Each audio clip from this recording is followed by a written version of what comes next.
And I was already broke anyways. I don't care about that.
An 18-year-old has just been charged with murder after a deadly stabbing on campus at An 18-year-old has just been charged with murder after a deadly stabbing on campus at a Baytown high school. That suspect accused of stabbing this student you see here, 16 years old, with scissors, while Goose Creek CISD is staying pretty quiet about this investigation. You heard it from KPRC2 first. Our breaking news alert reached phones across Houston just over 30 minutes ago. KPRC2 News reporter Bryce Newberry is live at Sterling High School with the calls for change. Bryce. Yeah, Keith, we'll get to those in just a moment, but tonight, more than 24 hours after this on-campus killing, tonight we know that the Harris County District Attorney's Office has just accepted a charge of murder against 18-year-old Andre Matthews. He is the student accused of fatally stabbing his own classmate in a classroom here yesterday, and tonight families are upset, demanding accountability. At Baytown Sterling High School Thursday, he just made everybody smile. He didn't deserve it at all.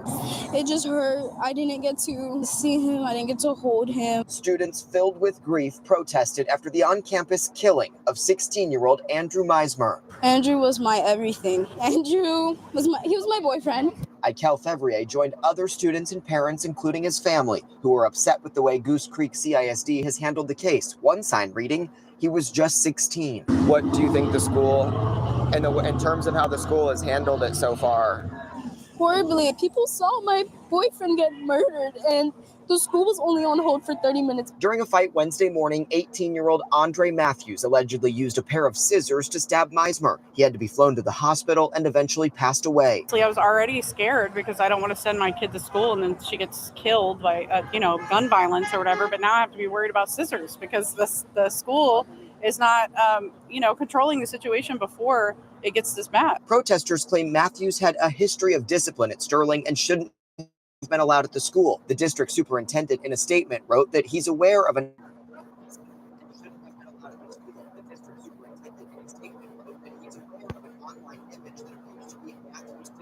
history, but urged exercising discretion when relying on information circulated on social media, regardless of its source. School business continued as usual Thursday, with some students taking finals. It's like there's no compassion.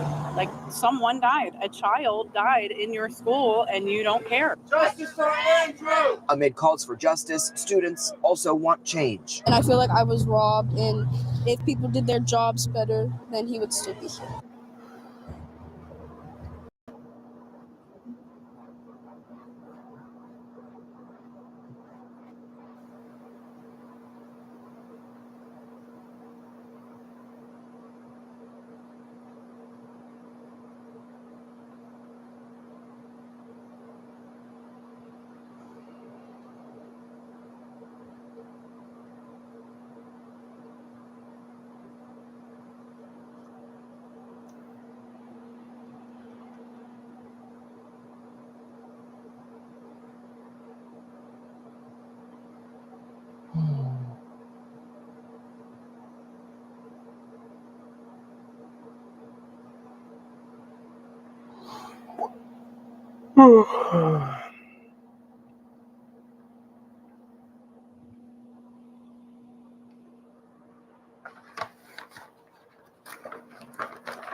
voices heard. The crowd is a little smaller than it was when we got out here about 2 hours ago. Yeah, so the crowd behind me is made up of both students and parents that have been out here for several hours now making their voices heard. The crowd is a little smaller than it was when we got out here about 2 hours ago, now that school is out for the day. But, you know, the folks who are out here right now, you know, they said that they're out here really showing support for both families involved in the tragic death of 16-year-old Andrew Meismer. Now, many of them have been chanting, "Long live Andrew, we need change." Also, justice for Andrew. Many of the students we spoke with today say they're angry and frustrated, claiming they've raised concerns about safety in the past, but feel those warnings were ignored by the school and the district. They're now calling for accountability, saying the system in place for students to report concerns haven't been taken seriously. And students say this protest is about demanding change and making sure they feel safe on campus. Now, moments ago, we actually got to speak with Ikel Favrier. She's a student here at Sterling High School, and she's also Andrew's girlfriend. Here's what she had to say about her high school sweetheart. He had deep connections with everyone, and I'm trying not to only think of myself right now and also support everyone who loved him. Now, in speaking with her, she shared these pictures with us, capturing their young love of only just 4 months. And she described him as an all-around goofball and a clown. In fact, some of the students out here today were wearing clown makeup because they say Andrew used to wear a clown costume from time to time in school simply to keep smiles on everyone's faces and to spread joy and love with everyone he met. Now, back out here live, many here also say they're rallying around Andrew's family as well as the Matthews family and the. Turning to a truly horrifying case of domestic violence now, all caught on camera. The woman who was badly beaten recovering tonight, and her ex now at the Oakland County Jail. That's where we find Fox 2's Jessica Dupek tonight. And Jess, some of the video in this story is downright disturbing. I know we saw it earlier today. Yeah, absolutely, Root. Very hard to watch. Now, I want to talk about this suspect. He's being held here at the Oakland County Jail, charged with assault to do great bodily harm. Now, as you said, this brutal attack, she was hit a dozen times, punched a dozen times, kicked, thrown over, thrown into a wall. It was all caught on her Ring doorbell camera. Now, we have been talking to that victim. She is severely injured, recovering tonight.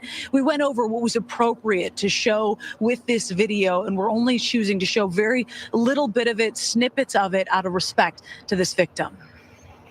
How does somebody do that to somebody? The home security video so bad we can't even show you most of it. The 37-year-old woman covered in blood, brutally beaten, a dozen punches to her face, kicked and dragged by her hair. Broken nose. She's got to get her nose reconstructed. She has stitches up underneath her left eye. The victim's close friend, Taylor, speaking to Fox 2. It was allegedly the victim's ex, the father of her daughter, Anthony Vitrano, behind it all. And she's like, Taylor, I pulled in and was walking up to the door, and I watched him truck through the snow.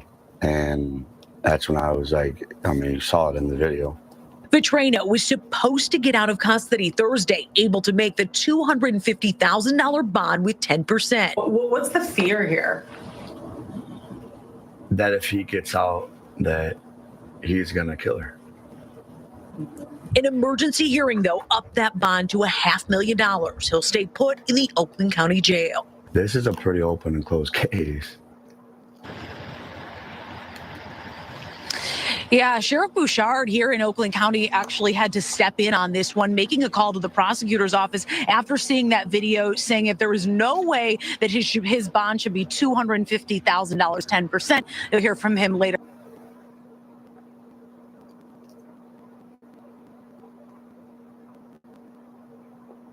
He does have some cash, but we're talking about $500,000, no 10%, so that is going to be very hard to make. All right, we'll look for your report tonight on the ad. Jessica Dupek for us live tonight. Thank you.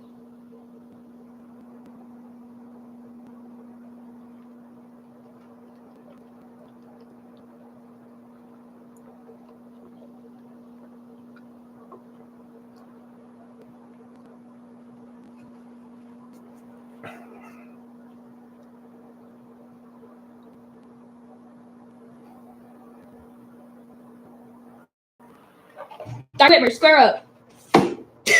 Square up. Marsha, square up. Come on. Miss KJ, square up. Let me see you square up. What is square up? Square up. Oh, come on, come on. Come on, come on, come on. Okay. Square up. Okay, square up. Square up. You're scared. Square up, it's up. Hey, Shauna, square up. Oh, you ready? You ready?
I am your host, Zeus. Programmed by Titus. As you can see, this came out in 1988. And yuck, already. The time can tick because I'm not ready to play yet. So, yes. Who was this requested by? YouTuber, I Like Roaming. Hello, my friend. How are you? And you're definitely going for the Titus lot at the moment, aren't you? This sported I can't tell if it was a 1999 or 24.99. I know Fire and Forget 1 was 24.99 on the Atari ST as well as Amiga, which is unforgivable, way too pricey. Programmed by Elaine Fernandez, I think that is. That's the only name I can find on this game.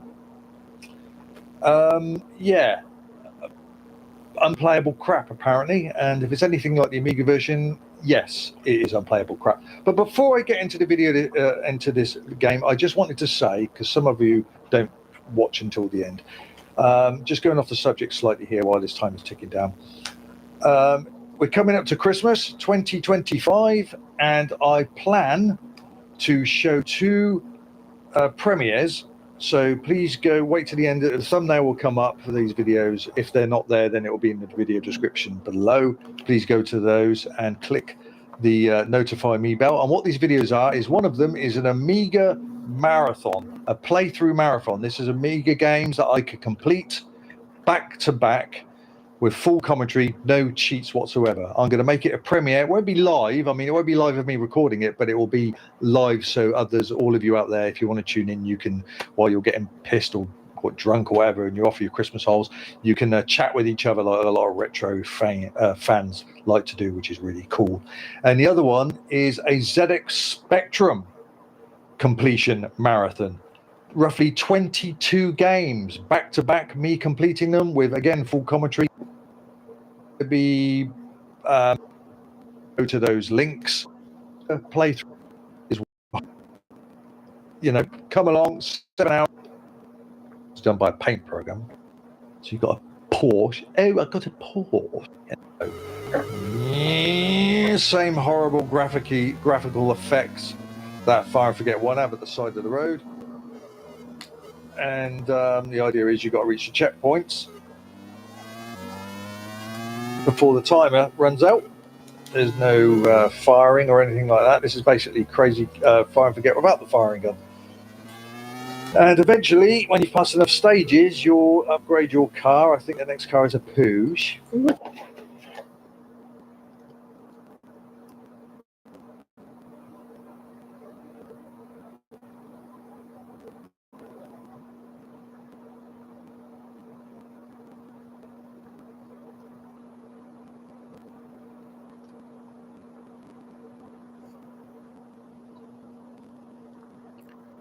Ladies and gentlemen, this is Joe's Classic Video Games, back with another cool arcade game repair video for you this evening. This time we have a dedicated cruising Exotica.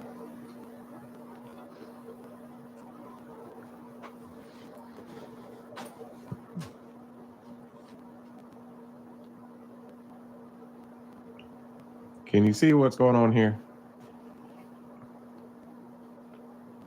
It's broke, just like all the rest of them.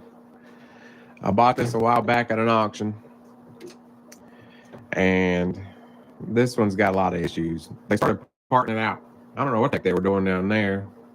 Why'd they take off the center steering wheel? Don't know. They stole the marquee.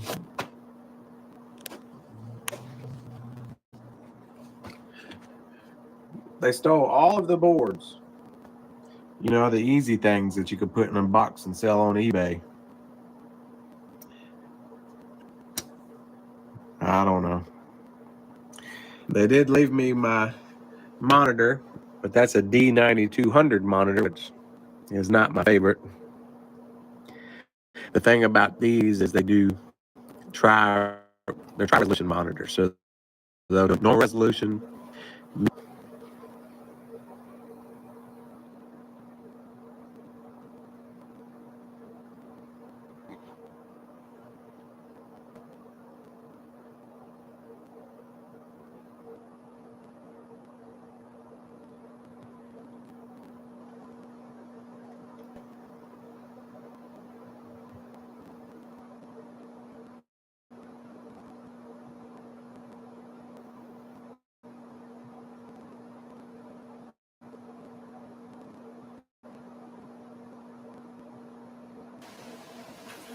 Today I'm going to be talking about how to convert a DDR machine into a Stepmania machine, as per request by Great Scott Back to the Future guide. So, before I begin, I have to thank two people. One is my girlfriend Jamie, who can be doing the recording, and the second person is Brian, who let me borrow his camera, which is very expensive, and I'm glad you trust me. So, we got that out of the way, let's start. So the first thing you're going to need is you're going to need a screwdriver, speaker wire, and okay. Now, you possibly will need an arcade VGA, just like this, which you can get from ultimark.com. Okay. It costs about $50, something like that. That's how much I picked mine up for. So you would need one of these if you had a regular arcade CRT monitor, which it plays at 15 kilohertz. A standard arcade game plays at 15 kilohertz. So if you're going to convert waves from the computer over to an arcade monitor, you're going to need one of these video cards. So what you want to start doing first, okay, once you've collected those. By the way, I pulled this information off of bmoney.com, which is free to access for anybody. You don't have to be a member. Okay. So, come over here. So basically what you want to do is first, you just want to have like a spare. This is just a 3.2 gigahertz computer. It's got 2 gigs of RAM, and it's not running the VGA arcade card because I have a separate monitor, which I got from billabs.com. That's BILLABS.com. And I picked up a, let's see, right here. This will be, let's see if this can be zoomed in. That is the actual item number right there. It costs about $600, $650 with shipping, but then you won't need one of those converter cards. So you can just direct connect from computer to the CRT monitor, and it's a high definition monitor. So you can pretty much put any kind of graphics card you want on your PC, and it'll be able to handle it. Just in case you didn't get that, it's right there. Okay. Okay. So what you want to do is come down here. I'm going to bring the light. Okay. So I've disassembled the back here. There's 2 screws on the back of these doors, one right here and one right here. And I took this off, okay? And the first thing that you want to get out, right here, this is going to be your audio box, okay? Back it up. So you can see the whole thing, the whole inside, okay. So this is your audio box right here, and right here is going to be your PCB board, which looks like this. Here. This right here is your PCB board. And this is pretty much the hardware DDR machine as far as playing the game and everything, your CD-ROM drive and so on and so forth. It's going to be hooked up to a board. Now sometimes you would think that you would have to actually take off these screws, but don't take off the screws. There are actually 2 screws on the board itself, one right here, and they're twisty screws. So take those out and pull the whole thing out of the arcade machine. And then you'll have the first step done. By the way, this might be a multi-part video because it's very detailed, and I have to, I think, emphasizing certain things, it's going to take more than 10 minutes. So, once you take that off, you remove the board, okay? This is what your JPack is going to look like. I don't know if you can really see it from there, but that is what it looks like. Okay, now this may look really confusing. On the back of your PC board that you just pulled out is going to be your JAMA harness. That's what this is right here. It's got about, I don't know, like 30 to 40 wires in it. Okay, and this is going to be free. So basically you want, when you take your PC board out, PCB board, make sure you disconnect this JAMA harness, okay, and hook it up to the JPack. Okay, and the JPack runs about $30. So I mean, together. There's a couple things I forgot to mention as far as the first video one was. The places that you would buy, you need to first of all buy 2 things off of this website. Okay. Back again to this time, start up on how to properly assign keys to your JPack.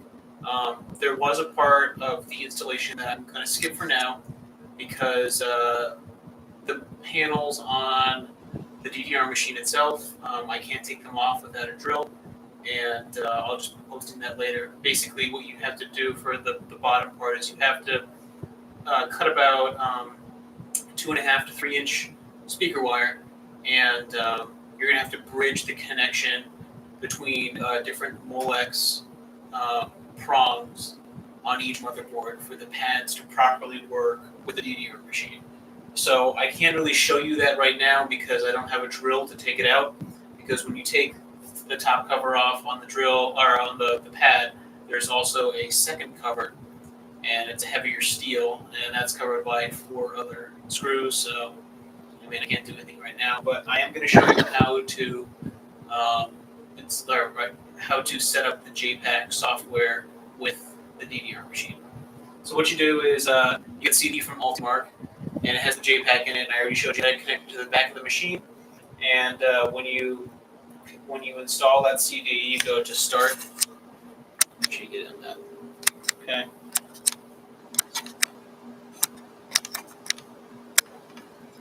No.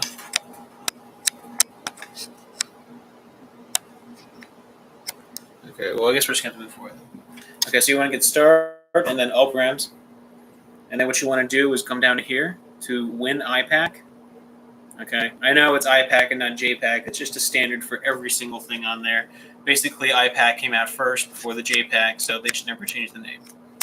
So, but this will work. This will work just fine for the JPAC. And what you want to do is, as you'll see right here, this is like your key assignments. If I actually go right here into test mode, okay, come back down here. Okay, if I press a key, you'll see that it corresponds to a letter. Now you want to make sure that you set them to all letters. You don't want space bar. You don't want numbers. You just want to set all the letters. So make sure you just use up all the letters first. Okay. Next thing you want to make sure you do is you want to go into the control panel and you want to take off shifted keys. So just make sure that you don't have shifted keys on. Okay. Because otherwise you're going to see some lag when you hit the button. It won't see if like. You can just get there. Okay, see how I press the button right there? If I press it, I can press it and everything will work just fine. But if you have shifted keys turned on, it won't work properly. So just make sure you do that. So what I'm going to do now is you have your key assignments right over here, okay? And you want to go into table view, okay? So select the table view. And everything in green here is player 1, okay? Right here, all the way up these. And everything down here. Oh, don't even worry about the L shift and everything like that. That's something completely different. Those are my separate wirings, so you do not have to worry about that. But the 3 buttons for each player, the left, right, and the start button is how I'm going to show you how to set. So basically what you do is you would go into test mode, okay, and you would hit the button, and my button says C when I hit start. Okay, yours might say something completely. So what you do is after you go into table view, see like whatever comes up hitting the start button and change it to a letter if it's not already a letter. Okay. Okay, how's it going? The last time I left off, my last video was on how to configure the JPAC with Windows, and then my first video was on how to hook the JPAC up to the cabinet. And so now the last installment I'm going to show you how to do is how to wire the pads so they register with the JPAC. All right? And I'll bring you right over here as to what I've done so far, which isn't really anything major. All I did was remove the 2 face plates that were covering on the left-hand pad. It would be the top right-hand corner, and for the player 2 or the right pad, it would be the top left-hand corner. Okay? These are where the boards are that control the 2 pads, one under here, one under here. And so all I did was remove this top faceplate, which I'm very sure all of you are very familiar with seeing. So you just remove that with a drill, quickest. And okay, and then there's a trick to lifting this plate up. But usually there's like 4 screws. I personally only put 1 in because this thing weighs about 5 pounds, so it's not going anywhere. Not to mention that there's really not much wiggle room. So if you put 1 screw in or 2 screws in, it's guaranteed not to shake or anything. So, I mean, once you remove all 4, it's your choice. You can choose to put all 4 back in, or you can choose to just put 1 or 2 back in, whatever.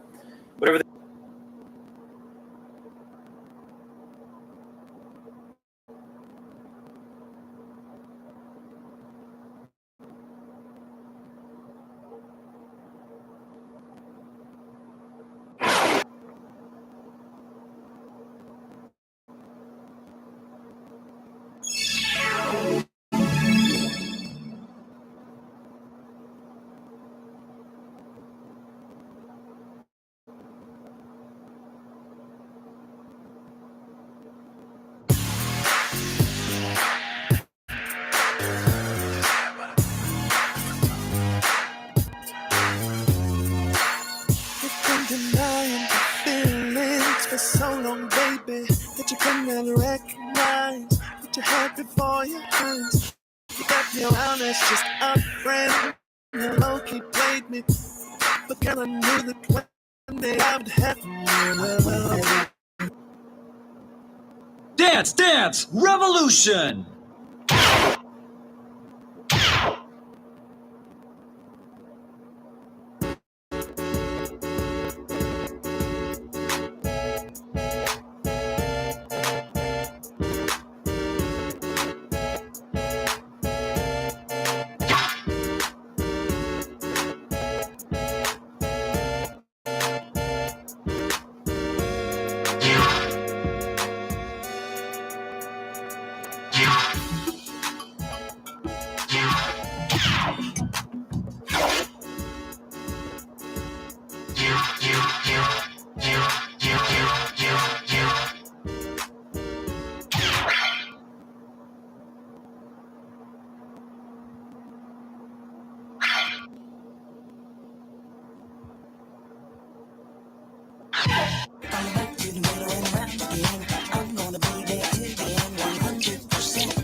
Everyone together, sing it loud. Come on, round, come on. What? Say it again. But according to him, I'm beautiful, incredible. He can't get me out of his head.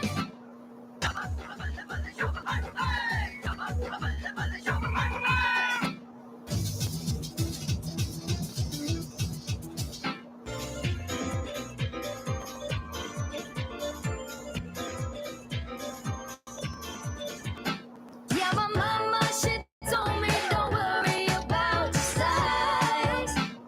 You live my life, I spend every day just loving you. I keep pursuing, but tell me what I'm gonna do with my life.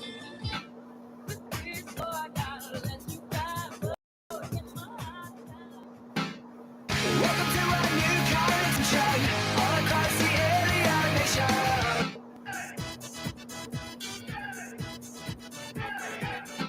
All this love I felt for you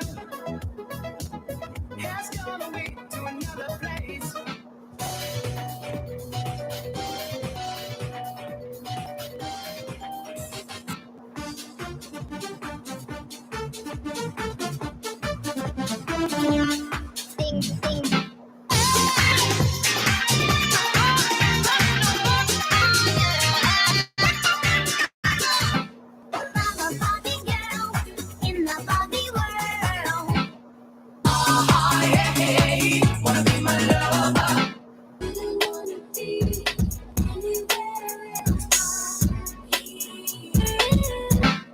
And that's why I'm gonna take a good girl.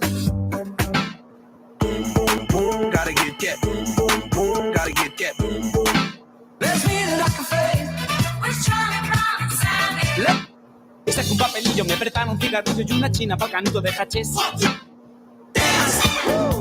Nothing else I need to do but dance. All these bad times I'm going through, just dance.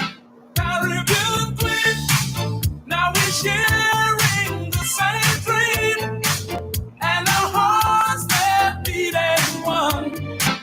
We are the kinds of heroes to love.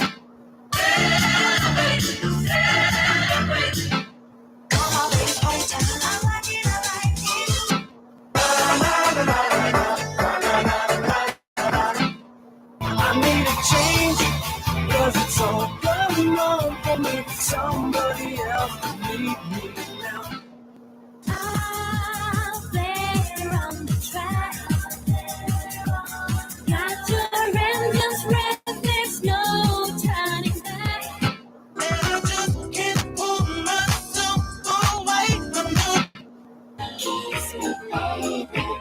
Come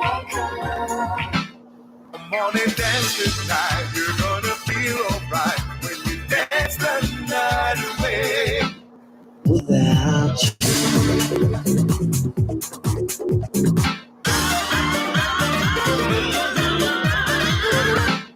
Despacito, quiero desnudarte a besos despacito. Firmo las Hey, hey, I wanna play. Opportunity despise. So I fight, they got me looking tight. I hit your baby line. Digital, get down. Get down. Just you and me. Ain't nobody hold the future back.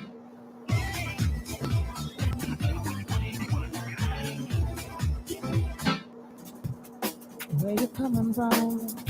Yeah, do you know now where you're going to?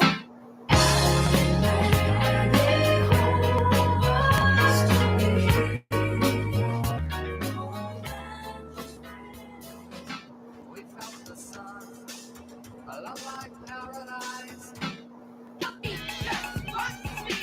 Don't try to stop me.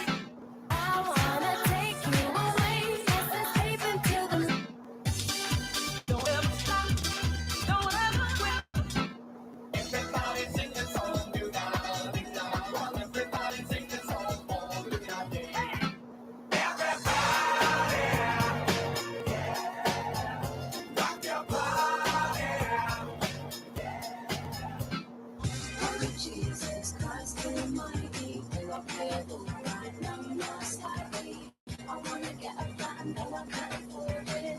'Cause every time we touch, I feel the static, and every time we kiss, I reach for the sky. I'm so fancy. Can't you taste this, girl? Remember my name. To blow,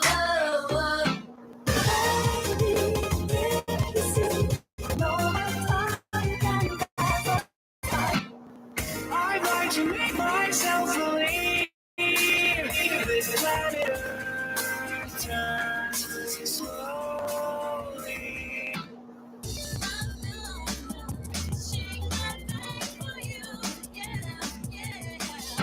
Still your memories clear, always here deep inside my heart.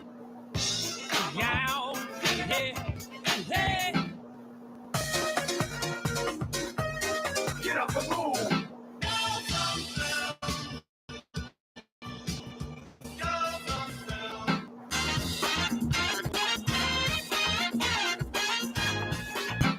When love is pouring like rain, I come by and it's going again, when I get a chance to say I love you.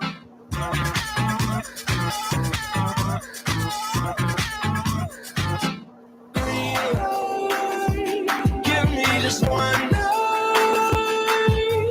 I'm ready to go right now. For you and all that booty be on yours. I can't wait, no, I can't wait. Is they gonna open up that door? Havana, ooh, nah, nah. Hey. Half of my heart is in Havana, ooh, nah, nah. Who can make waves all over town? Higher and higher. I'm burning like fire. I know when that hotline blink, that can only mean one thing. No more relay, I've got to make a move. You never treat me wrong. If you knew how I feel.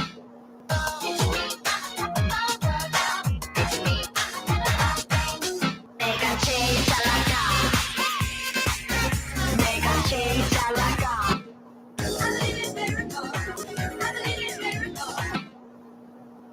Time to go.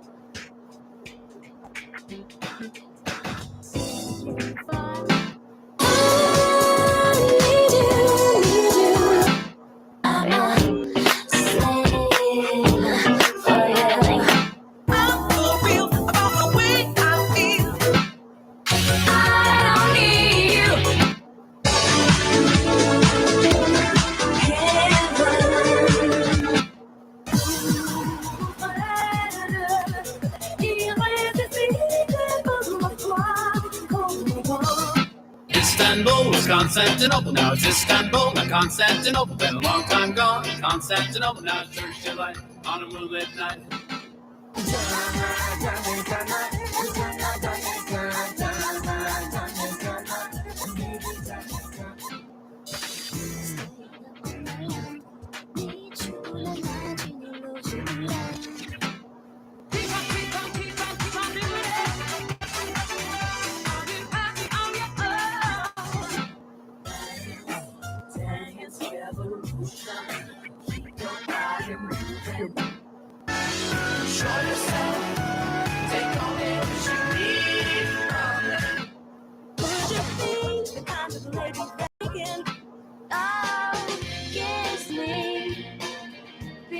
American twilight. 'Cause when I'm kissing you, my cells come alive. I'm for fighting. Oh yes, it's ladies' night, and the feeling's right. Oh yes, it's ladies' night. Oh I know that's where we want to go.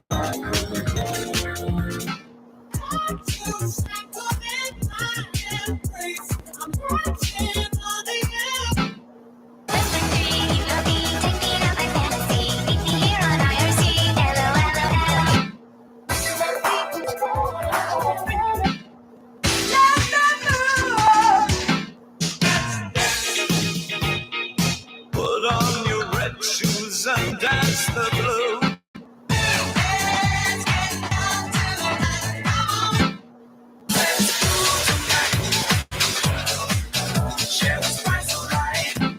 Wild Betty, let's go steady. I just need you here around. When I need you, I can feed you with my love and music sound.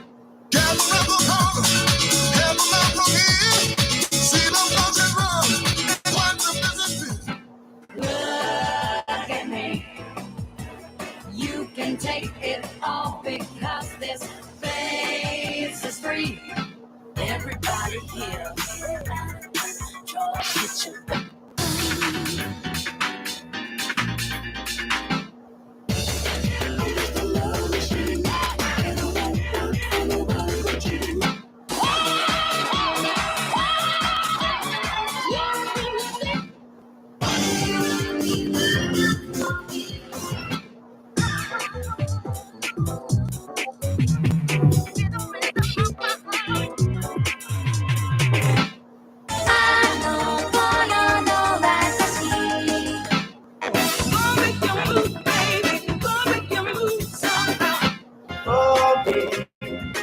maybe so, maybe no.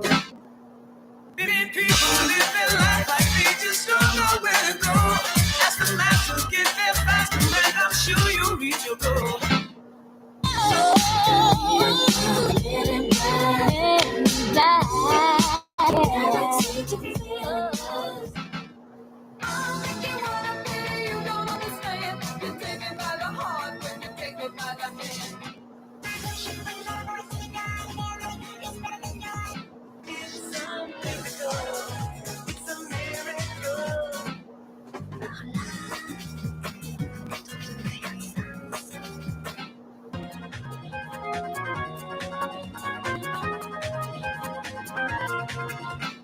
Baby, let me show you how to do this.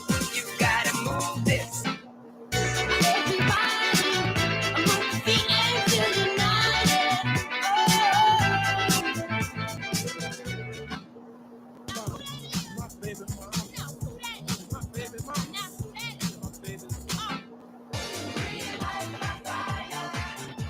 My neck, my back, lick my pussy and my crack.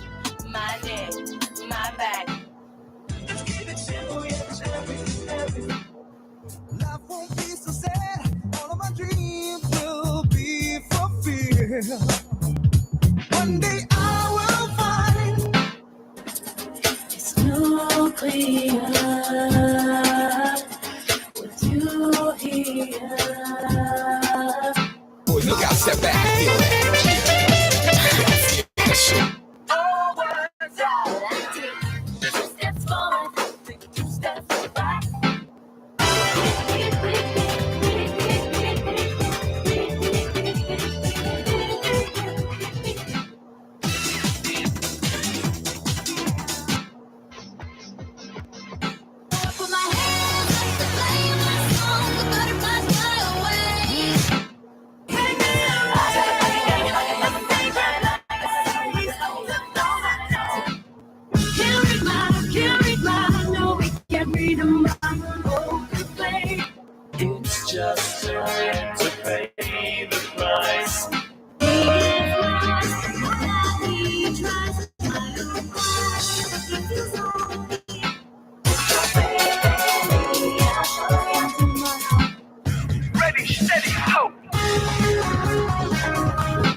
Ready, steady, go.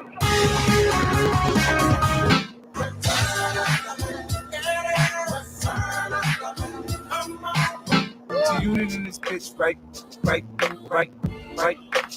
there.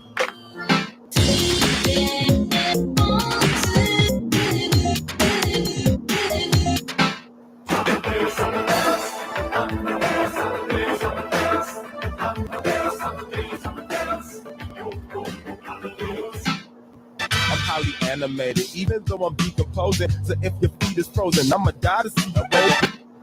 You'll be so quick to walk away. It's me.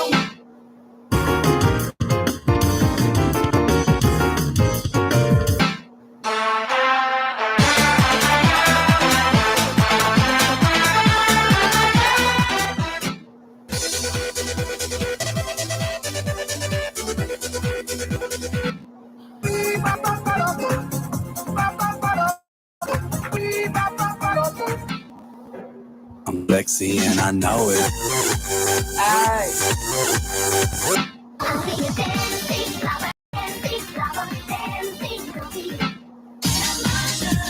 Won't you let me give it up to you?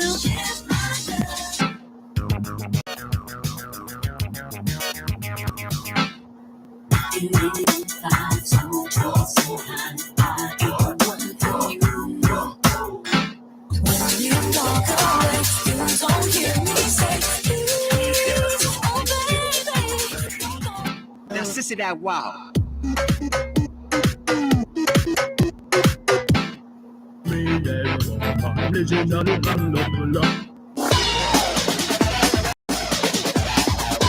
No need to ask, he's a smooth operator. Smooth operator. Let's get closer, get us in love.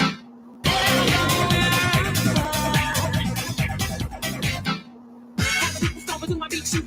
To my beat, shoot. Stomp to my beat. Now, beat comes pumping in. Pumping, pumping. Stand up, stretch your body, step shoulder. Get up, stand up, stretch your body, step shoulder. Tell me what to do. Yeah. Downtown, Friday, twilight in the big town. Party people getting ready now.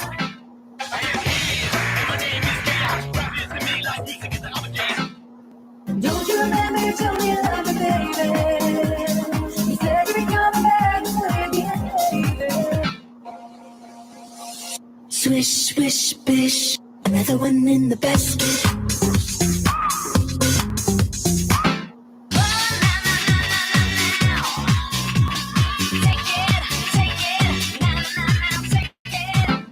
Tell me, do you know about the 7-7? Tell me, do you know about the 7 jump?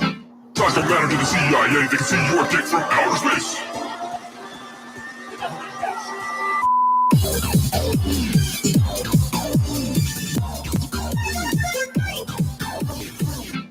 Don't need money, don't take fame. Don't need no credit card to ride this train. I used to speak. Baby, I got a time machine.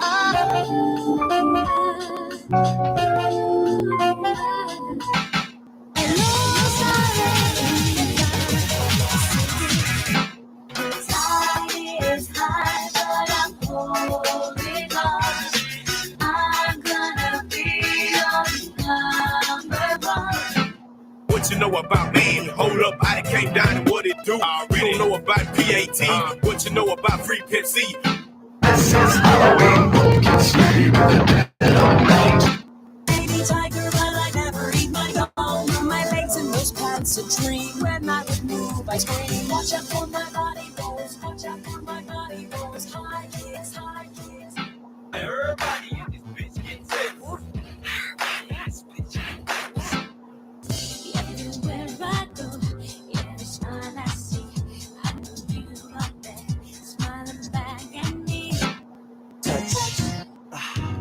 When you walk in, you sexy picture right here. The middle of the doorway.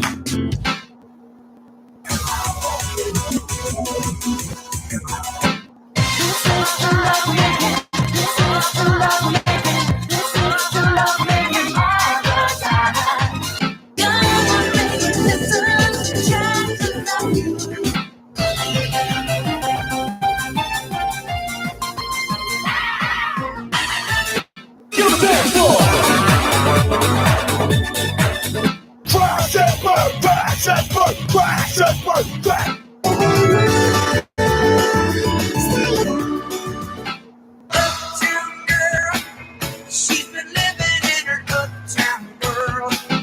I can, hey, let me give you my love, and if you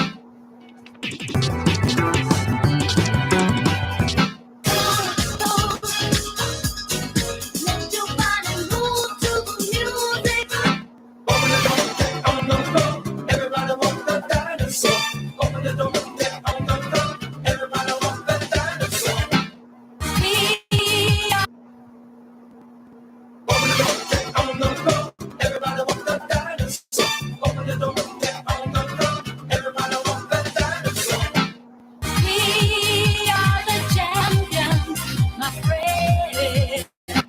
Jam on this bench, just got it. Come on now, everybody, we've got it going on for years.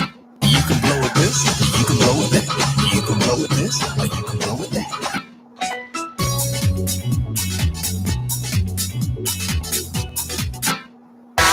My world like nobody else. The way that you lift your head. What you worry, what you worry, what you worry, what you worry. Shake it, move it, make it who you think you are. Trust it, use it, prove it, show me how good you are.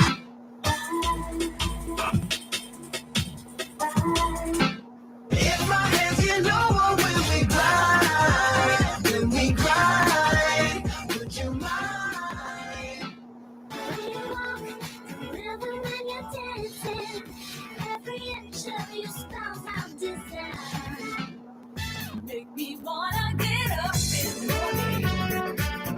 Make me wanna stay up all night long.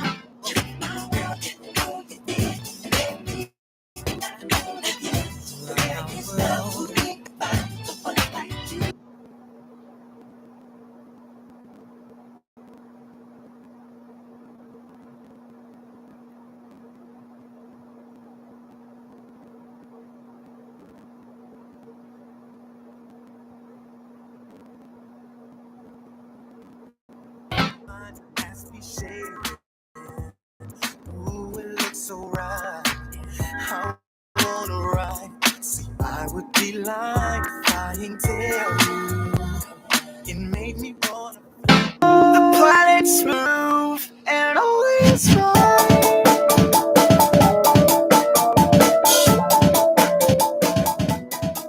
Draw the giants out.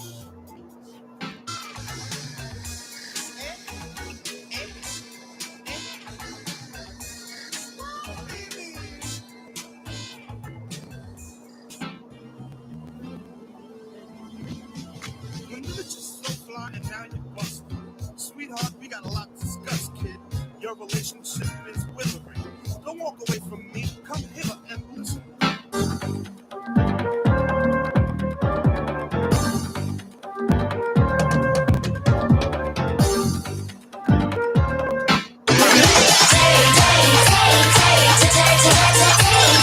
Taking chances, bold advances. Don't care if you think we're out of line.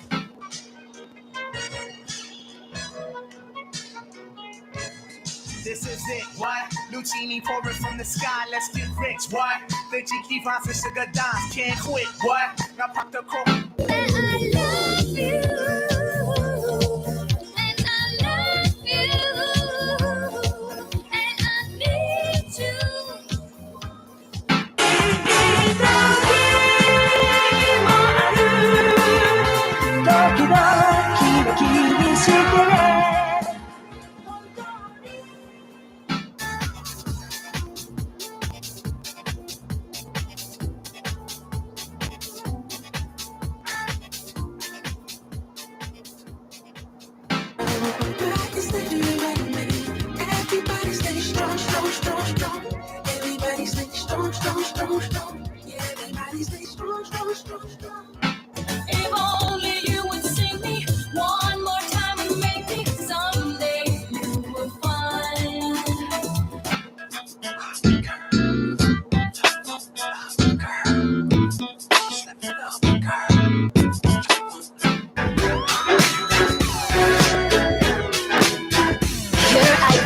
rounds and rounds again. Vintage, you're my closest friend. Light up sleep is what I do. You stick this shutting in the wall.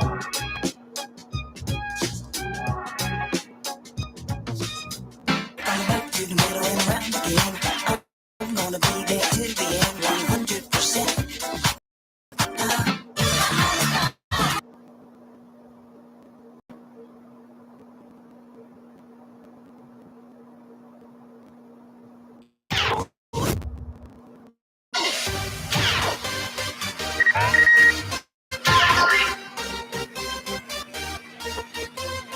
Select a character.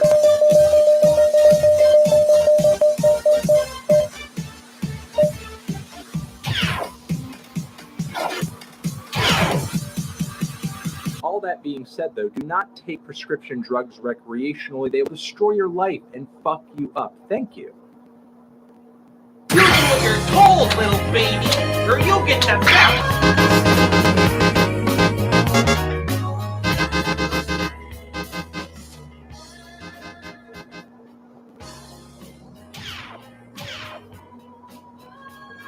Select level.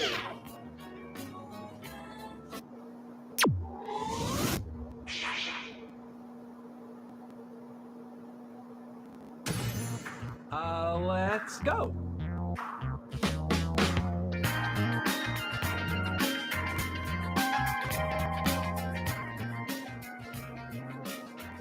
Nice.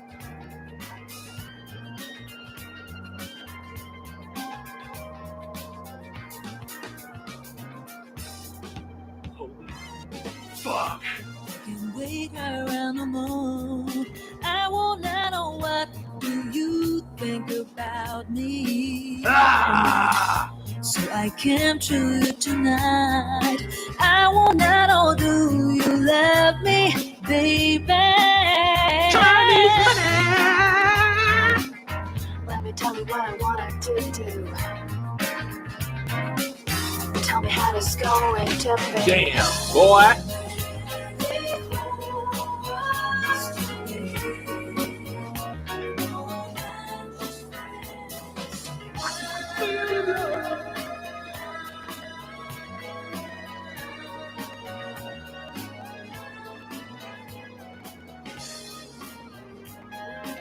Damn!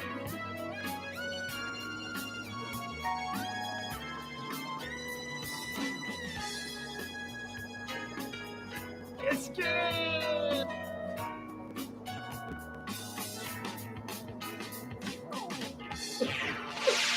Oh my god. That's so beautiful.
Where are you gone, fuckers?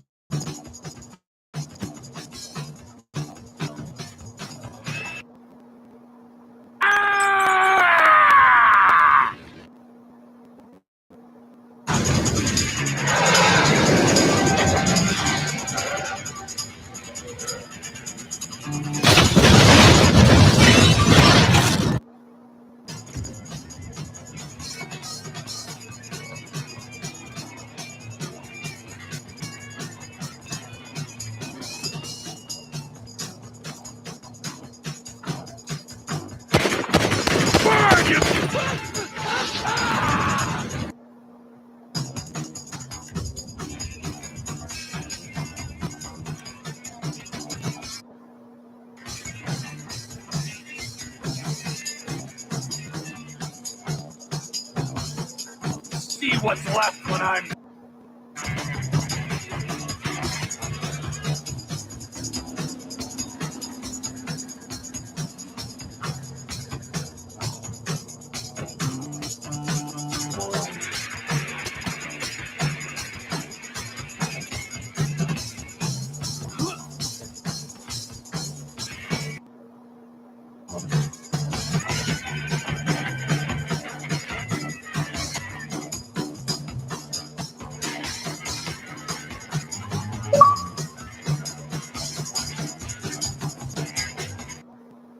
I did a speed run on the...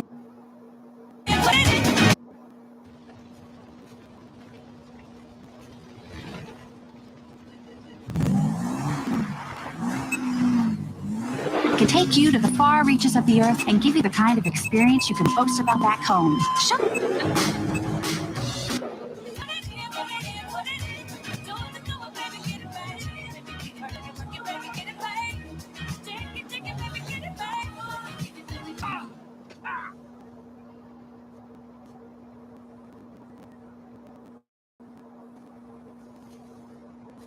Then it just messes up I this slept part. last night. Was up for hours playing Righteous Sword to 7. I did a speed run on the War Pigs level. My favorite level is the one where you mow down all the vegans who are trying to kill you. And for the record, more girls would play online if you would be nice and say sorry. And no, you can't have my gamer tag. Weasel News.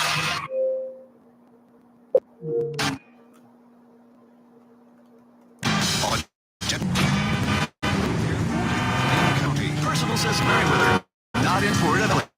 Several. It just erupted at the end. I don't know.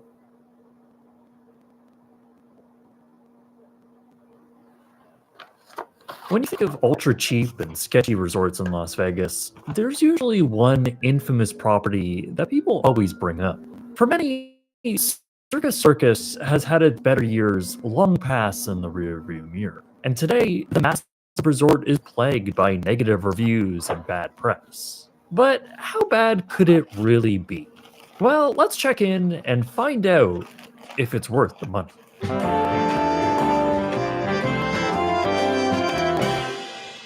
Circus first opened as just a small casino with carnival games in 1968. Despite not including a hotel, the casino was doing something different along the growing Las Vegas Strip.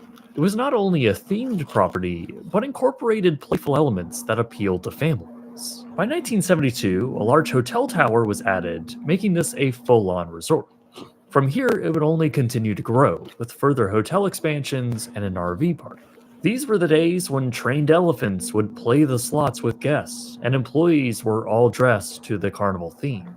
While the Vegas resort would continue to evolve, the company would expand with another Circus property in Reno, Nevada, and through the decades, they would acquire and construct other properties around the area. One of them notably being the Luxor. The Circus would also see several corporate name changes and mergers, ultimately being acquired by what is now called MGM Resorts International. They would operate the 3,700-room casino resort until 2019, when it was sold for $800 million to an American businessman named Phil Ruffin. By this point, Circus, well, it didn't have the best reputation, and as a result, Ruffin would announce his plans to renovate and expand the property. While some investment was made, and we'll get into that later, not everything came to fruition. By early 2025, he stated that he was planning to sell the property and proposed that it could sell up to $5 billion. From what I've seen, most industry observers assume that if the property is sold, the existing resort would likely be torn down completely, mainly due to its less than perfect consumer perception. After staying at Luxor, though, I really couldn't imagine Circus was going to be that bad. However, our trip there didn't exactly inspire confidence for us, as when we got into our Uber to take us there, our Uber driver, no word of a lie, literally started laughing at us for going there. But how bad could this really all be? Upon checking in, we quickly realized that there were no human agents at desks. Instead, to check into Circus, we would need to use these automated check-in kiosks. Since we were arriving a little early, before the designated 3 p.m. check-in time, we had to pay a $23 early check-in fee. Very annoying, but whatever. Let's go check out our room. Located on the 30th floor. What? How about you just wait till check-in time? Like go, like window shop, do something. There's an M&M store right across the fucking street. Like do something, shit. So they just, I said, wipe my ass with that $20 early check-in fee. It's all right. That's so fucking stupid. There was an early $30 fee because we checked in early. Well, then go do something. Come back with the check-in time. Shit. Walk. Shit. Walk from Stratosphere to fucking MGM Grand. By that time, it'll be check-in time. And it's free. You don't have to spend no money. You get vitamin K, sunlight. Maybe he had a girlfriend, a lady friend with him. Like they can just laugh, go play 3-card Monte on the strip. Like, take pictures with the showgirls. I don't understand that. Like, nobody was forcing you to pay that early check-in fee. Y'all wanted to get in that room so damn bad and so damn early. So that's what... Very annoying, but whatever. Let's go check out our room. Yeah, it is located on the 30th floor of the tallest lodging tower on property. This is our executive king room with refrigerator, the highest category you can book online as the general public. And upon first impressions, it's a pretty Spartan room, but honestly not as bad as I feared. When you first walk in, you have some mismatched furniture, and while the media console has 2 massive cracks in it, the TV is modern, and 2 small bottles of water are provided, which is more than I could say about the Paris, a hotel nearly double the price of this. Beside it, there's also a decently sized desk, one that, yes, looks like it's from 2007, but at least it has a makeup mirror. On the floor, seemingly totally out of place here, is the large refrigerator. Say what you will about hotel refrigerators, but at least this one is very large and pretty nice, though it's not exactly super clean. There's also a small sitting area. Again, pretty standard. And then you have the bed itself. You're given 3 relatively lumpy pillows and a mattress that's pretty firm and feels pretty low quality. The sheets were just fine. They were clean and did their job. Annoyingly though, there was no easily accessible plugs on the bedside tables. This is a budget room though, and while my sleep wasn't the best, I thought it was all just fine. It's all about the same as a modern-ish roadside motel. Aside from an indent in the entranceway that is meant to be your closet, you then have the bathroom, which is by far the worst part of this room. While Circus Circus claims that this is a renovated space, it seems that the bathrooms were generally omitted from that. In the moment, I called this a pretty dingy space. The tiles were not cleaned all that well, the walls were beaten up, and everything just felt very old. While the shower curtain was thankfully clean, the provided soap, ironically, was not.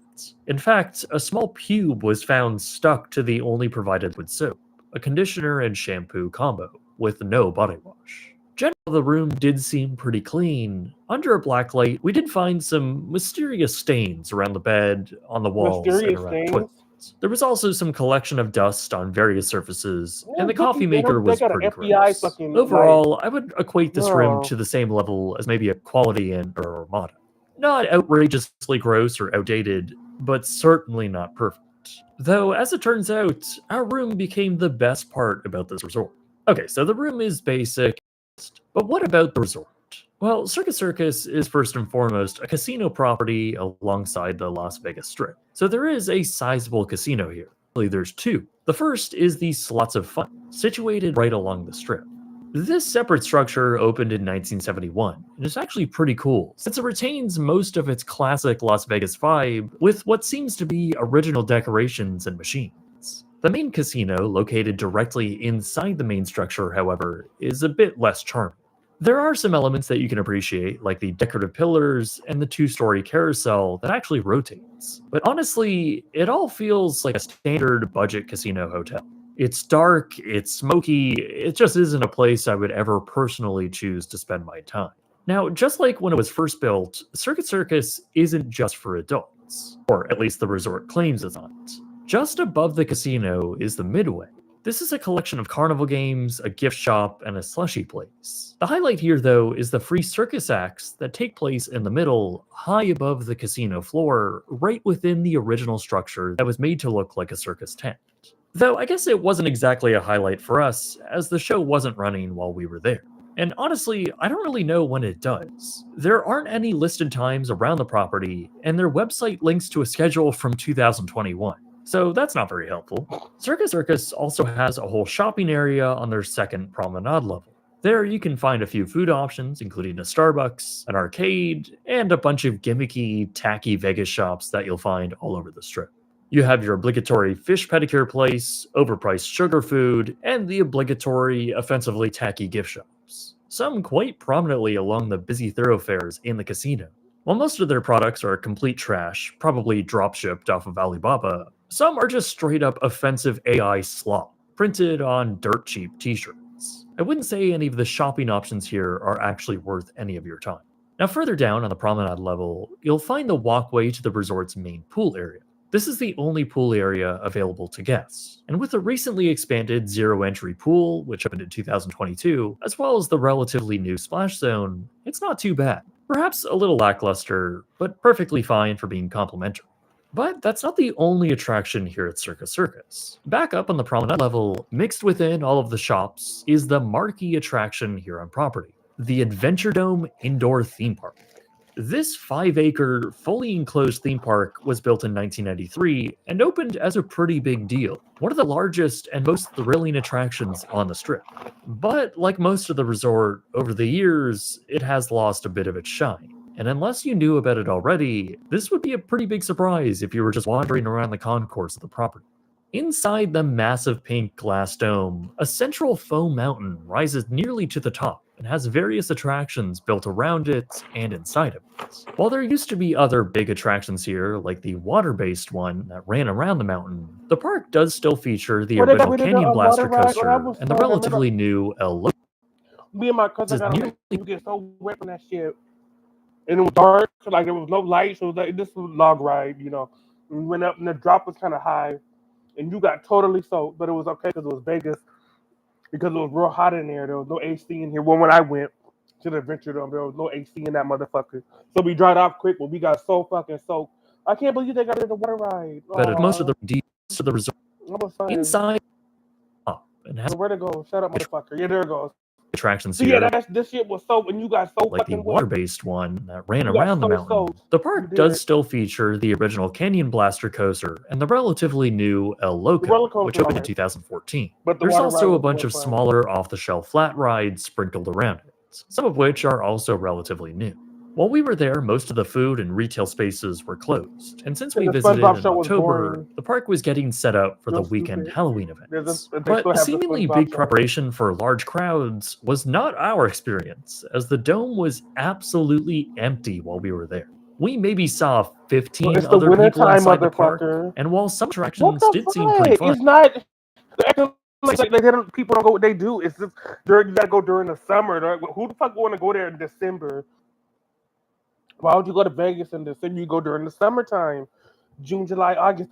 This shit would be packed. There was nobody there. There was no one there because you're going in fucking. Who wants to go to the Adventure Dome in December? Nobody. some of which are also relatively new. While we were there, most of the food and retail spaces were closed, and since we visited in October, the park was getting set up for the weekend Halloween events. But the seemingly big preparation for large crowds was not our experience, as the dome was absolutely empty while we were there. We maybe saw 15 other people inside the park, and while some And that's a bad attractions thing. did You seem can get pretty on fun, all the we rides didn't with end no up going lines. on any, as in order to do so, That's a bad thing. There's nobody there. That's a bad shit. Because when I went, there were lines. When I go to Adventure Dome, 2014, me and my cousins went. That was the first time. I'd never been because they. I remember I stayed at Circus like 9, 10, 11 times since I was like 3. But I remember I always wanted to go to the Adventure Dome, but we never got around to it. And then at this time, we were finally over 21, and we were so lit. We had just pre-gamed in the parking lot because we weren't staying at Circus. We were actually staying at the Cosmopolitan, actually. But that's a whole other story because my cousin got he was part of a timeshare scam. Well, he worked for the timeshare scam, so they got free hotel rooms because of that. They were scamming people to, the pyramid scam. So anyway, and so I was with him. We were staying at the Cosmopolitan, but we decided to go to Circus because they had the Adventure Dome, right? I'd never been, and so we went. Me and my cousin went, and he had his girlfriend, who I was also close with and friends with, and she had another lady friend. So it was the 4 of us. And yeah, we just had such a good time. Yeah, but when we went, it was like packed. It was crowded. There were long lines, and they still had the water ride. 'Cause that's the first ride we got on was a water ride, and you got so fucking soaked. If I had to compare it to like how scary and thrilling it was to another ride that's not here anymore, Pearliest Plunge at Osbury Farm, they got rid of that because some fat lady fell out of it, but and they had to close. But anyway, she died. But anyways, it's pretty much the same damn ride. It's like a log ride. It goes up and it goes down, and you get totally soaked. But we had such a good time, and there was long lines, everything to get on everything, and then we went inside the SpongeBob 3D show. There was a line outside the door to see that, and it was so fucking stupid, but it was fun. We still had a good time, but yeah. So I don't know why he's acting like the Adventure Dome isn't fun. Like, it is, but what? This is the best time to go because there's nobody there. There's no lines during the summertime when everybody's off and like you go to Vegas in the summer. You don't go to Vegas in the winter, right? And so that's why there's nobody here. To do so, you would need to buy a regular pass, which is $60 per person. But while the park itself may look a little tired, as if the owners are no longer interested in keeping up with their attractions, I was very surprised to find out that that's not entirely the case. In March of 2024, Circus Circus opened up a brand new SpongeBob-themed dark ride called SpongeBob's Crazy Carnival Ride. This whole thing is just so weird. Despite having a whole theme park on site, this ride was constructed just outside of the entrance to the park, along a rather quiet corridor of retail. So if you pay $60 for the theme park, you don't actually get access to this ride. Instead, you have to pay $14 per person per ride. The attraction itself was designed by Sally Dark Rides, the same manufacturer that built dark rides for Six Flags New Orleans and Hard Rock Park. Over on the Bright Sun Films main channel, you can actually watch me walk through an abandoned one. This one, however, was constructed at the cost of around $6 million, so of course we had to try it out. For the three of us, all adults, the total for a single ride came to $33.44. After walking through the completely dead queue, the ride itself is about what you would expect. It's kind of like a Toy Story Mania style attraction, an interactive ride which naturally has a lot of screens. Though it is a trackless ride system that does have a few animatronics and real props, which is nice to see. Honestly, it would be a fun, maybe $5 ride, or better yet, an included attraction with the Adventure Dome. But as it stands right now, it's just way too expensive, especially for such an empty resort. It's kind of liminal in a way, but honestly, that kind of applies to the entire property. And just trying to navigate the resort is just sometimes difficult. It's obvious that the structure has been expanded and changed multiple times, and that makes traversing it a bit confusing. It also doesn't help that the resort's map is just a simplistic mess of hard shapes. It just feels so amateurish for such a massive property.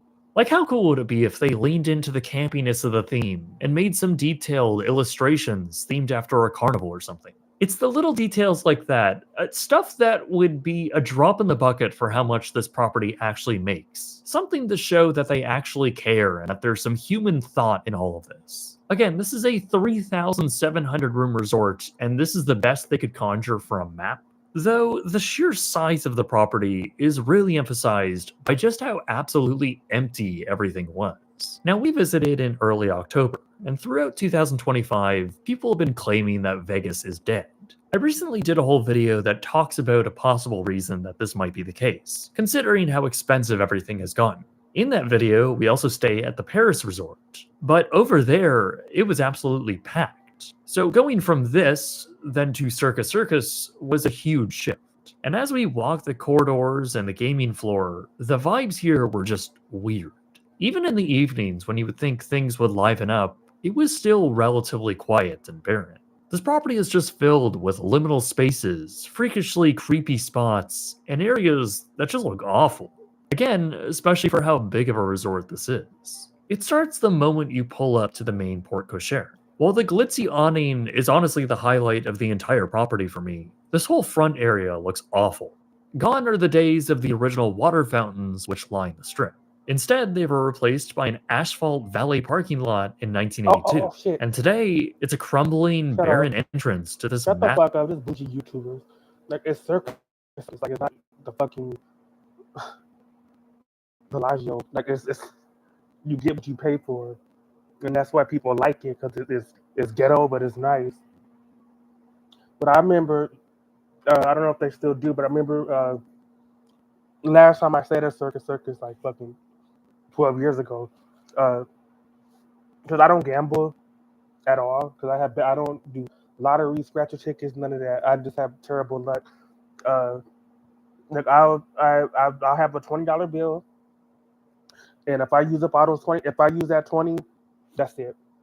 And I remember one time last time I gambled, I was at the Cosmopolitan, not the Circus Casino, but the Cosmopolitan, and I was playing the Sex and the City slot, and you get to pick what character you want. It's one of those interactive slots that are based off like TVs and movies, TV shows and movies. And of course, I picked my girl Miranda. Of course, that's my girl. Fucking hate Carrie. Fucking hate that fucking duck looking bitch. Sarah, the Matthew Roberts wife. I don't know. Sarah, that's Sarah bitch. I can't. My brain is. Anyway, so you get to pick your character, and I picked Miranda, and I put $20 in. I said, you know what? And I've been to like other slots. I went to the Wheel of Fortune slide, like some this mermaid slide, this King Tut slide. And I said, you know what? If I win like 50 cents, that's it. Like, I'm gonna try another slot machine because you don't just stay at one slot because you're gonna lose all your money.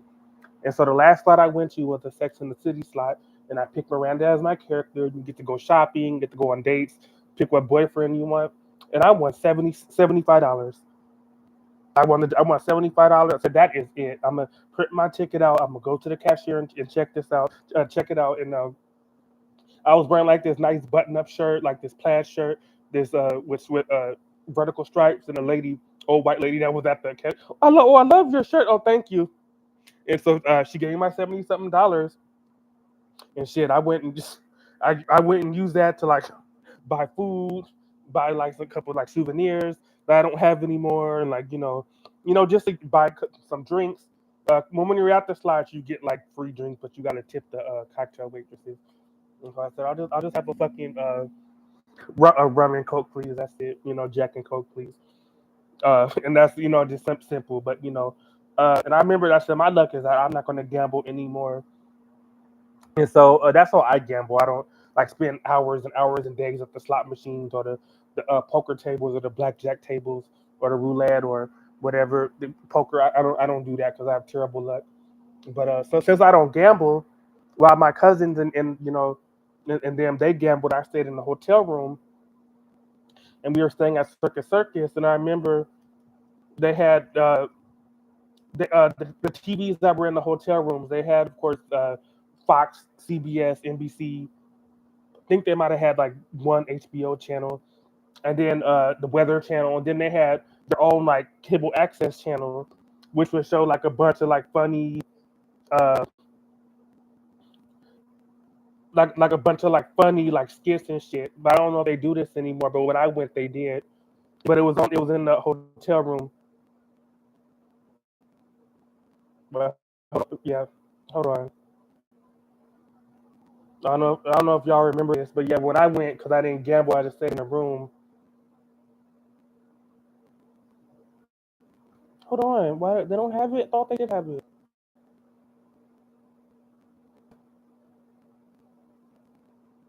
That's it.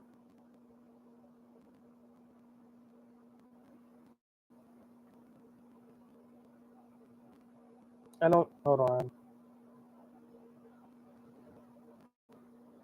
This might not be it. Hold on. I think it is, but I'm not sure.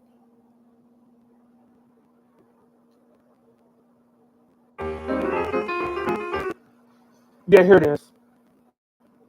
It in a room, so I just did. They would just Notice the trajectory of the pie corresponds directly with the enlarged nose.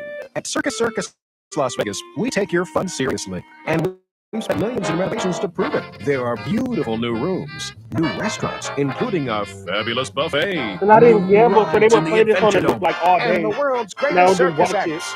All these changes, and we're still the best deal on the strip. Circus, we take your fun seriously. Okay, who's the wise guy?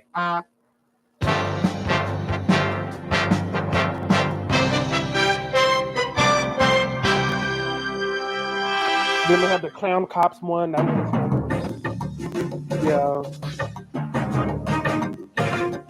And now, from CTV Circus Television under the big top in Las Vegas, here's handsome, talented, award-winning anchorman, Biff Skizzy. Good day to you. And a big hello to our new viewers at Circus Circus Hotel and Casino, where we take your fun seriously. Located smack dab in the heart of Entertainment City, fabulous Las Vegas, Nevada. Oh, this just in. We'll be right back after this. Has your relationship got your smiley face turned upside down? Maybe it's time you got in the game at the Midway. That's right. The Circus Circus Midway is filled with hundreds of games of chance, thousands of prizes, and endless ways for you to impress you know who. Come on, shoot some hoops. Throw some darts. And charm your babe into thinking you're a downtown clown.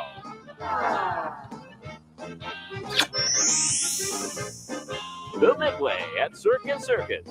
Hundreds of games, thousands of prizes. Open from 10 a.m. to midnight, 7 days a week. What are you waiting for?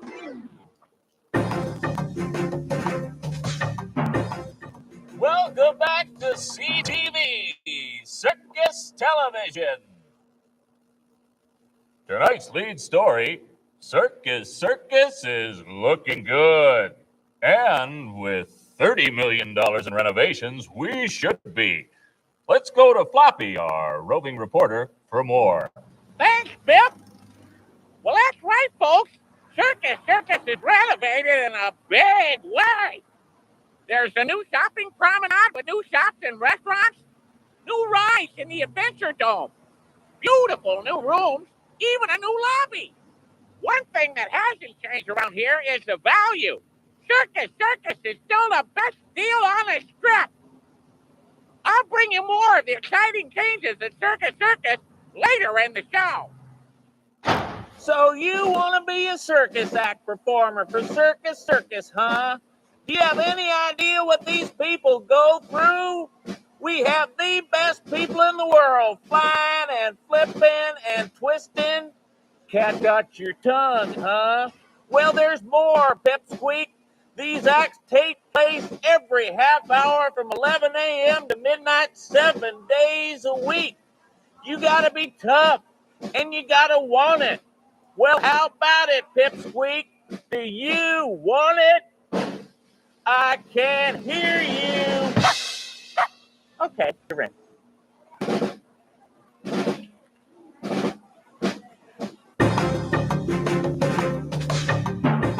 This just in. It seems a giant clown, rumored to be some 50 feet in height, has just entered the city limits. No word yet on the size of his feet. While his intentions are still unknown, onlookers claim to have heard his stomach growling from miles away. I believe he's just entered Circus Circus. Floppy, can you see him? I see him, Vic. He's just entered the Circus Circus buffet. It seems the big fella's hungry. And boy, does he come to the right place. Look at him pile it on. Pasta, chicken and vegetables, and ooh, those desserts look scrumptious. I'm standing here with the manager of the Circus Circus buffet. Have you ever seen anything like this? Oh, sure. This is Vegas. We get this stuff all the time. And there'll be plenty of food left when he's done. We're open for breakfast, lunch, and dinner. Enough food to feed an army of these giants. Now, come on. Thanks for the info. Back to you, Beth. Incredible. Let's hope Floppy isn't the after-dinner mint. We'll be right back. We have the clown pod, they have the gay clown. Today we'll learn why we always keep our head pointing out of the cannon. At Circus Circus Las Vegas, we take your fun seriously, and we've spent millions in renovations to prove it. There are beautiful new rooms, new restaurants, including a fabulous buffet, new rides in the Adventure Dome, and the world's greatest circus acts. All these changes, and we're still the best deal on the strip. Circus Circus, we take your fun seriously. Any questions?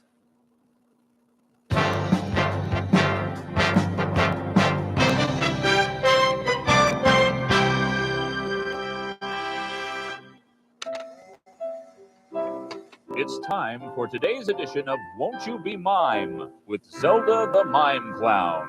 This segment is brought to you by the Circus Ringmaster Club. Members get cash back, comps, and a really cool card. Don't leave your room without it. Today, Zelda takes us to her favorite playground, the Adventure Dome at Circus Circus.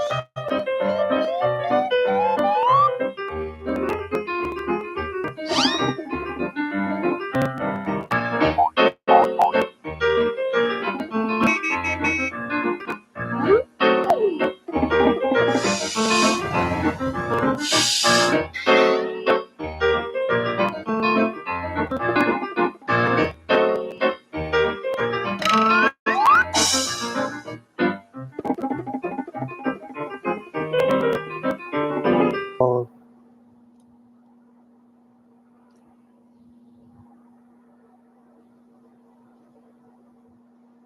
why do I see the hourglass? Like, what the fuck?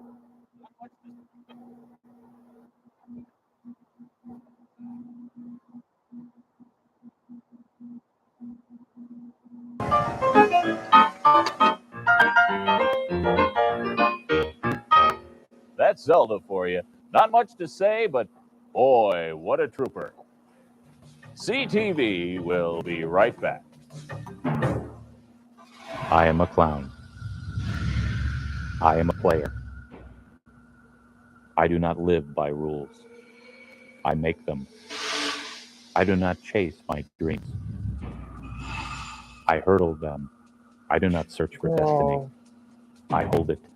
I am a clown, and I'm here to play. Circus, What the fuck? name Why did your the hell is this game. shit? Stupid ass my Google keeps hourglassing me. Anyway, here's a gay clown. I remember this.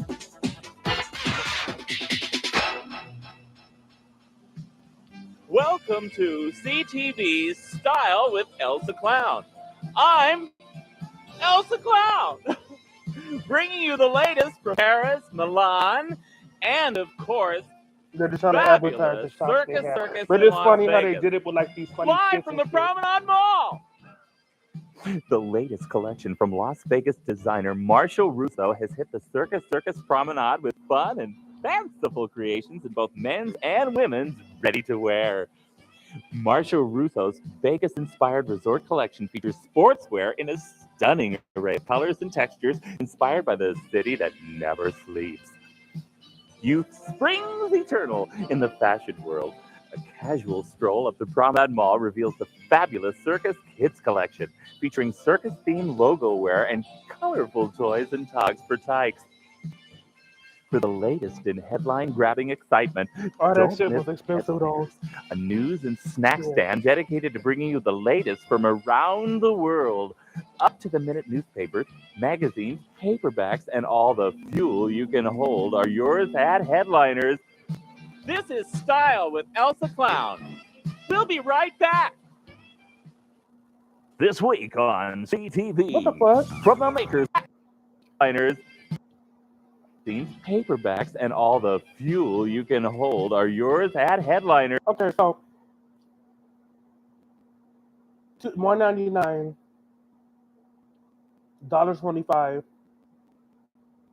Okay, so that's those Starbucks cappuccino shit. Those are actually really good though. They kind of taste like chocolate milk though. They don't really taste like coffee, but that says $1.99 as you can see that. So I don't believe in inflation. I think it's all stupid and bullshit because that's not how inflation works.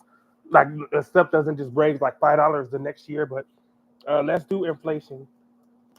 Well, I think this is like the 90s.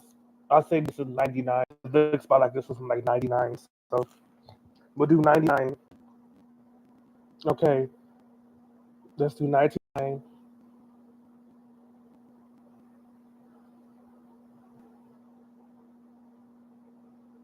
$1.99.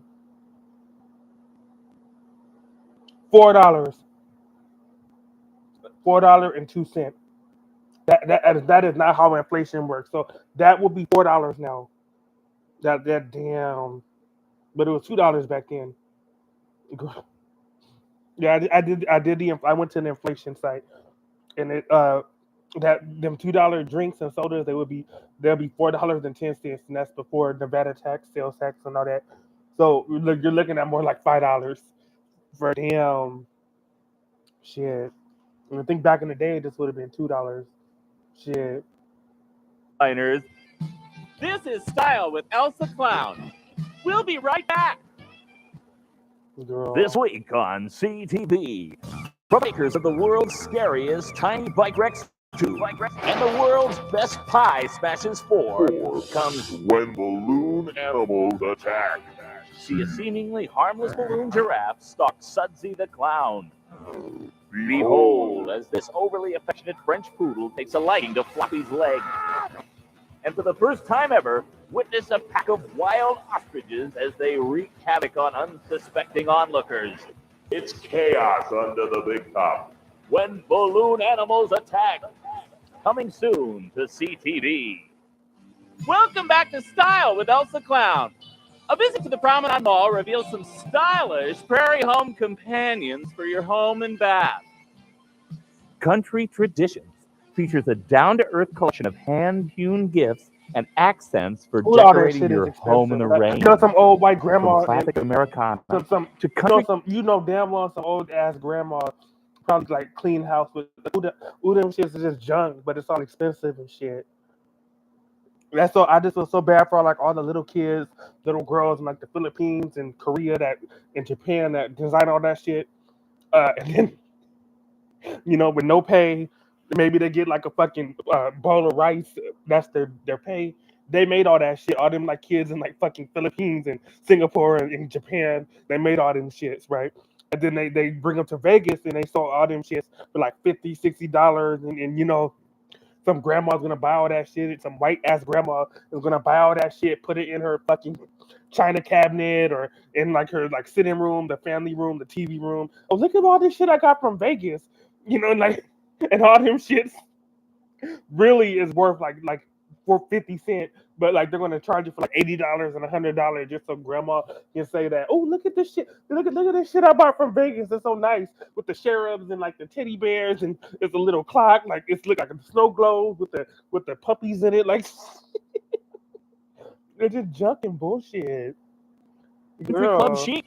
Count on Country Traditions in the Promenade Mall. For fast-forward fashion, stop by License Plates in the Promenade Mall for some high-octane gifts and gadgets for the car lover in you. Visions of sugar plums will dance in your head at Sweet Tooth. The Promenade Mall's This is probably the only like shop so far which I would probably go to because Lord knows I have a sweet tooth, but this shit would be expensive as fuck, but at least it'll serve a purpose. Like all them shitty ass clothing stores and novelty shops and hobby shops and all that shit that has like sweatshop shit. I don't want that, but I do want this though. I do like the candy store, like to where it just pick and mix. You just get this shit's gonna you get like your Gares and like your gummy keys and all that. The sour worms, and you get a bag like this, and then you go check out. It's like $40. I don't care because I like candy. But this is where I would be. I'd be at like the candy shop where you got to take the spoon and get whatever candy you want and get all M&Ms and fucking Biddle honeys and gummy bears and shit like that. The sweet, the syrupy, and the sublime. Girl. Kids of all ages will find Sweet Tooth hits the sweet spot every time. Ooh, somebody pinch me. Romance fills the air with the circus-themed carousel collection from Carousel Classics. Whatever comes around goes around at this musical, magical feast for the eyes and ears. Take home a real treat from Carousel Classics in the Promenade Mall. Viva Las Vegas is the theme of this season's vibrant new collection from Vegas only, featuring collectible dice, clocks, postcards, and other gaming memorabilia reminiscent of America's favorite 24-hour town. Thanks for watching, and remember, when you shop at the Promenade Mall, you're always in style with Elsa Clown!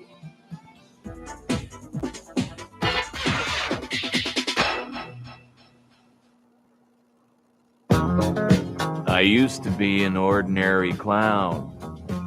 Tell a decent joke. But that all changed when I got the card. This Ringmaster Club card. Joining was easy, and it didn't cost me a dime. Now I got free cash, free comps, and a whole lot of attitude. They say that fame has a price. Could have fooled me. The Circus Ringmaster Club card. Available now in the casino.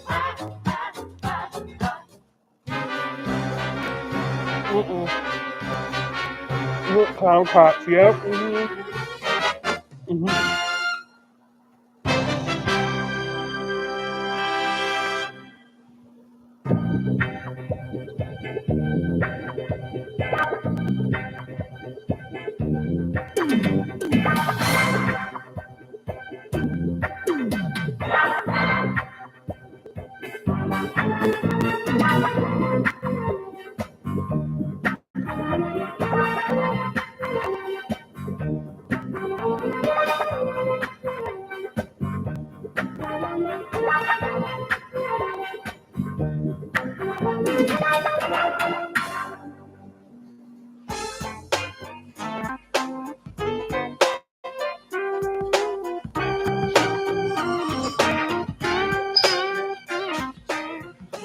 A spoon of gold didn't make much sense to a couple of streetwise clowns like Easy and me.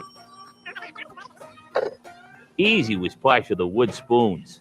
Me, well, I've been known to drink straight from a bowl. Still, when it turned up missing from the local museum, Easy and I were all over it like a bad case of acne. After all, we were clown cops. The museum didn't turn up any clues, so we were forced to hit the pavement.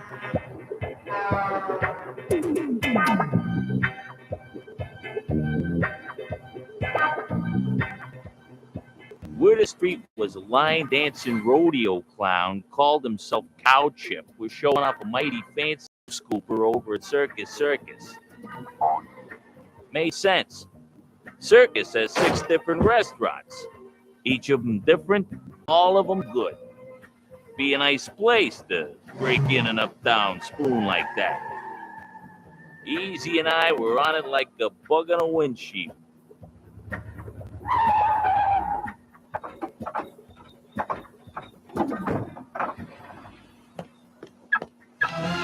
We started with an omelet at the Pink Pony. Followed it up with some pizza in the pizzeria. After 4 or 5 trips through the buffet line, we stopped in for a couple of burgers at the Promenade Cafe.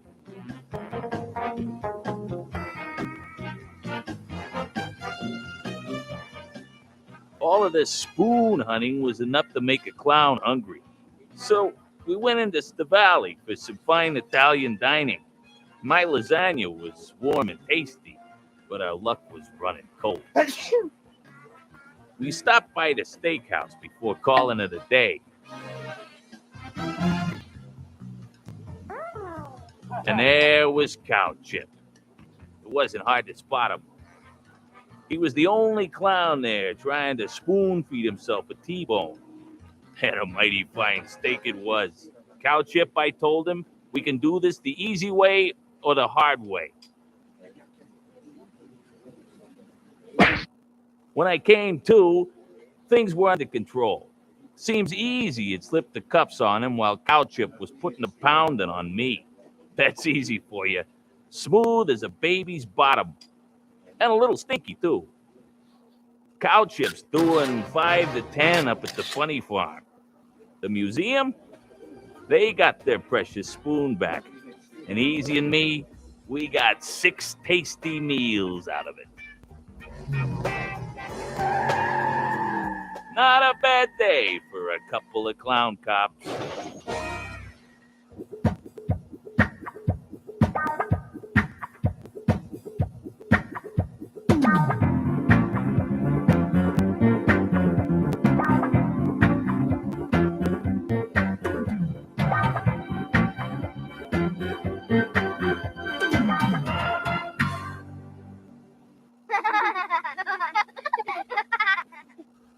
Tonight on CTV's CSPN. It's the moment you've been waiting for. When all the physical training, mental preparation, and spiritual focus come together. When the predictions and trash talking fall to the wayside. And the only thing left is the race. Most will leave disappointed. And one lucky clown will be the new champion of CSPN's Tiny Bike 2000. See local listings for start time.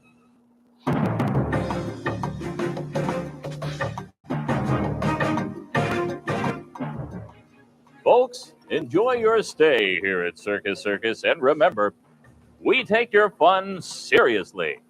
For CTV, this is the complex yet vulnerable Biff Skizzy. We'll be right back.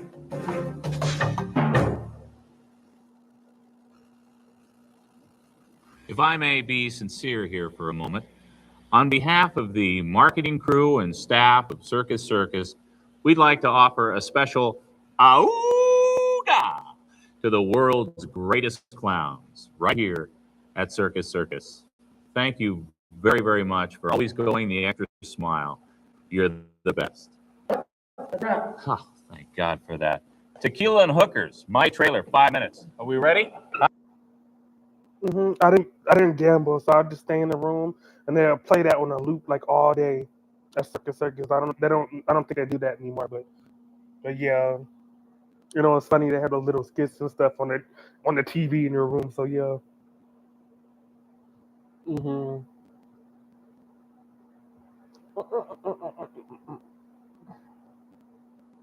Go back to this. Massive complex. One which, when we were there, was pretty empty. This is a terrible first impression for such a massive resort. You might also find yourself in completely empty spaces that seem to have no purpose today. If you make your way to the pool area, you'll find yourself in a long, artificially lit hallway with seemingly permanently broken moving walkways. The series of escalators that bring you down just after that is literally out of the back rooms. Once you finally find your way outside, you'll then find the Manors, a series of exterior lodging buildings which also feel straight out of a horror movie. Their individual lobbies have randomly placed furniture, terrible odors, and low ceilings throughout the guest corridors. This is just not a pleasant place to be. But things don't get much better back in the main resort. Just beyond the brand new SpongeBob ride is a completely empty space that used to be the Skyrise casino floor, just at the base of the Skyrise Tower. Now it's just a wide open room that has mysterious, unmarked passageways, random junk tucked in dark spaces, and seemingly no purpose other than being a dead space. But this isn't the only forgotten area on property. In fact, Circus Circus is chock full of them. When the property first opened, it included a theater space called the Hippodrome, a spot that closed all the way back in 1979 and was subsequently walled off. It has creepily sat there behind the midway ever since, and from the sky, you can actually see the section of roof that juts out, formerly used for the rigging of the stage. Recent videos inside it show that most of the stage is actually still there. Outside, along Circus Circus Drive, you'll also notice a large concrete structure that crosses overhead.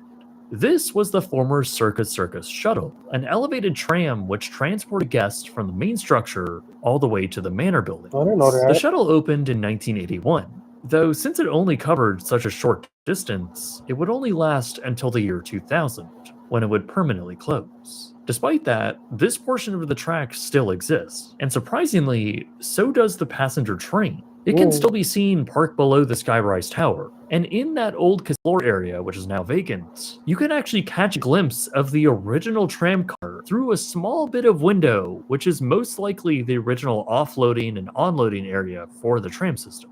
It's pretty insane. This is all located right next to the former bungee jump tower, which closed in 2005.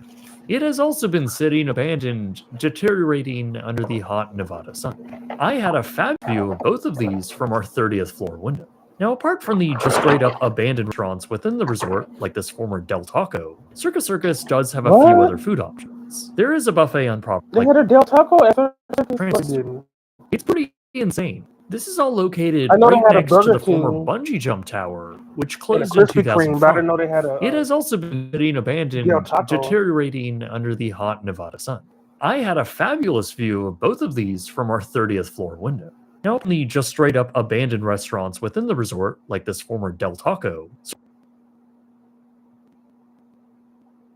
How do you know it was a Del Taco? Could have been Now, anything. apart from the just straight up abandoned restaurants within the resort, like Well, look from at our that security 30th guard floor. over there. Now, apart from the just Look at he gotta go straight up here. Like, abandoned look how he's walking.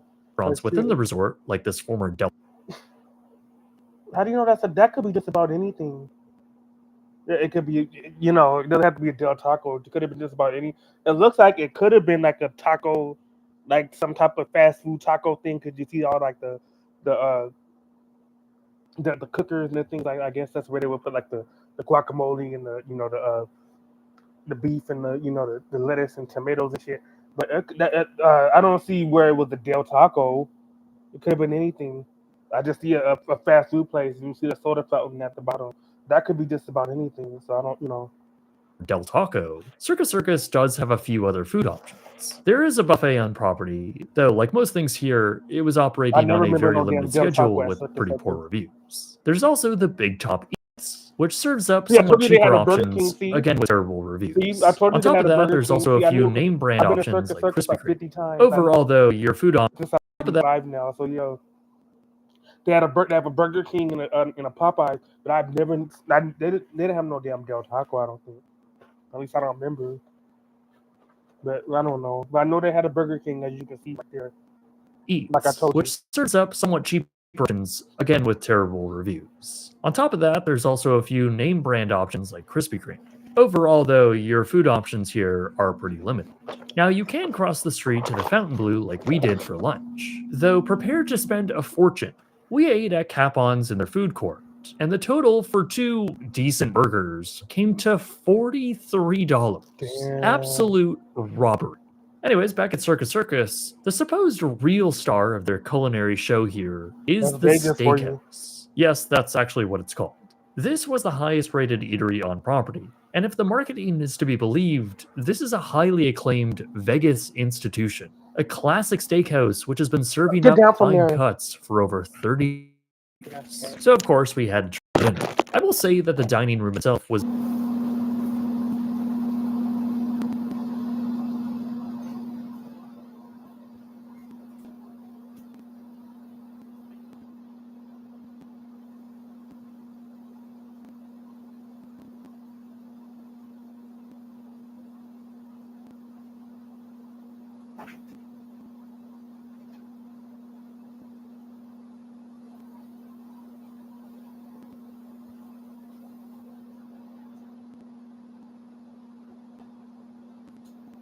No.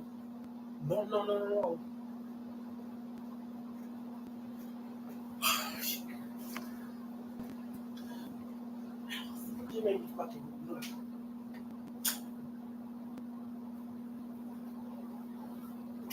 Look what you made me fucking do. Look. Stupid ass cat. Oh.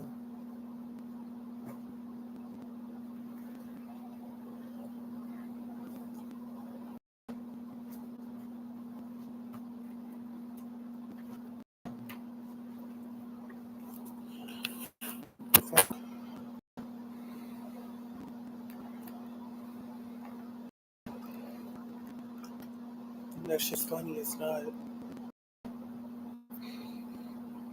But both of these from our 30th straight up abandoned restaurants within the with came to $43. Absolute robbery. Anyways, back at Circus Circus, still paid for the it, supposed though. real Y'all saw the star menu of their prices. culinary show here is the Steakhouse. Yes, that's actually what it's called. This was the highest rated eatery on property, and if the marketing is believed, this is a highly acclaimed Vegas institution, a classic steakhouse which has been serving up fine cuts for over 30 years. So of course we had to try it out for dinner. I will say that the dining room itself was very nice. It was cozy and had a good vibe. In the middle, there were chefs cooking meats right on charcoal grills, filling the space with a smoky, delicious smell. I did get the vibe, though, that most of the diners here were more traditional, and by the time I went to the bathroom, I quickly gauged that this was not the high-end experience that the menu prices, and the marketing. Emmy and I both got the New York strip, as well as a single French onion soup. Both also came with a bread basket for the table, which was not very impressive, as well as 2 accompaniments and a salad.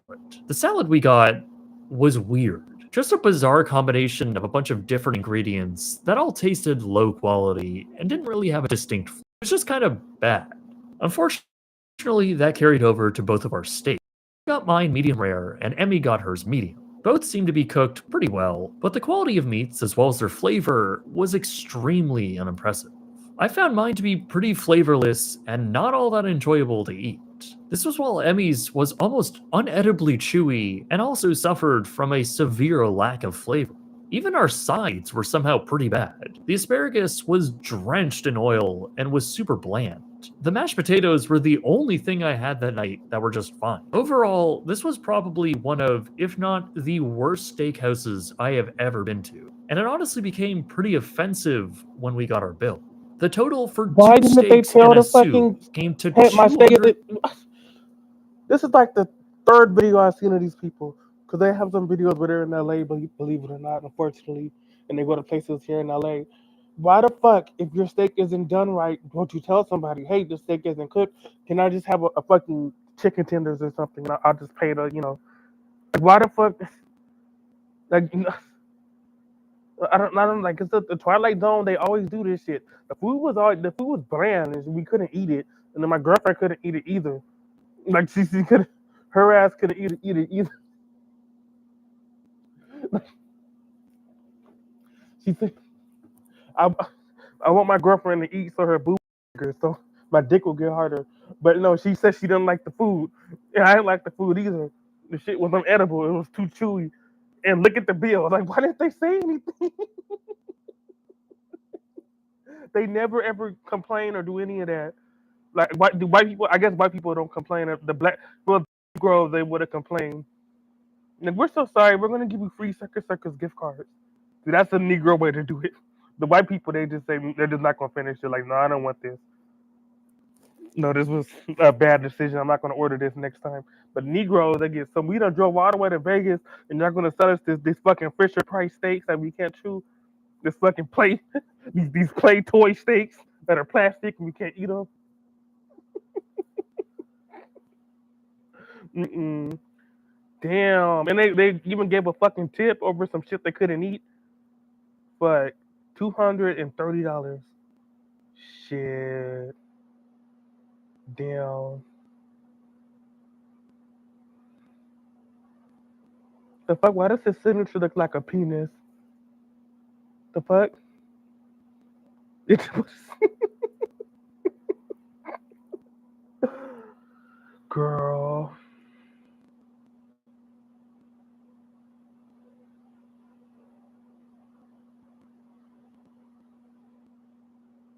And he rounded it up. It was actually 228.74, but he's exaggerating.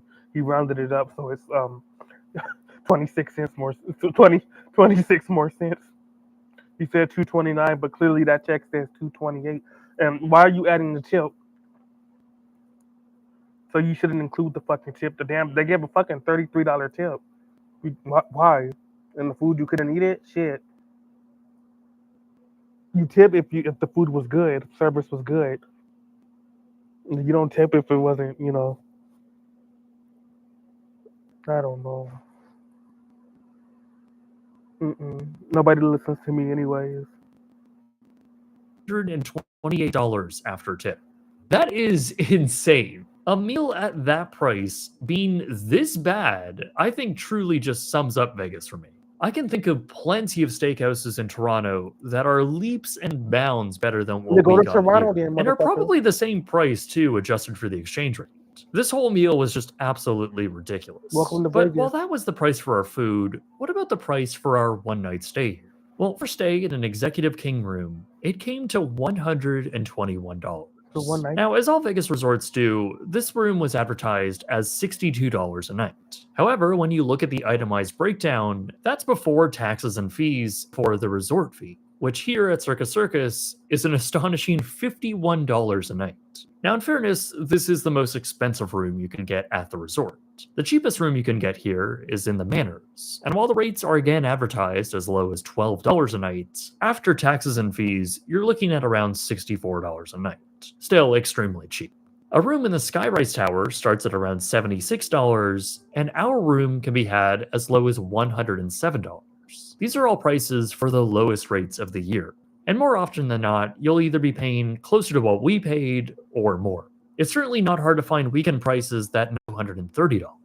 Now, Circus Circus also has some suites on property, though from what I understand, they are only available upon invitation, usually to higher spenders in the casino. The biggest suite you can get is the Penthouse, a 2-story palatial suite which is stuck in the last century. Honestly, it is a pretty cool time capsule in Vegas though. But let's actually give this hotel a score. I call my scoring system Jake's Is It Any Good score, and it's based on 5 categories, each out of 10, for a potential perfect score of 50. We'll start with the location, and for this being a property at the far north end of the strip, it is pretty far from the core of everything. This area also doesn't have the best reputation. It's a 4 out of 10. Amenities, while plentiful, from gaming, arcades, pools, and a theme park, it doesn't all necessarily equate to a good experience. These aren't very good amenities, and everything is super subpar or very expensive to use. I don't think I'd give it any more than another 4 out of 10. Luxury and quality is obviously pretty bad here. I don't think anyone would call any part of the structure in its current states a quality experience, even for the ultra-low price tag. It feels like a cynical, forgotten resort designed to take your money and provide the bare minimum back. It's a dingy, smelly, and in some cases, creepy place to spend your time. And there's a reason why it was empty. It has a reputation for a reason. It's a 1 out of 10. Service is a little weird though, mainly because there is basically no service here. And it's not like the boutique de Vel Inn where that was the point. No, from the very start, the lack of a check-in desk made it very clear that this resort's priority was to save money on staffing, and it shows. In fact, the only people we did come in contact with were timeshare salespeople who, after enthusiastically starting up conversations with us using fake intrigue, they then prompt you with a sales pitch. This is all while you attempt to just mind your own business and simply walk through the resort. I hate that kind of stuff, especially when you've already paid to be here. It's a 2 out of 10. Finally, there's value. $120 is a good price anywhere in America these days. However, this is Vegas, and all of these resorts are trying to outdo each other with pricing.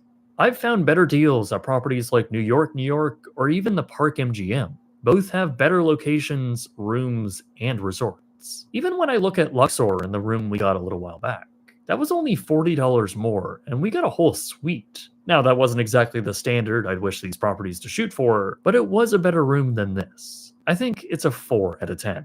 That brings the total score to a pretty bad 15 out of 50.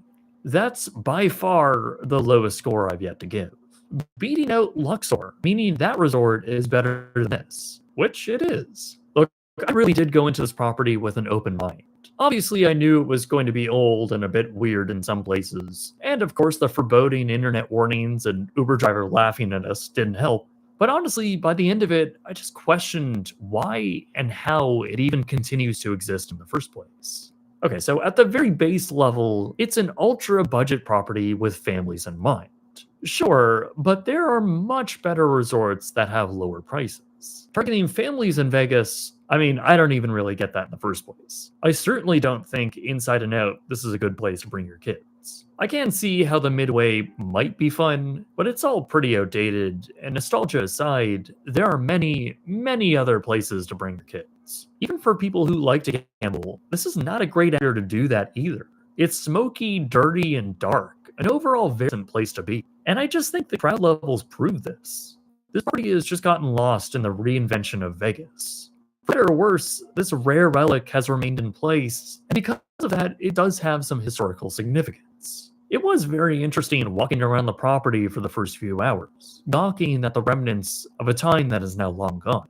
In that sense, Circus Circus does have some charm that shouldn't be totally written off, but it's also a place that seemingly has no vision or care for the product, or the potential of its original theme. It's a sad case of neglect. And in the end, when I finally did leave and got some fresh air, all I could think to myself was how much longer this resort has left. because I certainly wouldn't be surprised if it's not operating in the near future. Then again, I also don't really see the business case for a $5 billion asking price. But what do you think? Have I been too harsh on this dying Vegas relic, or is it time to bring the wrecking ball in and reinvent this portion of the strip? Now, on the other hand, for a potential perfect score of 50 out of 50, we'll start with the location, and for this being a property at the far north.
Keeps crashing.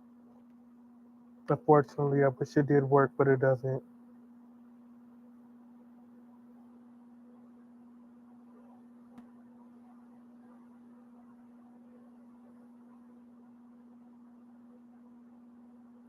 I play this side board when I get frustrated.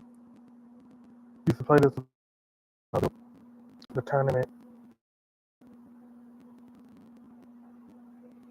Or how far I can get.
This is not a game for slackers. There are no gimmies, no do-overs, no lifelines, no hints.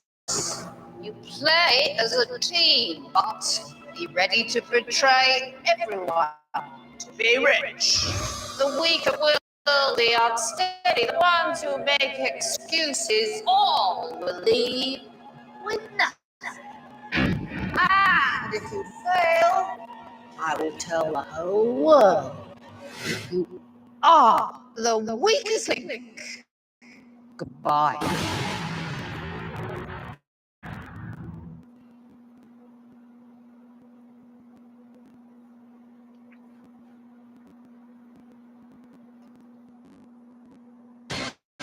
Welcome to the weakest link.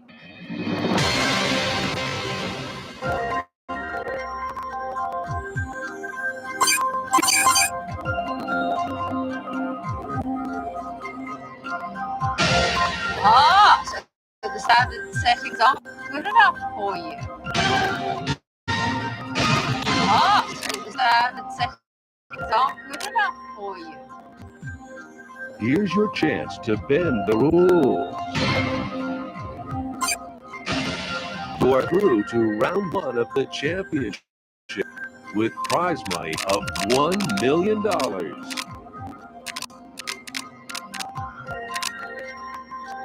I'm Barry, 38, and I'm a New York cabbie from Brooklyn. Now the rules. In each round, the aim is to answer enough questions correctly to reach your 125.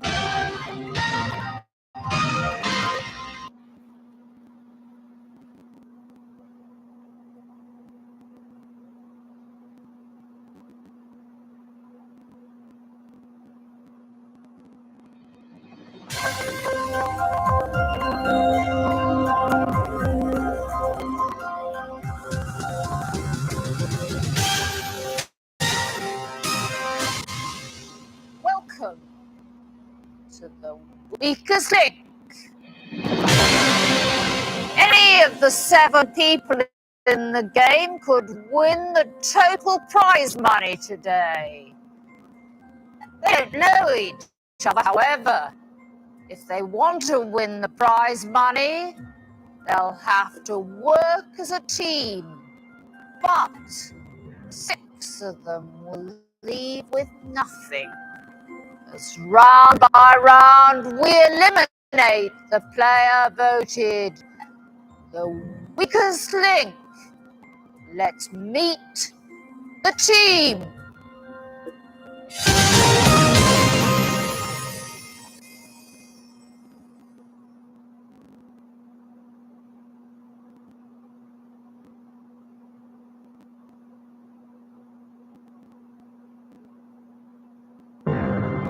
Alan, age 41, a CPA from Grand Forks, North Dakota.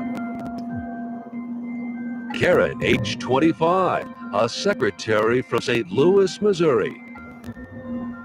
Cindy, age 40, a PE teacher from Boston, Massachusetts. Jojo, a high school student living in Denver, Colorado. Gary, age 21, a college graduate living in Berkeley, California. Barry, age 38, a cab driver from Brooklyn, New York. Jenny, age 31, a receptionist from Las Vegas, Nevada. The first round lasts for 2.5 minutes. The order you are playing was randomly selected before the show. We'll start with the player in the first position. Let's play the weakest link.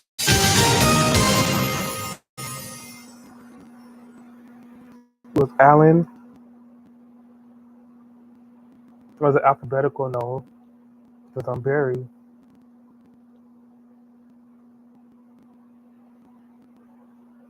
Supposed to be alphabetical, where they stand or whatever. Alan, you will answer first. Let's play the weakest link. Start the clock. Alan, in entertainment, which one of these is right? Pass. Karen, select the right answer. Pass. Cindy, in science, which one of these is correct?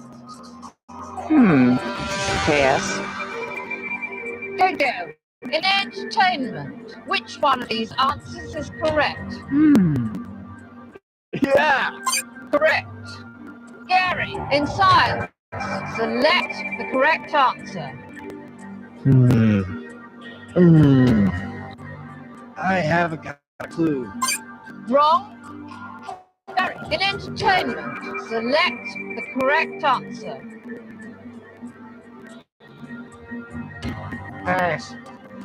Jenny, in entertainment, which one of these is right? Yes. Correct. Alan, in entertainment, select Bang. the right answer. I know the answer. Correct. Karen, in the arts, select the Bang. correct answer. Oh, yes. Correct. Cindy, in entertainment, select the right answer. Oh, no. Wrong.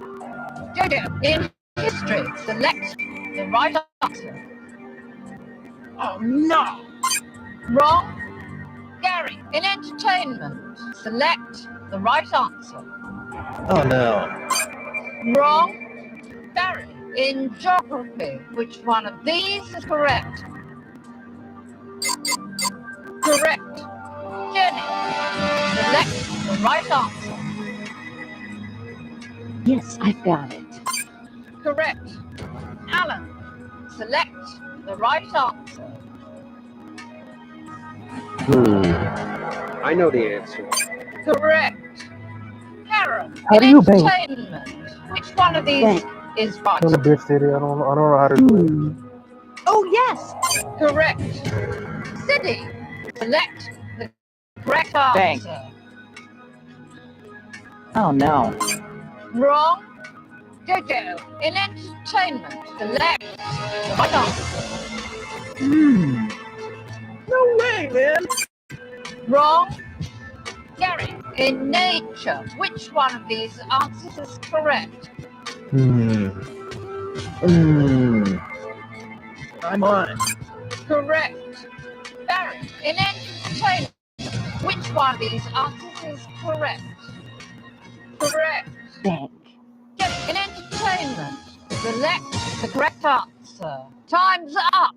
Not a very impressive total, team, in the least. That money will go through to the next round, but one of you will not.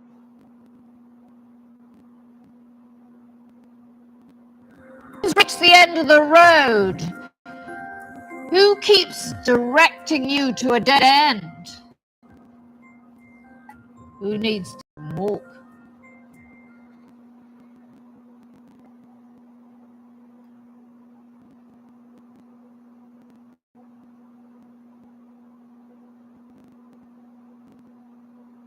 It's time to vote off the weakest link.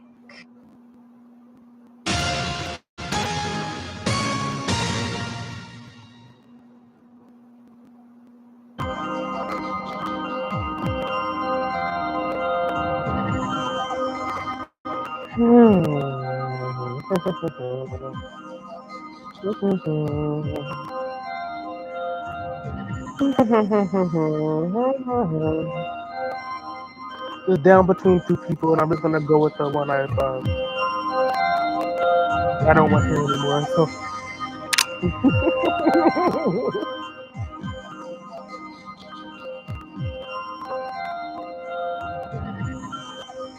Statistically, Jenny is the strongest link. Statistically, Cindy is the weakest link. Karen banked the most money. Who will collect the votes this time? Voting over, it's time to reveal who you think is the weakest link. The players voted as follows. Cindy. Cindy. Gary. Cindy. Cindy. Jojo. Cindy.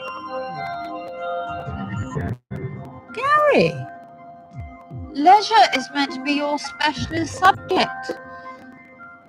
Clearly you didn't do any work preparing.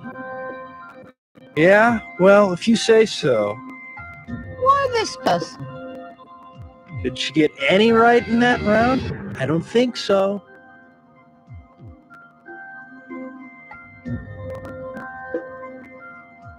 Cindy, if you perform as badly as that at work, I'm amazed you've managed to hold down a job at all. Any excuses for that performance? There's no way I was the worst out there in that round.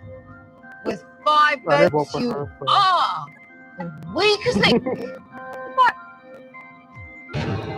I was firing answers too quickly instead of thinking about them because I was too aware of the clock. I should have tried to focus more. It was only right that I got voted out.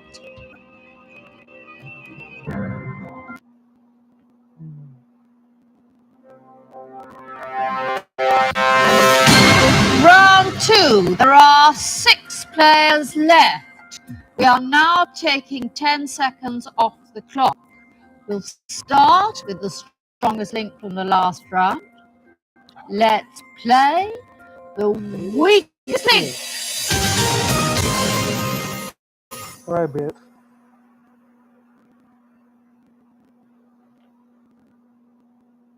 I survived the first vote, so.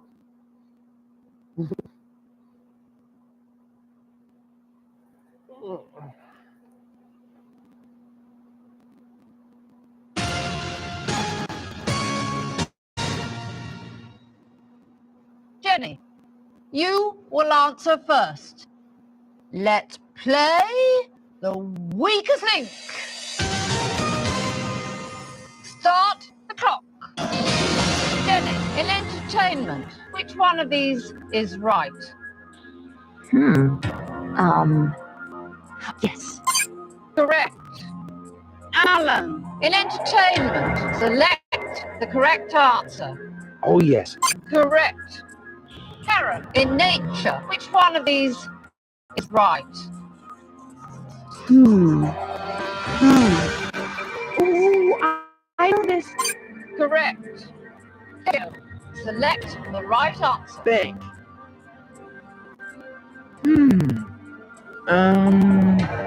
No way, man. Wrong. Gary, in entertainment, which one of these is right? Oh, yes. Correct. Gary, in sports, select the right answer. Pass.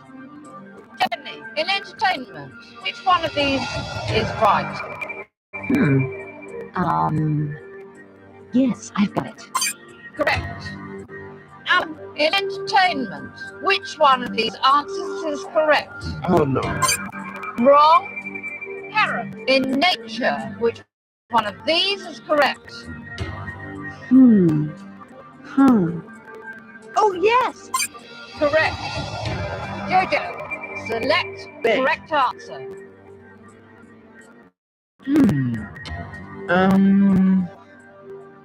Yes. Correct. Gary, in the arts, which one of these is correct? Oh, yes. Correct. Barry, select the correct answer.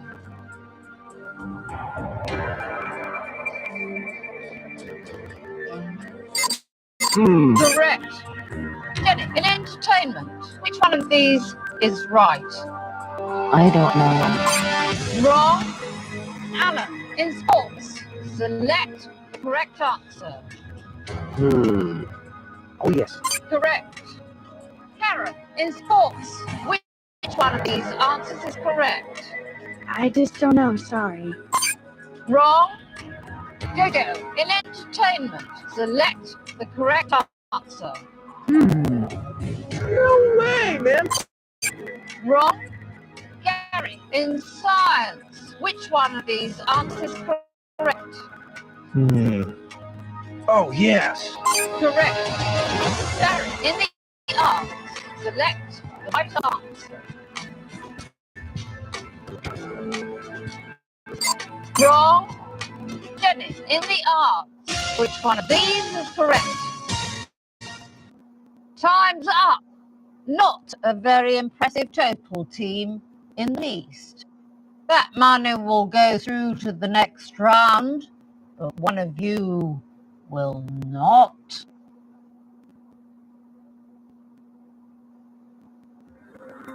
Which one of you is the big bad wolf? Whose mind, sadly, is emptier than Mother Hubbard's cupboard? Who's trying to turn your coach into a pumpkin?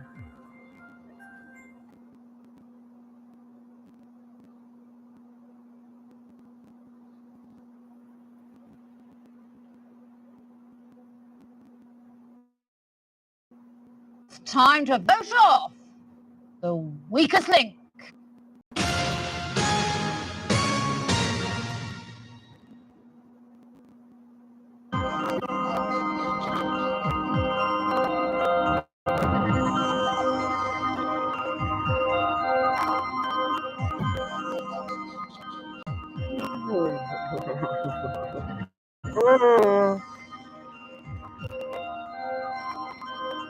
It might be me though, because I got two wrong, so I got one right.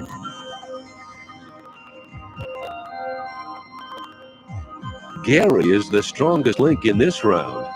In this round, Barry is the weakest link. JoJo banked more than anyone else. But will the votes follow the facts? I hope not. Voting over, it's time to reveal who you think is the weakest link. The players voted as follows. JoJo, Barry,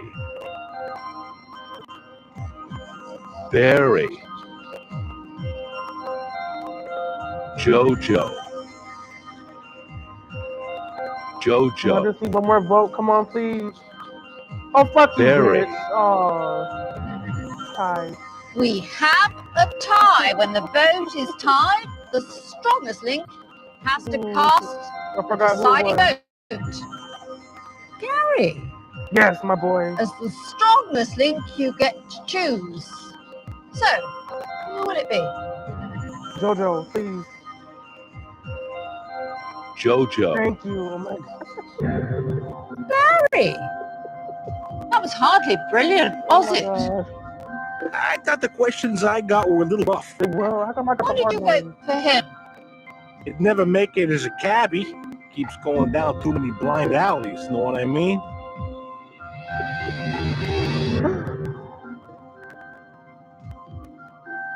JoJo, leisure is meant to be your specialist subject. Now, clearly you didn't do any work preparing. What sort of questions did you think you were going to get? Obviously not the sort I've asked you. I thought I got some pretty stupid questions. With 3 votes, you are the weakest link. I just think it's because I'm not into some of the things the others are, you know? So they figured they should dump on me? Fair enough, I suppose. But I just hope they get some questions on the stuff I do know about. Then they'll be sorry. Oh, I got lucky.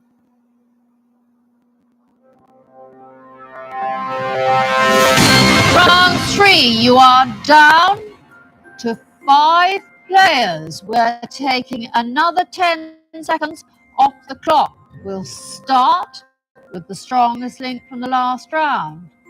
Let's play the weakest link.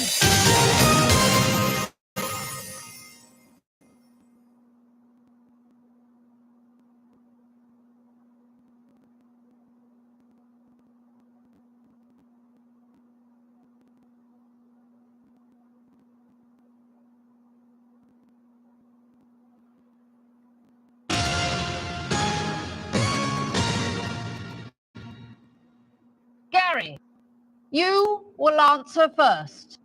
Let's play the weakest link. Start the clock. Gary, in geography, which one of these answers is correct? I'm on it. Correct. Barry, which one of these is right? Correct. Benny, in entertainment, which one of these is right? How do you think? Yes, I've got it. Correct. Alan, in sports, which one of these answers is correct?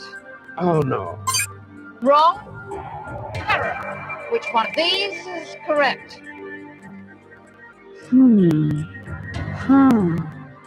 Ooh, I know this. Correct. Gary, select the correct answer. Oh no.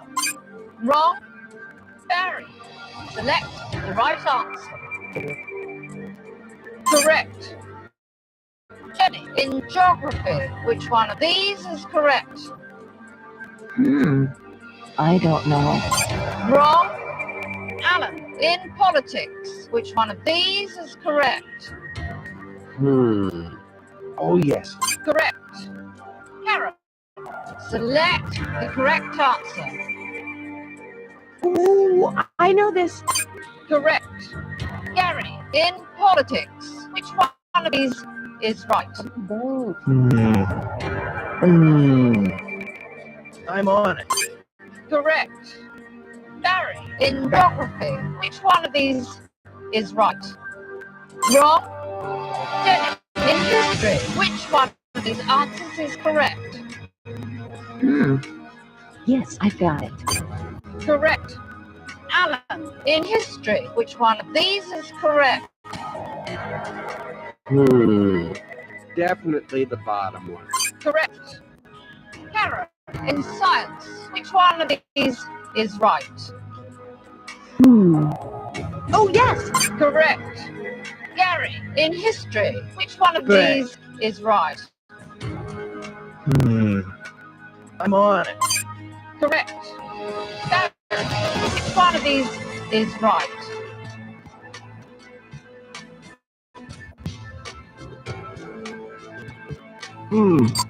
Wrong.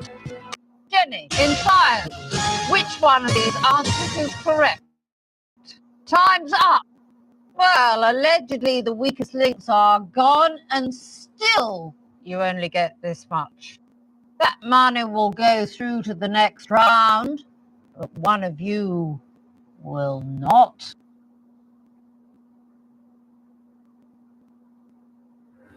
Why aren't you making more money? Who is damaging your deposits? Who needs to be told to cash in their chips?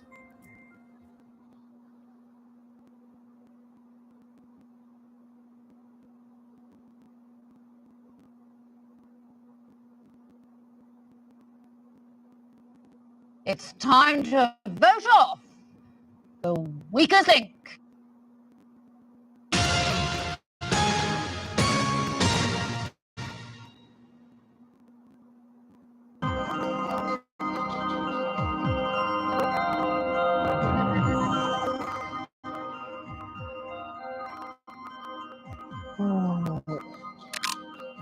Probably is gonna be me this time. I hope not. Karen statistically is the strongest link. In this round, Barry is the weakest link. Gary banked the most in that round.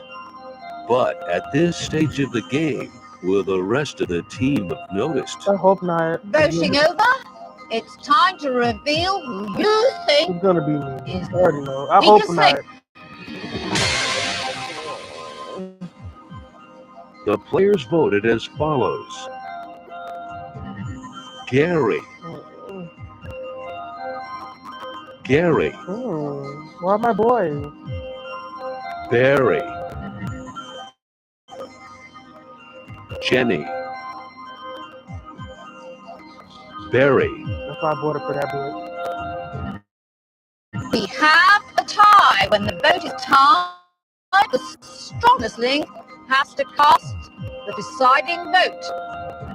Karen. As the strongest link, you get to choose. So, who will it be? Barry. Why me? Hey. I thought you were. I didn't want to vote. If I would have voted for my boy, I would have stayed. I didn't want to vote for him. Find your though. way to the studio today. Everything is happening too fast for me. Why this person? He seems a little mean in my book, and I don't think he's making the team very happy.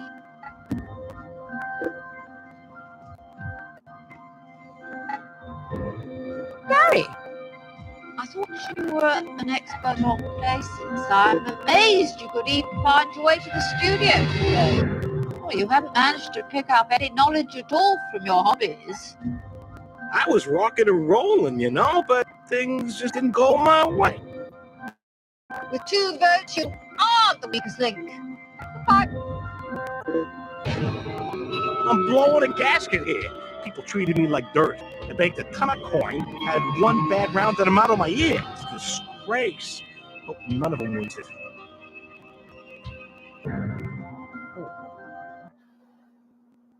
I tried. If I would have voted for my boy, I would have said I couldn't vote for him.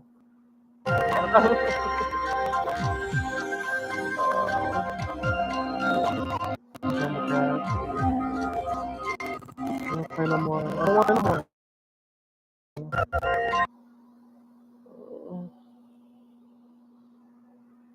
Mm. Well, I'm surprised I got as far as I did. So.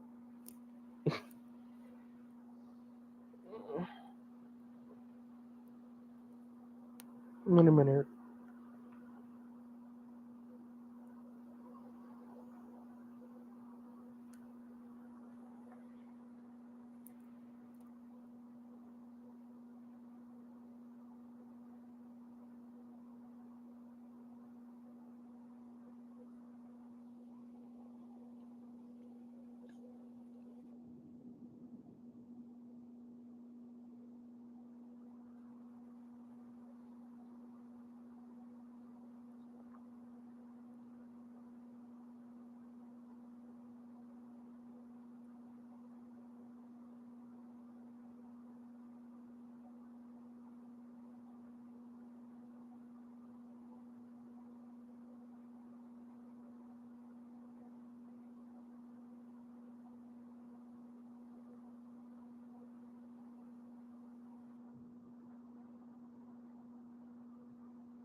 Mm-mm.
No, what?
The hell? No, it's not even. That doesn't even fucking work. Stop broken and stuff. Look.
Nope, nope, nope, nope, nope.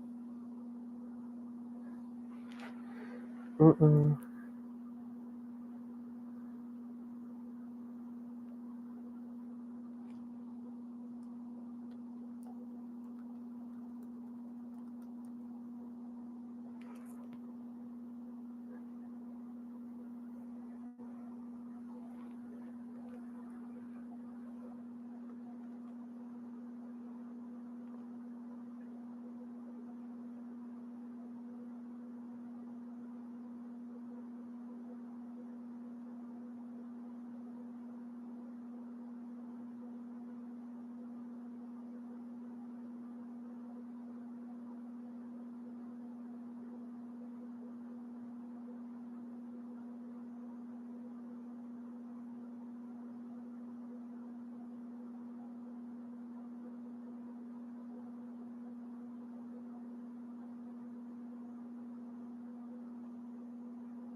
It does.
try that.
Get away from me, cat. God.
Hey guys, Alec here with another 2004 skate video for you. You guys really seem to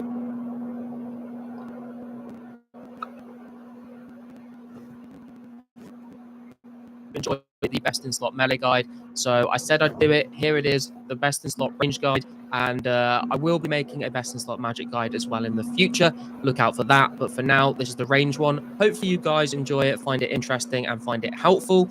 And as we're going to sort of follow the same structure as the melee one, where we're going to go through all the different slots and go over which items are currently in the game, which ones are going to come out in the future and when, and then which ones are best in slot depending on which date the game is in at the time. So we're going to start off with the head slot, and the two helms that we have to compare at the moment that are in the game are the coif and the Robin Hood hat.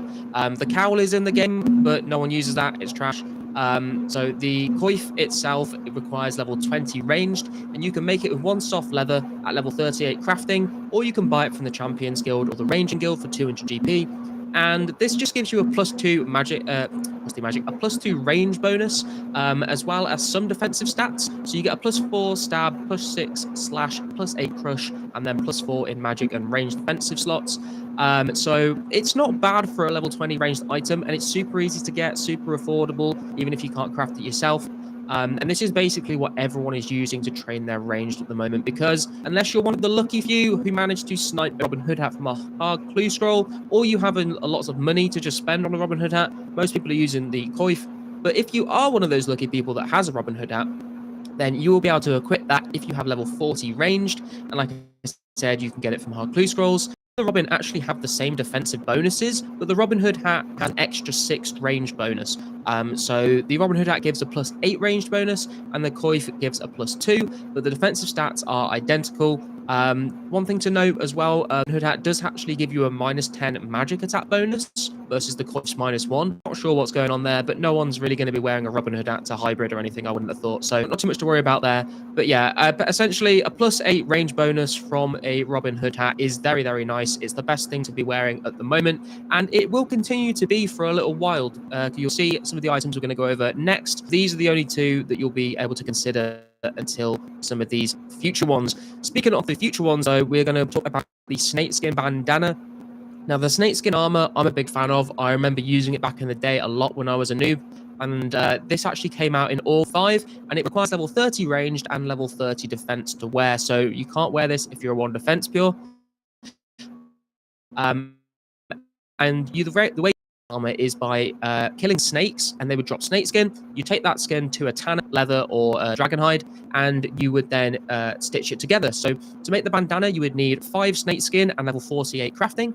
And this one's a bit weird, so it's got worse defensive bonuses than the coif, but it does give a 2 range bonus over the coif. So the coif obviously +2 range bonus, the snakeskin bandana with a +4, and the defensive stats, it's not a huge difference to be honest, but it is technically worse than the coif, but I would still take it over that of the extra 2 ranged attack bonus.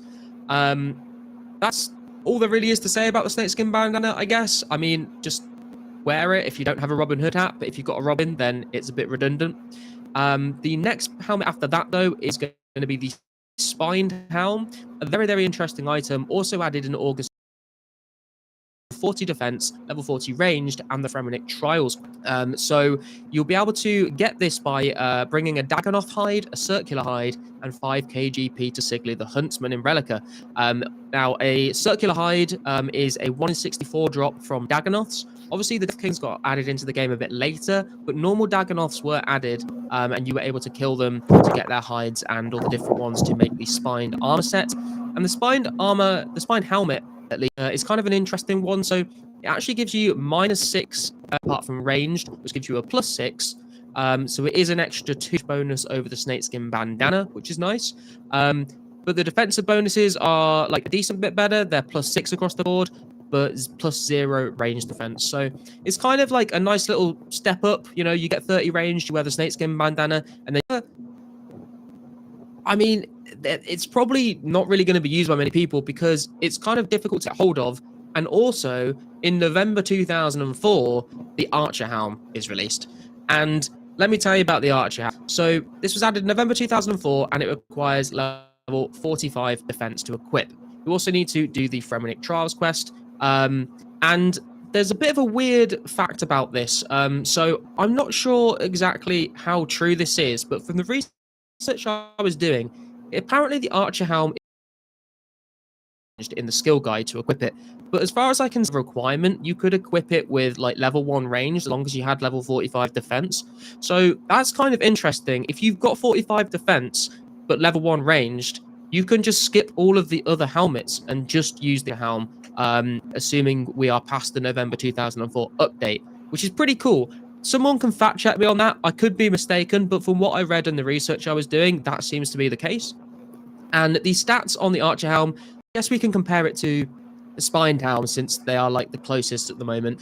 So the Archer helm gives -5 attack for the ranged attack, and then just like +1 over all the other attack styles. And then the defensive bonuses are a little bit better. So the stab defense bonus is the same. You get an extra 2 slash defense bonus, an extra 4 crush, and then the magic is the same, but you do get an extra 6 range defense from the Archer helm as well, which is pretty cool. And these are purchased for 78k from Skullgrimmen's shop, or they are a very rare drop from off themselves. So there you go. Very similar to the Spined helm, has less negativities and better defensive bonuses. Kind of makes the Spined helm a little bit pointless, like you may as well just get 5 defense levels. But I guess if you're like staying as a room pure or something, maybe use the Spined helm. But other than that, I don't really see it anymore. Archer helm, again, just easier to get hold of as well. But that's going to take Blessed D'hide Coif. Now, the Blessed D'hide is a bit... I was surprised to find out it's not actually as good as everyone thinks it's going to be. But the Coif is nice because there isn't like a black D'hide Coif. But there is the Blessed D'hide Coif. However, not until December 2006. So this is a long way off. I almost didn't include it, but I thought a lot of people would probably comment saying, what about Blessed D'hide if I didn't? So December 2006 for the Blessed. It requires level 40 defense and level 70 range to wear the Coif, and this is just obtained through hard clue scrolls. It gives an extra 1 ranged bonus than over the Archer helm, but defensive stats are worse than the Archer helm. So you can see the stats there on screen. Just like, I don't know if it's really worth it. So the +1 prayer bonus, as far as I'm aware, wasn't added until Old School in 2014. I can't see any mention of the RuneScape 3 wiki, so I'm assuming it didn't actually have a prayer bonus when it came out. It was just... but yeah, I mean, it's hard to get hold of. The Archer helm has better defensive stats, and I mean, all you're really getting is just +1 ranged attack bonus, and I guess like a little bit of a ranged defense bonus, but I'm not sure it's going to be as exciting as everyone thinks it's going to be. Another high-level helm that is not going to be as exciting, I think, as people expected it to be, is actually the Carol's Coif as well. So Carol's obviously comes out in May 2005 with Barrows, and Coif requires level 70 ranged and level 70 defense to equip. The Barrows equipment, it does eventually degrade, but I think in the first couple of months after release, it didn't have a degrade thing on it. That was added a little bit later, but eventually it will start to degrade. And the ranged attack bonus is actually only +3 on this. If you look at the stats on the Old School wiki, it says that it has a +7 ranged attack bonus. This was changed in 2015 to a +7, but before that, it was only a +3. So this is actually much worse than the Archer helm for accuracy. And it's honestly not that much better than the Archer helm defense-wise either. You're getting a +1 slash defense, a +2 crush defense, and a +4 range defense for the trade-off is just not very good. You're getting double the ranged attack bonus from an Archer helm than you would with the Carol's Coif. And I mean, I guess if you want to use the Carol's set effect, sure. I don't know why you'd want to use that though. All it does is give you a chance to drain your opponent's agility level. So honestly, I don't really see the Carol's Coif being very good. I know it's kind of dead content in Old School, and it has been for a long time, but I think a lot of people were maybe getting a hype that Carol's Coif would be useful in when it comes out in May 2005. I just don't think it's going to be that good. I really don't. I mean, hopefully I'm wrong. Maybe someone can find like a cool place to use it or anything like that. But from what I'm looking at, it just doesn't look that exciting, to be honest. But that is going to be all of the ranged helms that we're going to talk about in this video. That's a lie. There's going to be a couple that I mentioned briefly at the end of the video, but I'm not going to put those things in in this section. So we're going to move on to the amulet slot next. And really, the only thing to talk about here is the Amulet of Glory versus the Amulet of Fury. And there's not much to say other than they have the same +10 range bonus, but the Fury gives +15 in all defensive styles versus the Glory's +3 in all defensive styles. And the Glory gives a +2 prayer bonus. The Fury gives a +5 bonus. So obviously the Fury is just the better one to use when it comes out in 2005. Obviously, the Fury is much harder to obtain due to the Onyx and the crafting and magic requirements. October 2005 for the Amulet of Fury. We spoke of it in the Melee video. So, yeah, like, wear a Glory until Fury comes out. And if you can't afford it or make it, then keep using the Glory until you can, is really all I have to say about the Amulet slot here. That's going to take us on to the Cape slot, though. And this is where it gets a little bit more interesting. So, obviously, at the moment, all we have is the Legends Cape. Doesn't give any range bonus, but it does give +7 in all defensive styles. And then in October 2005, we get the Obsidian Cape and the Fire Cape. Now, the Obby Cape gives 0 range bonus, but it gives +9 in all defensive styles, so it's better than the Legends Cape. And the Fire Cape gives a +1 range bonus, which is nice, and +11 in all the defensive styles, as well as a +2 prayer bonus. Obviously, very, very nice cape to have. There is skill capes in October 2006. They're exactly the same as the Obby cape.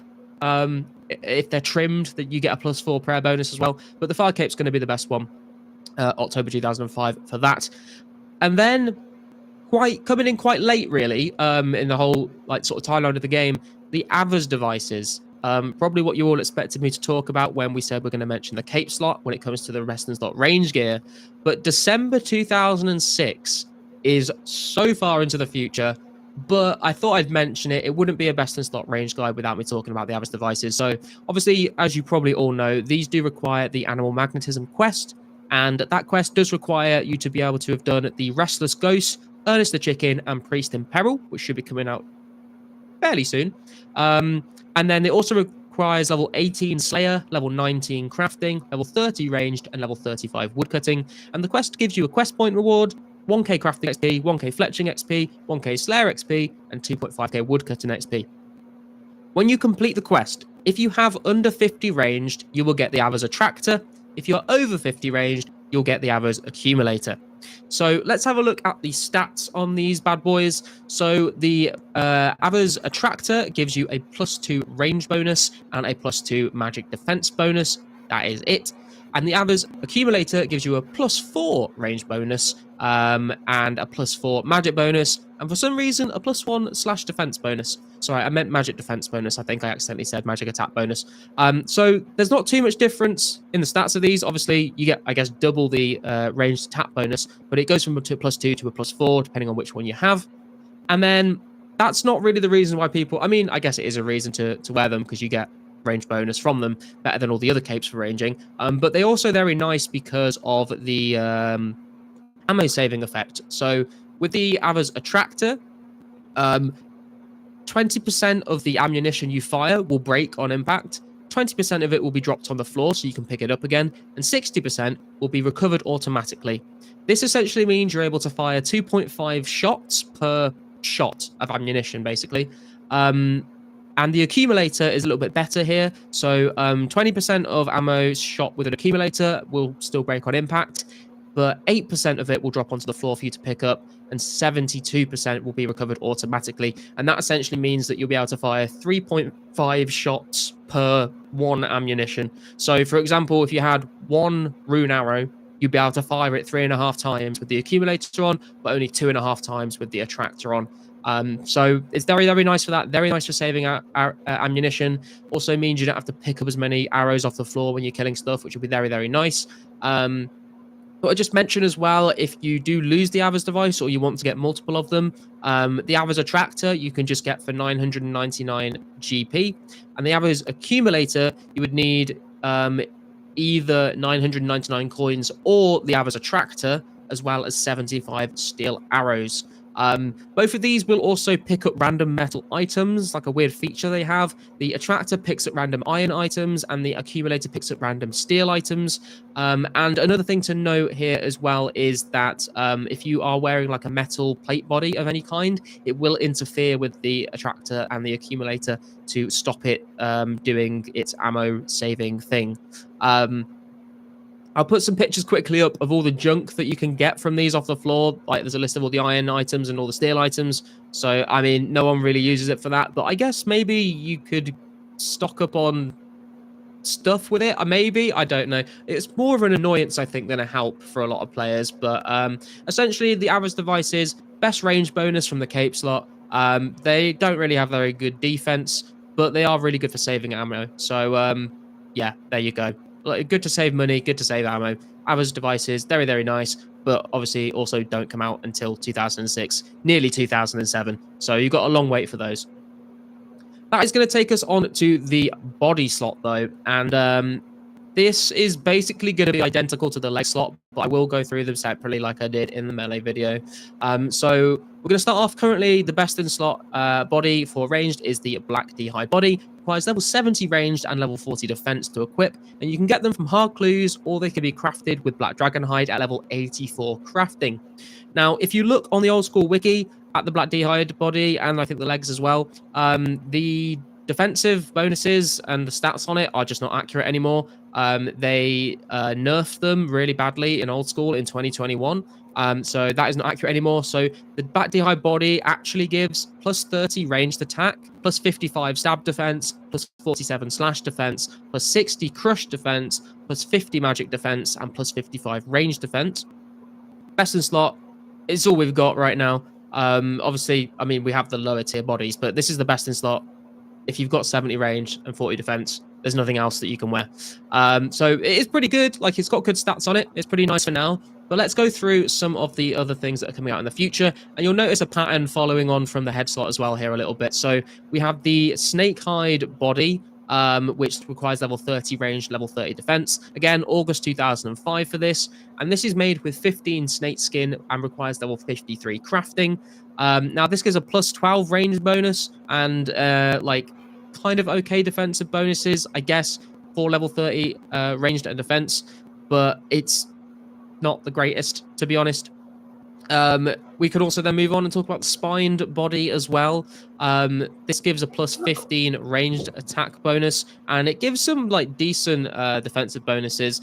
This again, August 2005, and it was made by bringing the Dagonoth hide, the flattened hide, and 10,000 GP to Sigley. Again, the flattened hide is a rare drop from Dagonoths. It does have better defenses, and it does have slightly more ranged attack. So you're going from a plus 12 to a plus 15. And as far as I can see, this is basically identical to the green Dragonhide body, so we just use that instead. It's like pretty much the same. I think the only difference... Actually, I don't think there are any differences, because once again, the green D-Hide body was nerfed in 2021. So I think it's basically just the same, but it does look a lot cooler. So if maybe we want to get your hands on one of those, possibly. Then we're moving on to the Blessed D-Hide body. Again, it's a bit different to the Coif, because for the Coif, Black D-Hide Coif, but when it comes to the body, there is a Black D-Hide body. And I am sad that in December 2006, which is when this came out, you need 40 defense and 70 range to wear it, like the Black D-Hide body, and it is identical to the Black D-Hide body. Sadly, it just looks cool. It just looks cool. That's all there is to it. Like, they look sick. Get them, wear them, use them, but they're not better. There's a +1 prayer bonus, but that wasn't added until 2014, as far as I can see. If anyone knows different, do let me know. But as far as I can see, Blessed D-Hide is literally pointless, other than just the flex, which is, you know, a good reason to own one. But I really did think that it gave a prayer bonus like way earlier than 2014, but apparently it doesn't. So yeah, buy one because they look cool, but just stick with Black D-Hide body, to be honest, because it's just the same thing. And then that's going to finally take us on to the Carol's top, Carol's leather top. And this is an interesting one. So this came out in May 2005 with Barrows, as we said, with the requires level 70 range, 70 defense to wear. And it's A bit of an odd one because it actually has worse melee defense than Black D'hide does, but it does have better magic and range defense. So I'm not really. I just assumed that Barrows always was the tanky option compared to all the other pieces, but it seems like Carol's top is not actually that tanky. So you're losing probably between 5 to 10 defensive bonuses for the melee defensive stats, and then the magic defense bonus though you are 15. And you get in a +2 on the range defense. So and the range attack bonus is the same. It's just a +30 off for both of them. So I mean, it looks good. It is tankier if you're being hit with magic or ranged. But if you want to tank against melee, then the Black D'hide is better, which surprised me. But there you go. And again, we can go through the leg slots. It's basically going to be the same kinds of gear. So the Black D'hide chaps, again on the old school wiki, not accurate. It actually gives +17 range bonus, +31 stab defense, 25 slash defense, 33 crush defense, 28 magic defense, and 31 range defense. And again, you get these from hard clues, or you can craft them with level 82 crafting. And then we have the snakeskin legs, again 30 range, 30 defense, August 2005. Created with 12 snakeskin and level 51 crafting. And this gives you a +6 ranged attack bonus, and they give you +8 stab and slash defense, +10 crush defense, +4 magic defense, and +10 range defense. So they're worth using at that level. And then we get these spined legs at level 40 ranged and 40 defense again, August 2005 still. These are obtained by bringing Dagonoth hide and a stretched hide to Sigley with 7.5 AGP. Again, much better defense than the snakeskin and slightly more range bonus there as well, going up from +6 to +2 ranged, and the defensive stats are a significant improvement. Again, pretty much, I think they're basically the same as the green dragon hide as well. So it's one of those. Again, then after that, the Blessed D'hide as well. It's the same. It's just the same. It's just the same. Moving on. The Carol's skirt. It looks very good. I like it. Same as the body, level 70 defense. Has worse melee defenses, but better magic and range defense. Same range bonus. So if you're depending on attacked with, if you need that magic defense bonus or range defense bonus, Carol's will be your friend. If you're being hit with melee, just use the D'hide. It's going to be better. Obviously, again, Carol's want to degrade when they add that update in as well. So you're going to be spending money to upkeep this set of armor. So bear that in mind as well. And then we can move on to the Van Braces slot.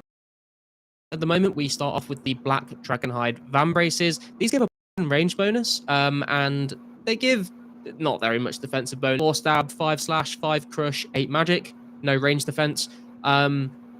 Actually, no, I tell a lie. The stab defense bonus is actually a +6, and the crush defense bonus is actually a +7. It was nerfed 2021 when Dragex did the D'hide nerf, so a little bit better than it says on the old school wiki. And these are interesting as well because they do require level 70 range, but there isn't actually a defense requirement for them. So the body and the legs, obviously, you need the 40 defense level to equip the D'hide, but the sorry, you don't need a defense level to equip the chaps, just the body. But so the Van Braces are like the chaps in that there is no defense requirement to equip them. That's again going to move us on, and you might guess what's coming up. It's the Snake Skippers, yes. So this gives you a +6 ranged attack bonus, and the defensive bonuses are pretty crap, just 2, 2, 2, 1, 0. But a level 30 ranged, what are you going to really expect? August 2005, they require 8 snakeskin and level 47 crafting to make them. And this is where it goes a little off-road here. So we're going to talk about the spined gloves next, but these are a little bit different from the rest of the spined armor set. So there are no stat requirements, there are no quest requirements to wear the spined gloves. They are also not obtained from Sigley by taking a weird Dagonoth hide to him. They are just dropped from Dagonoths as a drop, and these are terrible. They are worse than the snakeskin Van Braces. They are useless. They give +0 across the board in all attack styles. And defensive bonuses, they give +1 slash, +2 crush. That is it. That's all they do. Absolutely tragic. They're useless. Moving on. The Blessed Van Braces. Again, they're the same as Black D'hide Van Braces. Come out December 2006. Scrolls. Identical to the Black D'hide. They look cool, but they're Van Braces. I haven't really noticed them. But there you go. They get a +1 prayer bonus way into. And then finally, Barrow's gloves are just going to be best in slot when they come out. Those come out in March 2006, and you get them for 130k GP after doing the Recipe for Disaster quest and all the subquests. They don't actually have a defense requirement to equip them, but they can't be obtained with 1 defense due to the quests that you need to do to complete all of Recipe for Disaster. So I think like the minimum defense level you can get them with is like 35. And that's if you like don't get the defense XP from Monkey Madness. So these are going to be really good though. They give a plus 12 in all attack and defensive styles across the board, apart from magic, which only gives plus 6 in each. And it also gives a plus 12 strength bonus. So they're really good for like tri-breeding, hybriding, basically any combat style. Barrow's gloves are going to be best in slot when they come out. But it is quite a long wait for March 2006. That is the gloves. We're going to move on to the boot slot next, and we are going to start with currently the best in slot range boots is the Ranger boots. These require level 40 range to equip, and you can get them from Medium Clues if you are there. You can buy them for, I think they're going for like 12-13 mil right now. Very expensive, but they do give a plus 8 range bonus. Defensive stats not great, but plus 8 range bonus, very, very nice for only a level 40 range requirement. After that, though, the snakeskin boots, these are pretty iconic, I feel like, more so than the rest of the snakehide armor. I remember using snakehide boots with, like, black d'hide and stuff, because obviously there's no, like, black d'hide boots or anything like that. So these are pretty cool. They give a plus 3 ranged attack bonus and, like, very little defensive bonuses, but they are going to be, if you can't afford ranger boots, basically, you're going to be wearing snakehide boots for quite a while. They come out in August 2005. Level 30 ranged and defense to equip them, and they are made at level 45 crafting with 6 snakeskin.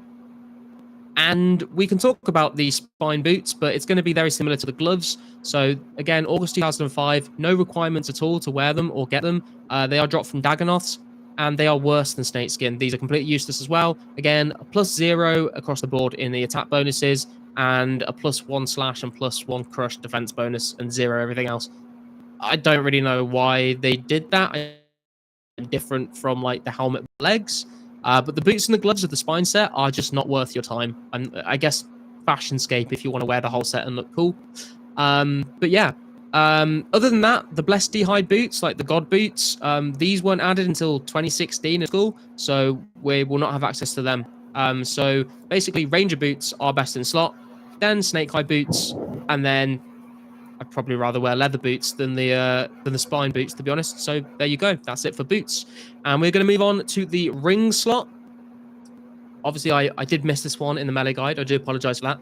But it's not going to be too much different. So Ring of Recoil is best in slot for damage. And Ring of Wealth is best in slot for everything else, just to get loot, basically. And then other than that, the only other ring to speak of is the Archer ring. Obviously comes out with Dagonoth Kings in November of 2005. Quite a nice ring, gives a plus 4 ranged attack and defensive bonus, and it is dropped from Dagonoth Supreme at a rate of 1 in 128.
interacting with it. The crystal bow also does. You need to be able to do the roving elves quest. It comes out in February of 2005, and it does also degrade over time. So the stats will get worse on the crystal bow. But I think even at one charge, it's still like pretty comparable with the MSB, if not still better. So I think the crystal bow is going to be a huge item to use when it comes out. It might be a little bit annoying as it does require level 50 agility and 70 range to equip. So obviously MSB, a lot lower requirements there. But yeah, even at one charge, it still gives plus 64 ranged attack bonus and 52 range strength. So a little bit worse than the MSB there, but like it's really like not that big a difference. So I think the crystal bow is going to be very nice. I think DPS wise, it's going to depend on what you're killing with it. I think it's difficult to make a broad statement on the DPS. For everything comparing these two items, because I think it really is going to become like a more of a case by case basis on which bow is better, depending on what you're killing and what the defensive bonuses of that monster are and the HP and stuff like that.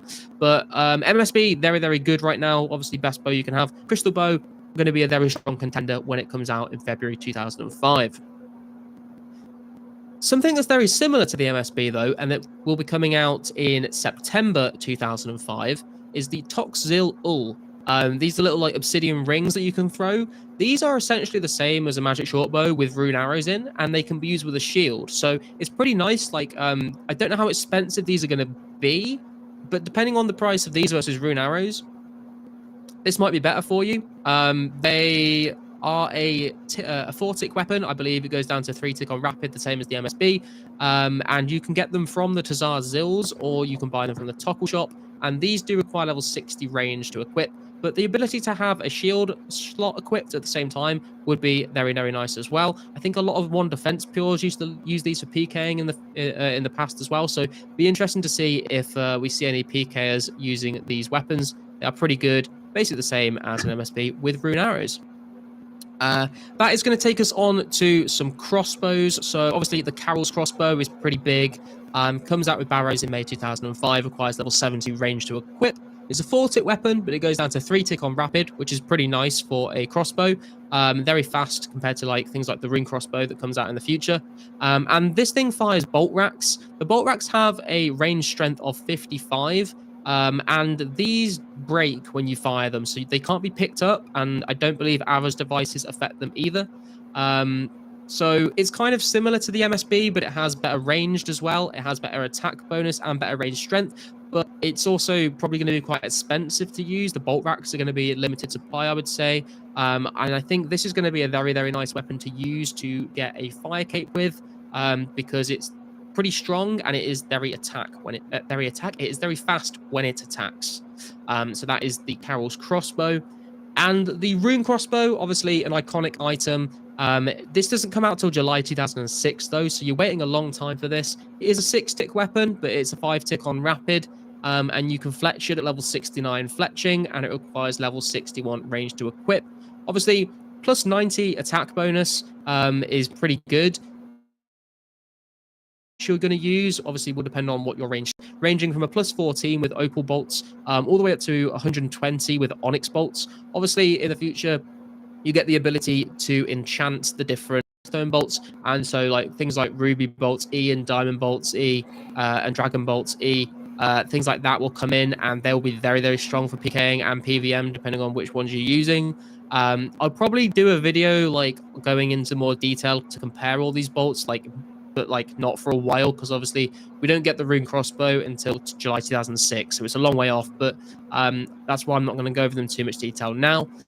But a very, very nice weapon that will be coming out in the future.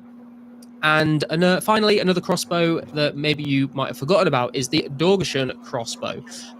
This was added in June 2006, so again, quite a ways off. It's a 5-tick weapon, goes to 4-tick on rapid, and it's bought from Nardok after doing the Lost Tribe quest. Requires level 28 range to equip.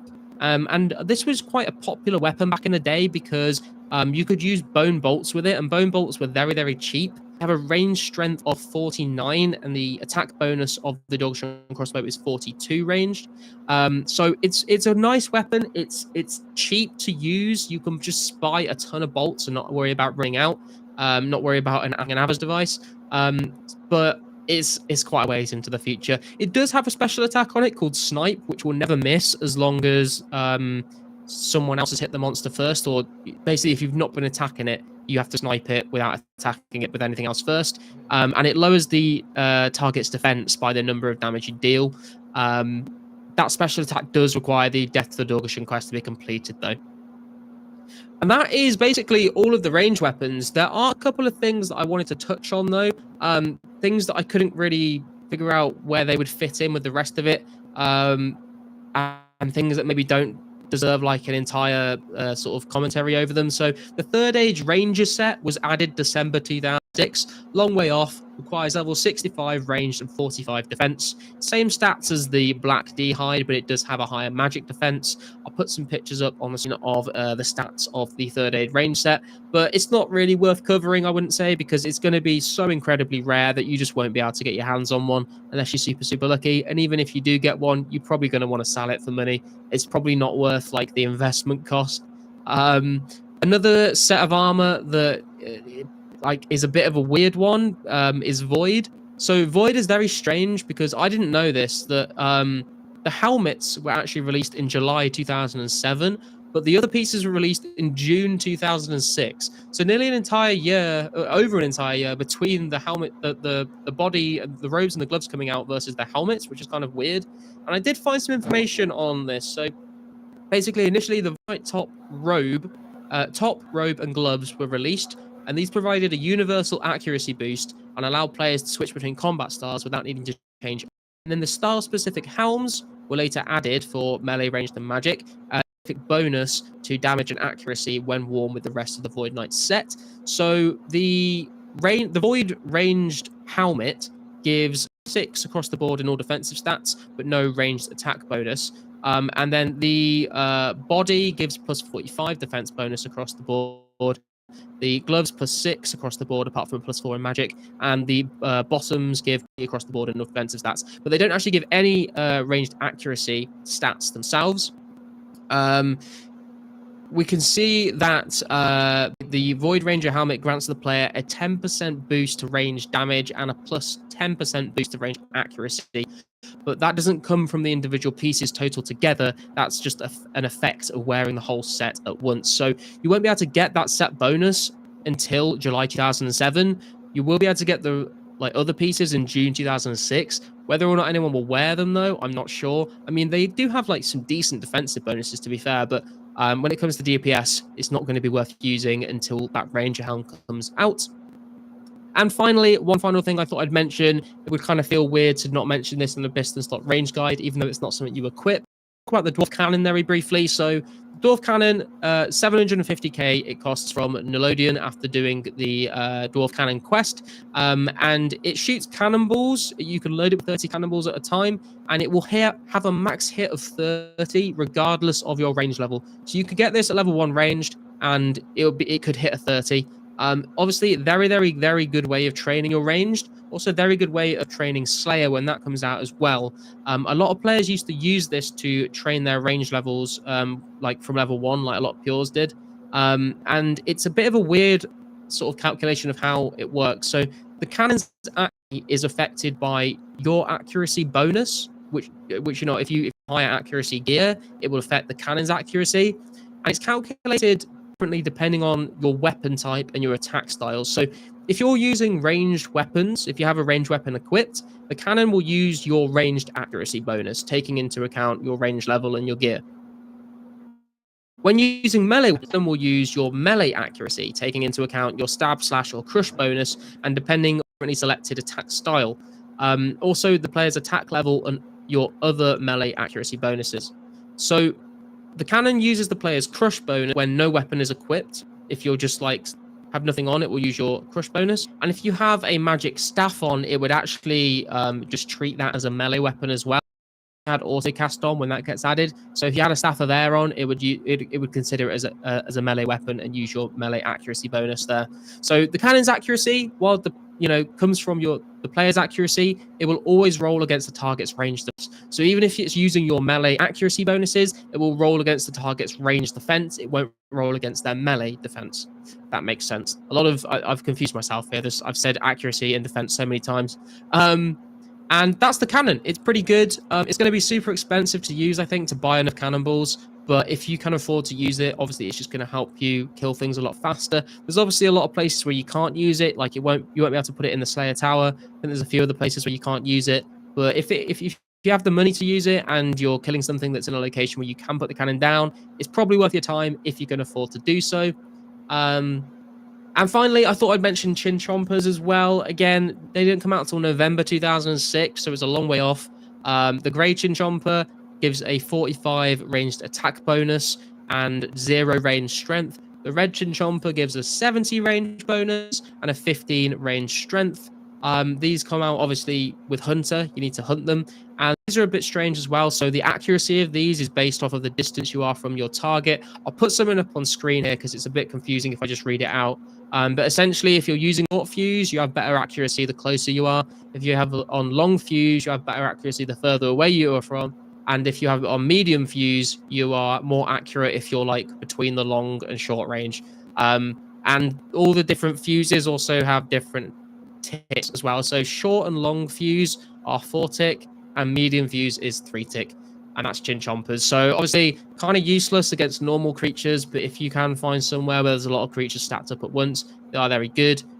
They hit up to 11 targets in a 3x3 area. So super, super quick ranged XP and HP XP and defense XP if you put them on defensive as well. Or long fuse, I should say. But yeah, again, November 2006, long way off. But that is basically everything that I think I can cover in the best in slot rain guide here, guys. If I've missed anything, please do let me know. I hope you found that useful. If you've enjoyed it, please leave a comment with any feedback. If you're excited for the magic one, leave a like, hit subscribe.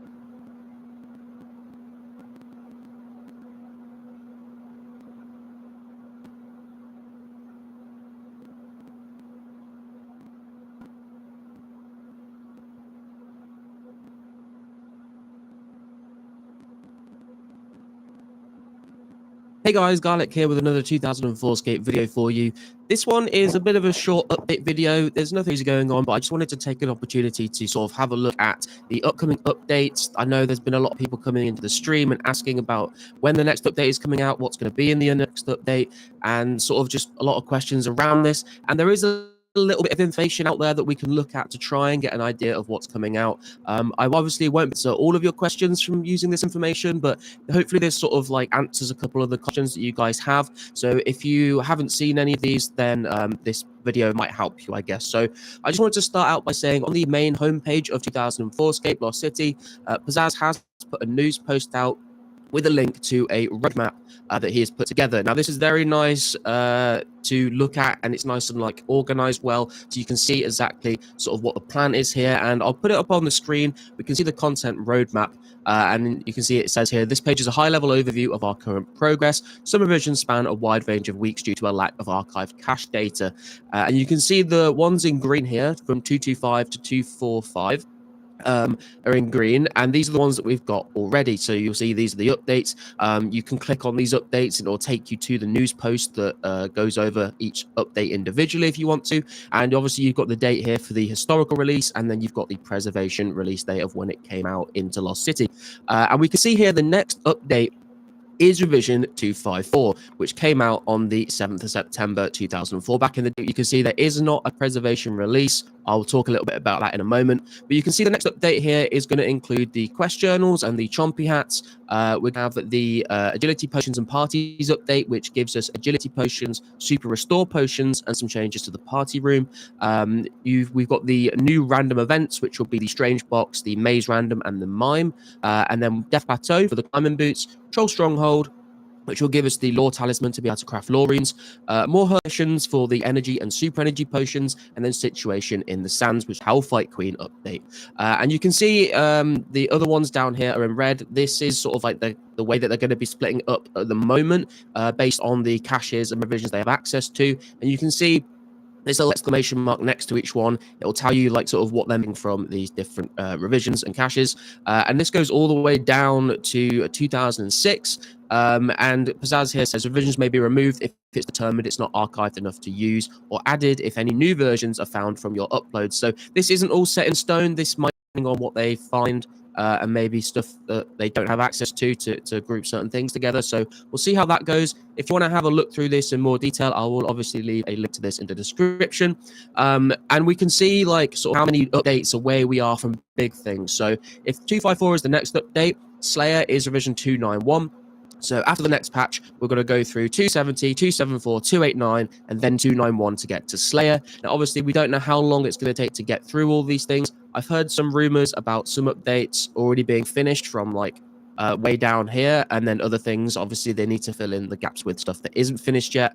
But this is revision next patch. Looking forward to this. And Pizzazz then also gave us another update on revision 254 called What's Left. Here he goes over the updates that are in that patch, and then he says there are of course some changes not mentioned in the official news post. So here it says they've currently finished Brimhaven Agility Arena done. Chompy Hats are done. The agility potions, super restore potions, energy potions, and magic potions are done. Party room changes are done. The maze, strange box, and mine random events are also completed, and the death plateau quest is completed. So it looks like we're getting pretty close to this. They then say we still have these tasks left to do. So dual arena engine and interface changes have not been completed yet. Calfight Queen is not quite finished yet. Apparently Tana is working on that. Troll Stronghold is not completed yet. Indio is working on that. And there are less than 15 quest journals left to do. Pizzazz says that he's written 4 of these journals himself, and he's trying to do 2 every day until it's finished. So if there's less than 15, let's say there's 14 left, and he's doing 2 every day, that should be about a week to finish up all the quest journals. Obviously, that might take a little longer or a little less time, depending on if more people sort of pitch in with that, or maybe there's some complications that make that take a little bit longer. And he says here, thanks Indio, Mr. Ashy B, Colin, Beeble, and friends, Oven Bread, Pretentious, and Tanner for your help and time effort contributed to this version with me. So that gives us a little bit of an idea of sort of what has been done for the next patch. All of this is already ready to go, and then what is left to do. Obviously, this doesn't sort of tell us sort of how much is left to do. You know, it could be the fact that, you know, like all of these things are like 90% complete and they just need to like put some finishing touches on it. It could be that some of them are 50% complete. There's a lot more work left to go on them. It's not really quite clear exactly sort of how much longer those things are going to take, but this does give us an idea that a lot of this patch is ready to go, and there's a few more things left. So hopefully we will see that fairly soon. And I guess the big question that everyone does like to come and ask is, when will the next patch come out? And obviously, we don't really know. It is all speculation, but I do keep saying that there's rumors about coming out around Christmas time. And the reason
added to Cow Fight Queen after the Cow Fight Queen release. So when we do get Cow Fight Queen, it's quite likely.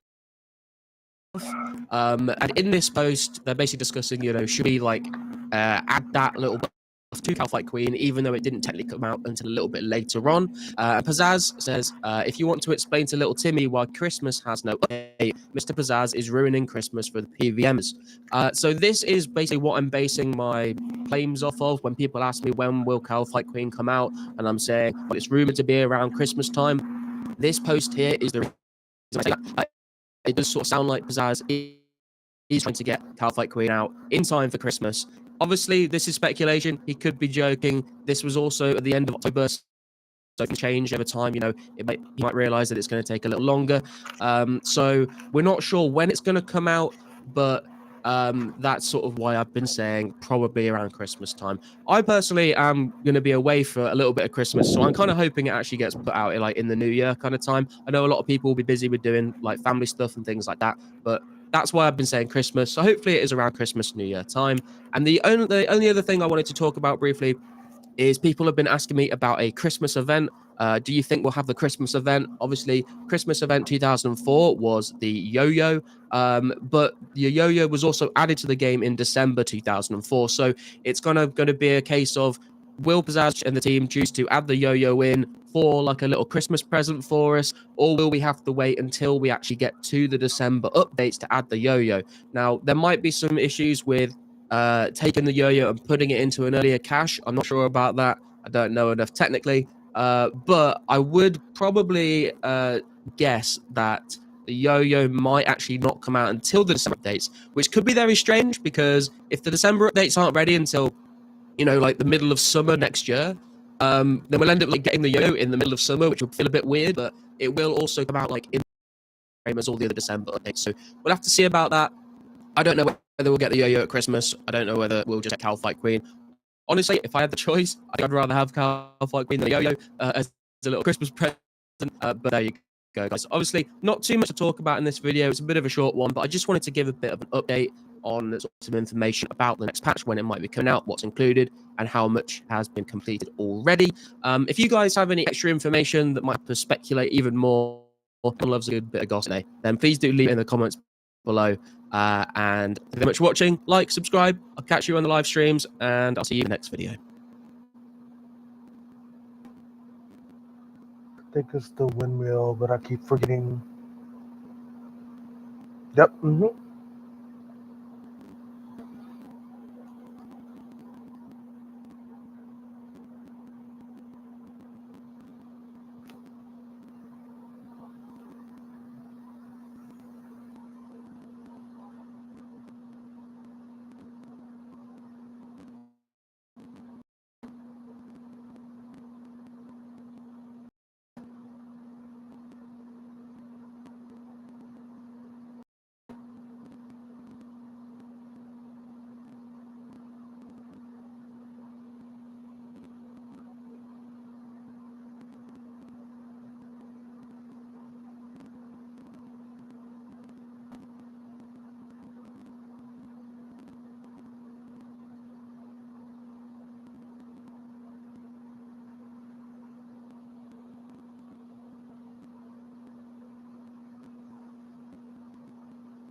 Hey guys, give it a 2004 skin.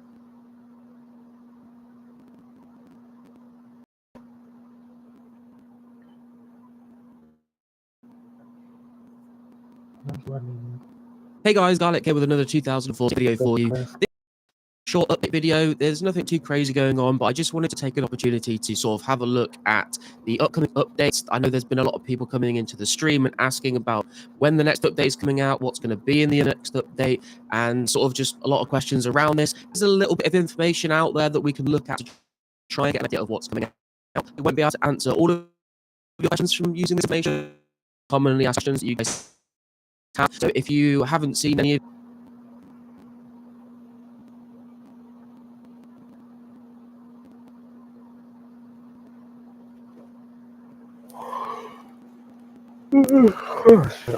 Hey guys, Garlic here with a 2004 skate video for you. This one is the next installment of the Locked In series. The series where I lock myself to an area in the game for 1 hour and I have to try and make as much GP as possible. I have to start with absolute, and the only ways I can make cash is by picking up GP off the floor, getting it from monster drops, alking stuff, or selling things to shops. And this episode is going to be locked into the wilderness. You can see here I am at the Edgeville sort of area where I'm about to cross over into the wilderness. I did think about starting this video teleporting into the lever from Ardy. Then I realized that if I start with nothing, I won't have anything to cut the spider web with, so we're going to have to start on the Edgeville borderline.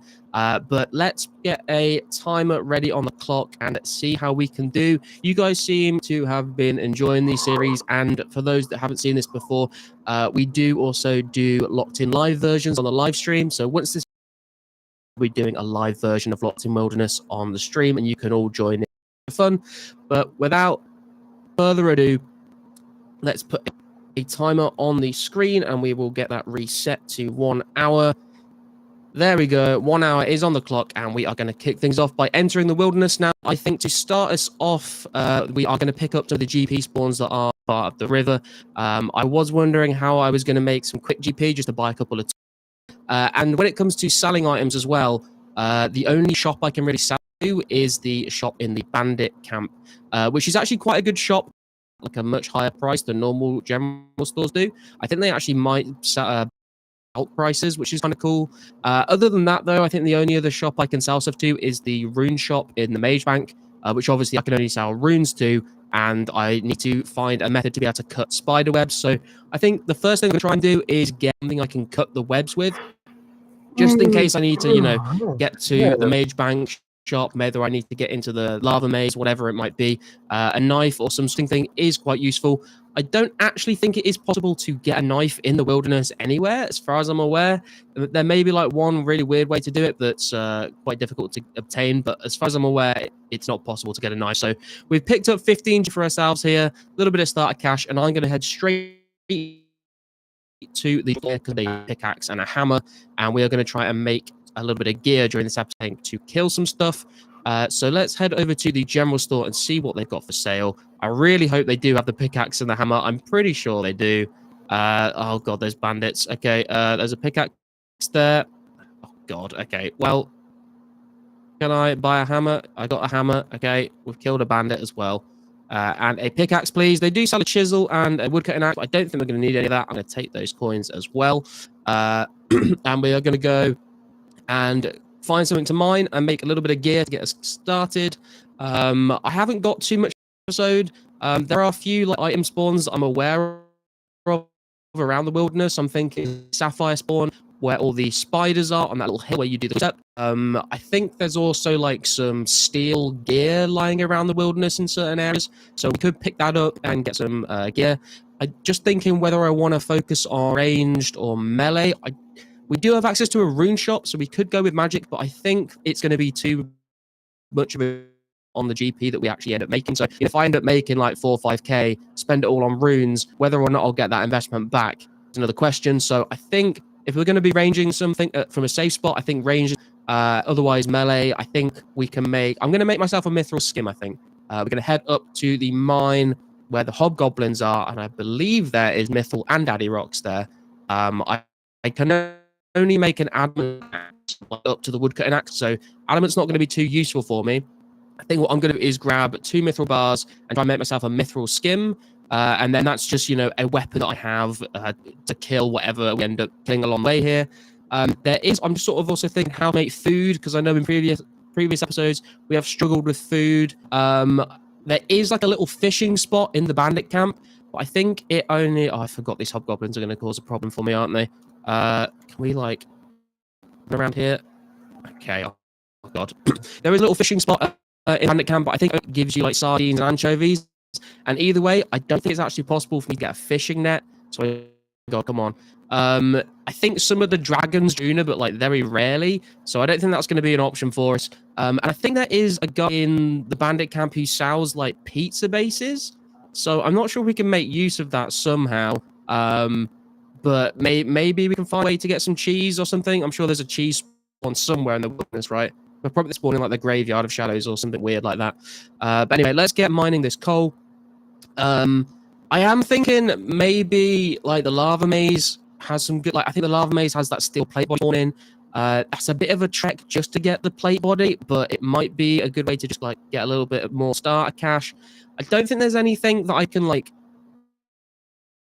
thieve that's that great. I think there's like rogues in the far northwest corner of the wilderness, which could be an option, but it's quite far away to roll the way up to those rogues, and I don't think there's really much else in that area, so I don't know whether I'll bother with that. Obviously, there's a lot of different monsters we could kill in the wilderness. There's like greater demons, there's demons, there's the hill giants, there's... I think dragons are not going to be the play because we don't have that anti-dragon shield. We could try and say it could be like quite risky, and also, especially at green drags, we could like run into PKs. That is also something I haven't mentioned yet, is that we are in the wilderness, so it is, completely possible for someone to find us and just kill us.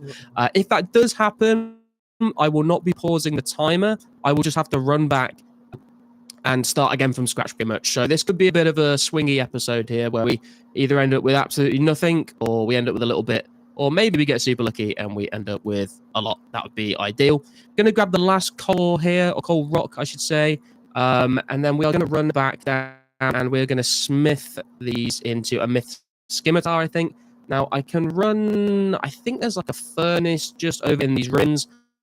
I'm not like the best at layout of the wilderness, I must admit. I know like the core areas, but when it comes to like the graveyard and the ruins and the other ruins, like I get them all a bit mixed up. So I think this is the place. How we get in. There's a fence around. Oh, there's an entranceway here. Okay. So let's enter here. We've got 48 GP so far, and we've got the stuff we need to make a mithril scimitar. And we are 6-7 minutes into the challenge. Now, there's some deadly red spiders here. They're not really going to drop much for us. There's a red dot there. What is that? Is that anything good?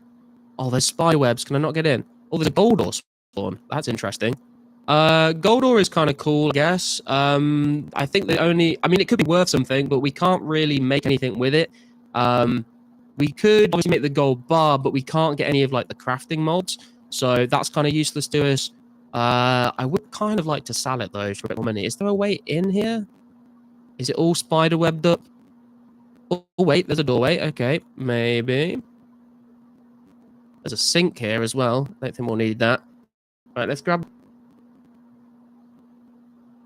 just check if there's anything out well. There's crate. Oh, there's more red dots. What have we got over here? Bones. Oh, there's steel plate legs. Okay, nice. I knew there was some steel gear lying around somewhere. Let's put on for a bit of extra defense. And then we're going to go over to... Wait, there was a ladder here. I do just kind of want to check what's up this ladder. It might be absolutely nothing at all.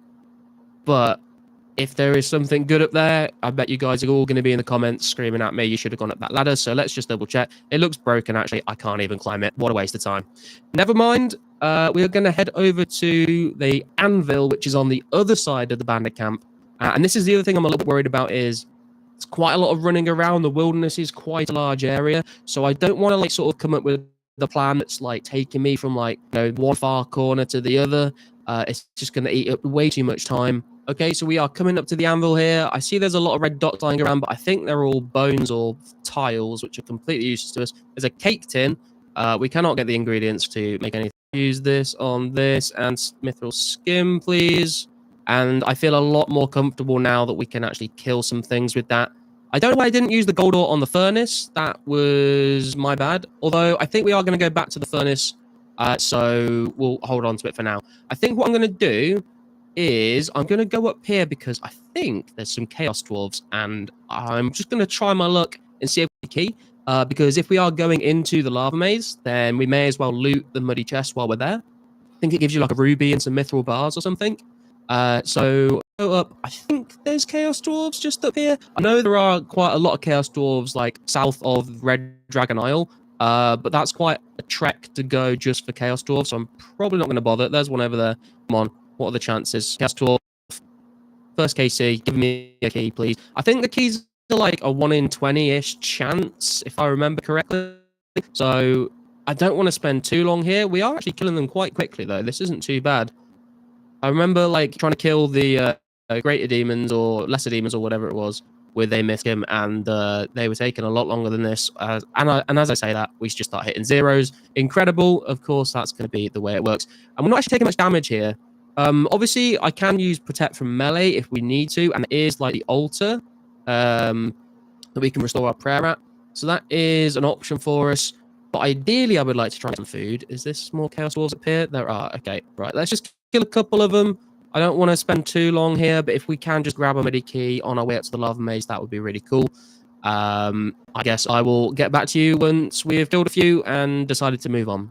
Okay, so we've got a nature rune from this chaos. Oh, 9 nature runes. That's not bad. I might have to go up to the mage bank shop and sell those, actually. That might be a nice little bit of money. Let me have a look at the chaos drop table, actually. How frequent do we get those? That is a 1 in 42 drop. Okay, so we're not going to be able to rely on things like that happening. But if I could get a muddy key now, that'd be really nice. If not, I think we're going to head up to the maze. Come on. Last couple of hits here, please. Give me the key. Just for coins. Okay, never mind. We are down to 40 minutes at the moment, so I'm not going to waste too much time. We can always kill some sort of on the way back down to the bandit shop, I suppose. We're going to head up into the lava maze and see what it has to offer us. And I'm going to dragon. I'm a little bit too far west. Let's run to the east a little bit. Obviously, there's like lesser demons there. I think we've learned our lesson with lesser demons. I don't think they're really worth it. The main thing they can drop is like a ruined medhelm, but that's quite rare. I don't think Black Knights really drop much, so we're not going to really be able to get too much from that. Let's get ourselves through the cobweb. And you can all watch me as I get lost in the lava maze. I'm definitely going to go the wrong way at least once, so let's see how this works out. I don't have any food on me still, but I can put my Protect melee on. I'm going to try and save my prayer at the moment. There are any Black Knights. I think there's some... no, yeah, that's the wrong way. I think we have to go this way. I mean, they call it a maze for a reason, I guess.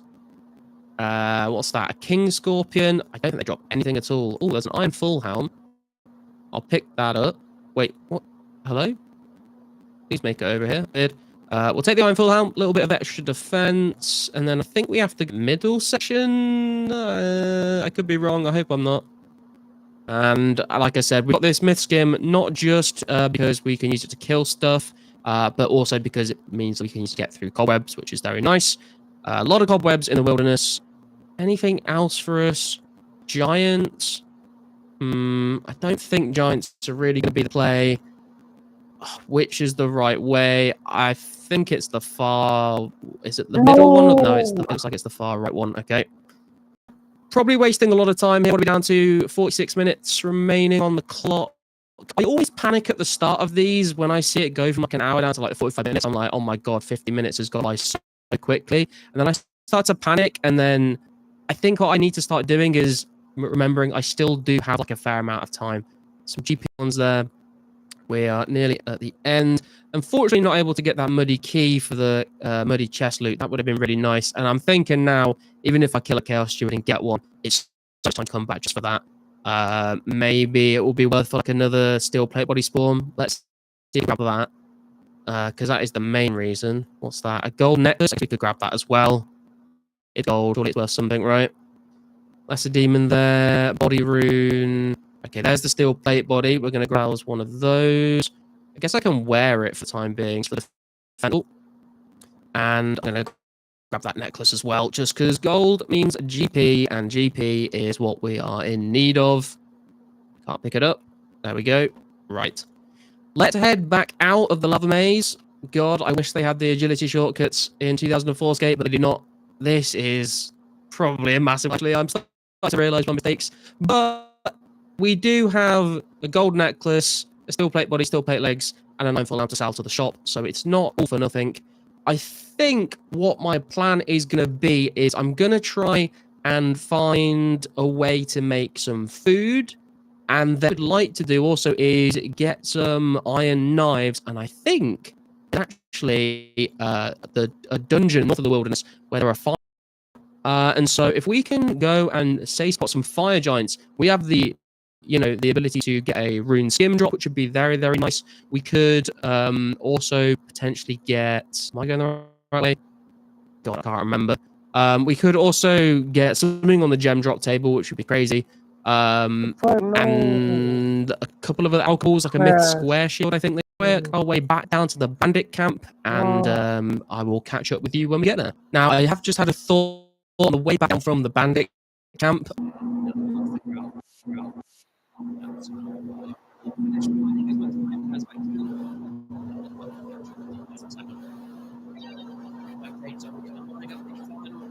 Inventory here. I did just see another player run past me, which made me a little worried. He didn't say anything. He ran straight past. I don't even notice me. Thought, what the hell is this guy doing?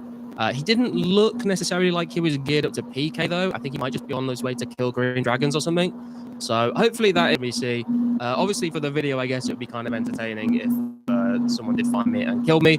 But I'd be very sad to lose what we've got so far. We are less than 40 minutes remaining on the clock now, and I need to find my way to the furnace, and I am very disorientated. I don't know where I am anymore. Where the hell is it? Okay, well, I'm going to try and find the furnace, and I will get back to you shortly. Okay, I went completely the wrong direction. I need to run way more northeast here. I ended up near the Graveyard of Shadows, so we are wasting a lot of time running around, getting lost in the wilderness. As I said earlier, I do not know my way around a lot of it. I know, like, that things are here. I'm just, like I said, I get that I mix them up, and I'm not quite sure what's what. Right, let's go and make iron ores into iron bars. Hopefully we don't lose too many of these. I'll be very upset if we lose a ton of these. Let's see how we go. First one is lost. Incredible. And the second one is made. Let's go. Right, let's see how we go with the rest of these. And I will make the gold ore into gold bar as well. Well, I was quite worried at the start of these iron bars. I was losing a ton of them, and then I started making more, and now I've just lost the last 5 I've done. So that was not great, but I guess it could have been worse. I mean, that gamble you take when you make iron bars without rings of forging, I suppose. But we need to get our ass way over to the end, so I'm gonna run over there. We are down 3. I've not used any prayer points yet though. I'm gonna try and see if we can make some pizzas maybe at the bandit camp. I think there is a cheese and a tomato spawn over there, so I'm hoping that's not an old school only thing and we can make use of that. I don't know how fast the cheese and tomatoes respawn though, which could be an issue. If we can make one, that's not really going to do much good for us. But what the plan is now, I think, is go and make these bars into iron knives, then go to the bandit camp, sell the gold bar, sell the gold necklace, sell our steel gear, I think. And what I'm going to do is I'm going to try and run all the way up to the mage bank, sell these nature runes, get some more money from that. And then I think we're going to take the iron knives into the dungeon where the fire giants are and just try our luck there. We've got 35 minutes left on the clock, so just a little under halfway through the challenge so far. And we haven't made that much money. So this is a bit of a gamble. If you've seen the previous episode, you know I like a little bit of a gamble when it comes to these challenges. Hopefully it pays off. I would love to see a rune skim. The only thing I've got to be aware of is that if we do get drops, I have got to make it back down to the bandit camp, sell the drops that I get. Otherwise it doesn't count. In my inventory, they do not count towards how much money I made. I have to sell them or out them. Actually, now I'm thinking about that. Hang on, let me try and get on this. Okay. Now that I'm thinking about that, I need to make knives. It might actually be better for me to hold on to the nature runes for now and maybe just buy some fire runes from the mage bank, just in case like I stay at the fire giants too long and I know I'm not going to make it down to the shop. At least I could out-cluck a rune skim if I get one. That might be a better idea.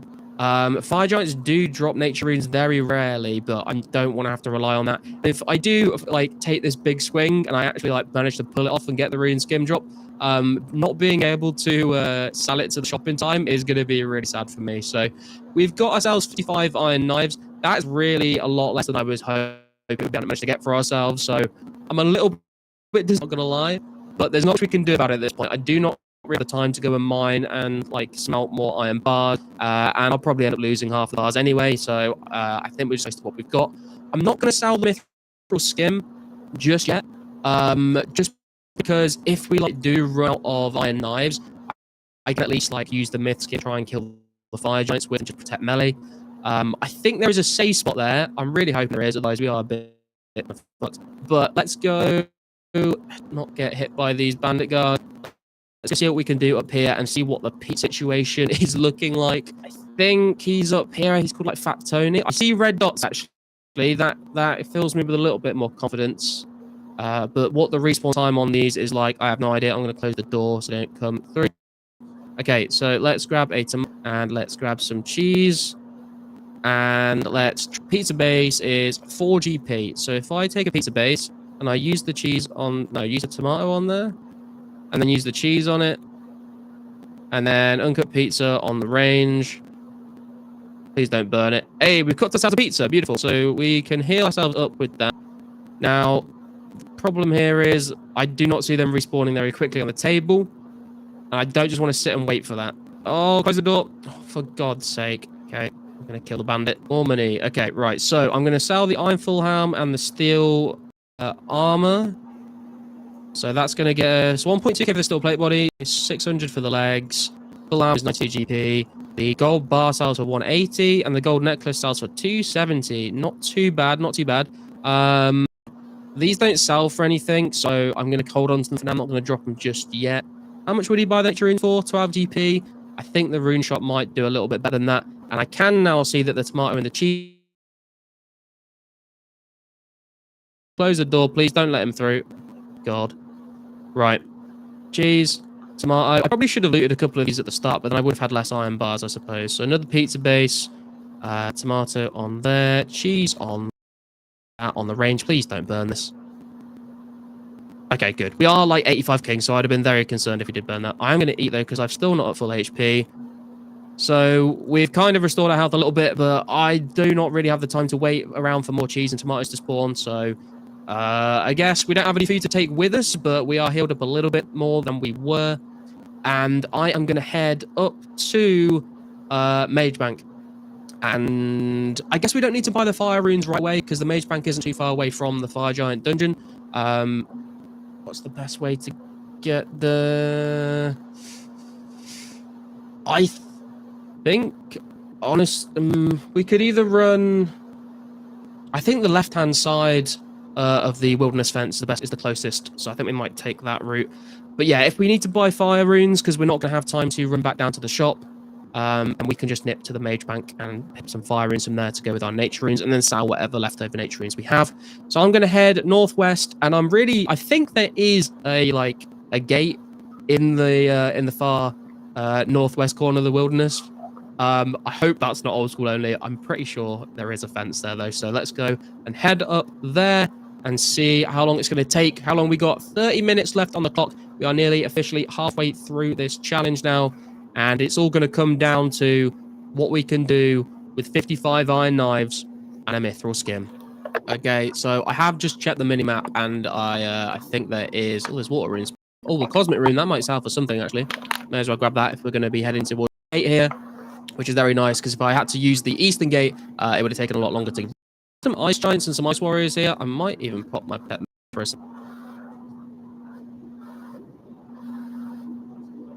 time doing any of this, so I'm just going to try and book it to the dungeon. I don't know if this dungeon is that well known, actually. I don't really hear many people talk about it. I mean, to be fair, if you want to go kill fire giants, then go to Waterfall Dungeon. Don't bother coming to the wilderness, I wouldn't say. It's a little more risky, and it's really... quite a trek. Although, saying that, Waterfall Dungeon is quite a trek as well. we're going to make our way south past the agility course. Nothing for us there. There are some white wolves. I think they only drop wolf bones, so that is also useless to us. But just over here, there is a little hut, and I believe there is a staircase leading down that we can find the fire giants that we're looking for. So let's see if we can get there. There it is, coming into view. And then I'm going to have to try and find a safe spot inside to use these knives. I really hope there is one. Otherwise, we might just be left sort of trying to prayer flick with a myth skim. Oh, okay. So there are hill giants here. And chaos dwarf. And a herb? Why is there just a herb on the ground? That is a little bit suspicious to me. Is that like a drop that someone's killed something? Or it's just a random guam leaf spawn? Okay. Didn't know that existed. But just through here should be a little like lava area with some fire giants in. There's chaos dwarves here as well. Okay, there's a lot more in this dungeon than I expected. Shadow spiders, don't like them, and avoid that. Like I said, we have no food, so we have to be careful. What the hell? There's an attack potion, 1 dose attack potion. That is very strange. This is way further into the dungeon than I expected it to be, but I think this is the spot. Yes, fire giants. Right, so in order to kill these guys, I'm going to have to try and find a safe spot. I'm going to put my protect melee on. That looks like it could be a safe. How do I get around? There we go. Nope. Can I not get around here? Oh? That's not... Oh, God. What the hell? Can I literally not stand on that side? Can I go around here? Can I walk over the fire? I can stand on the fire. Okay, well, this looks like it could be a safe spot. So let's put Rapid on, and let's try and kill this fire giant with our iron knives, and let's just get something good. This isn't actually a bad little spot, you know. So you're just kind of hoping for something good from these fire giants. They do have an okay drop table. Whether or not we'll hit anything on it remains to be seen. I have done a lot of fire giants recently on stream. Those of you that tune in will know, grinding up to level 90 ranged. Sometimes we get a good drop. You just get a whole lot of nothing or a whole lot of like low-level herbs. Let's see what the first fight is going to give us. There we go. First kill. That is going to be a herb. That is not... We would like something a bit better than that. What herb is it going to be? It's a Lantadyme, though. It's not a bad level herb. I think if we manage to sell that to the general store, it'll give us some money at least. How much time have we got? 25 minutes remaining. Okay. So this is the other problem that I was sort of had in the back of my mind, is that whenever I was doing fire giant trips at the Waterfall Dungeon, I could like stay there for a very long time without like filling up my inventory that much, which means that they drop things that frequently. So this could be 25 minutes of just, or we could get decent drops are. Let's see what there. Nobody's gonna kill. What? I thought that was a treasure. Oh, we've lost those knives. Okay. I hope that's the right one. So we are going to have to keep picking up the knives because we do not have that many, which could be a bit of a pain. Need to make sure I don't let them despawn either, because that could be really bad. We do have the mithril gem if that happens, but I would rather be able to safe spot these. And we get some coins. Again, not what we're looking for, really. Fire giant kill number 3. I guess what I'll do is I will sort of just come in and show you the drops that I get, rather than me just standing here rambling on while waiting for the fire giants to die. So we've just lost some more iron knives there. Good luck to me, guys, and I'll let you know what happens. Next fire giant kill coming in very shortly here. He's red. There we go. What's it going to be? More coins. Not looking too hopeful, but we shall persevere. The knife situation is looking quite bleak, and we're just hitting constant zeros now. What happened to my level 90 range? Okay, now the hits are starting to pick. Just throwing our last one. We're going to have to slide in there and put the safe spot for us. Of course he has. Let me grab this knife. Oh, can I just safe spot from the gate? Oh, this might be a little bit easier to do, potentially. It does open me up a little bit more to getting random hits from the knife, but next kill. We got a half key! Okay. God, we don't even have a ring of wealth on, and we're hitting the gem drop table. And as much as it's going to pay me... Oh, God, the spider's going to kill me. Oh, my God, the hits. As much as it's going to pay me to do so, let me have a little quick look at how much it's going to be worth. I was not expecting to see that. Oh, the value is not good. Not good, I don't think. Old School Wiki is telling me 100 GP value, or 60 coins for a high alk, 40 coins for a low alk. Damn, man. Wait, we could wait. If we make the whole... Oh, no, we can't make the whole key, can we? Made the whole key. I think they out... Maybe? I don't know. We've run out of knives again. Let's carry on. Man, why could that not have been a rune? Perfect. I can't believe we got the half key. That's wild. Come on, next kill. Killed him. I'm just going to finish him off with a myth skim. Take the knives back. And we've got another... God damn it, man. Come on. It's an irrit. Not the worst herb. We could have gotten... Let's continue. And we've got like 25-ish. Okay. This is going to be the treasure, or it's going to be the last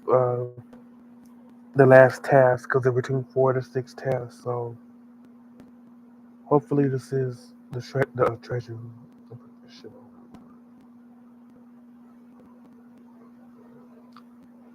D-high body, rune axe, pickaxe, runes, blood runes.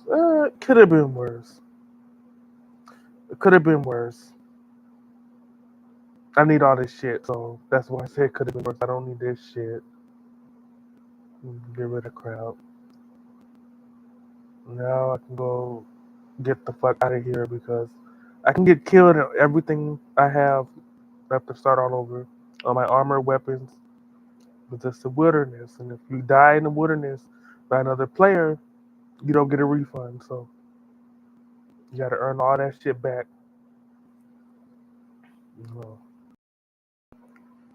Do all the questesses and shit to get all this shit back, and I don't want that. But I'm level 100, so unless it's like somebody, so I should be okay. But unicorn.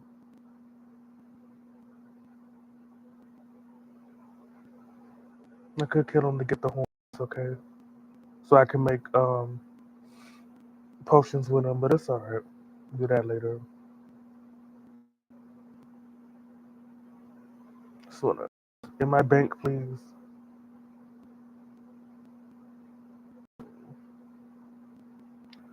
Let's go this way. And I can go a little bit faster.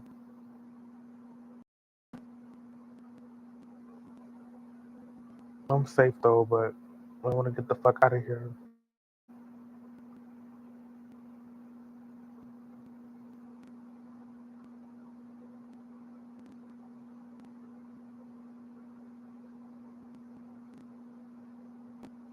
No.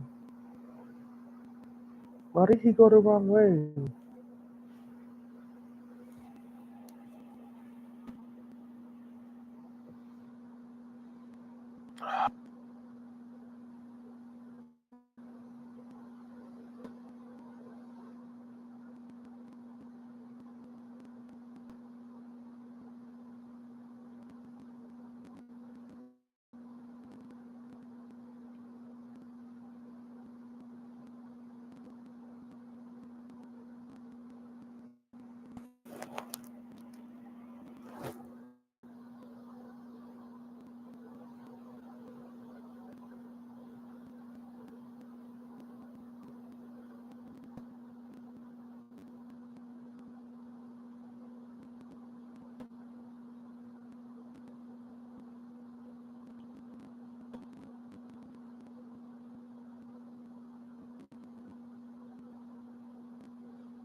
Trying to see while he's trying to leave out the woods. See if I got any Discord messages. Probably not. Because nobody cares about me. No, nothing. Maybe later. Let me go back to this. I swear this bank feels like it's farther and farther. And I could have went the long way. I could have went to teleport. But no, I don't want to risk it. Maybe some other time I use the teleport. Where am I? This is not where I thought I was.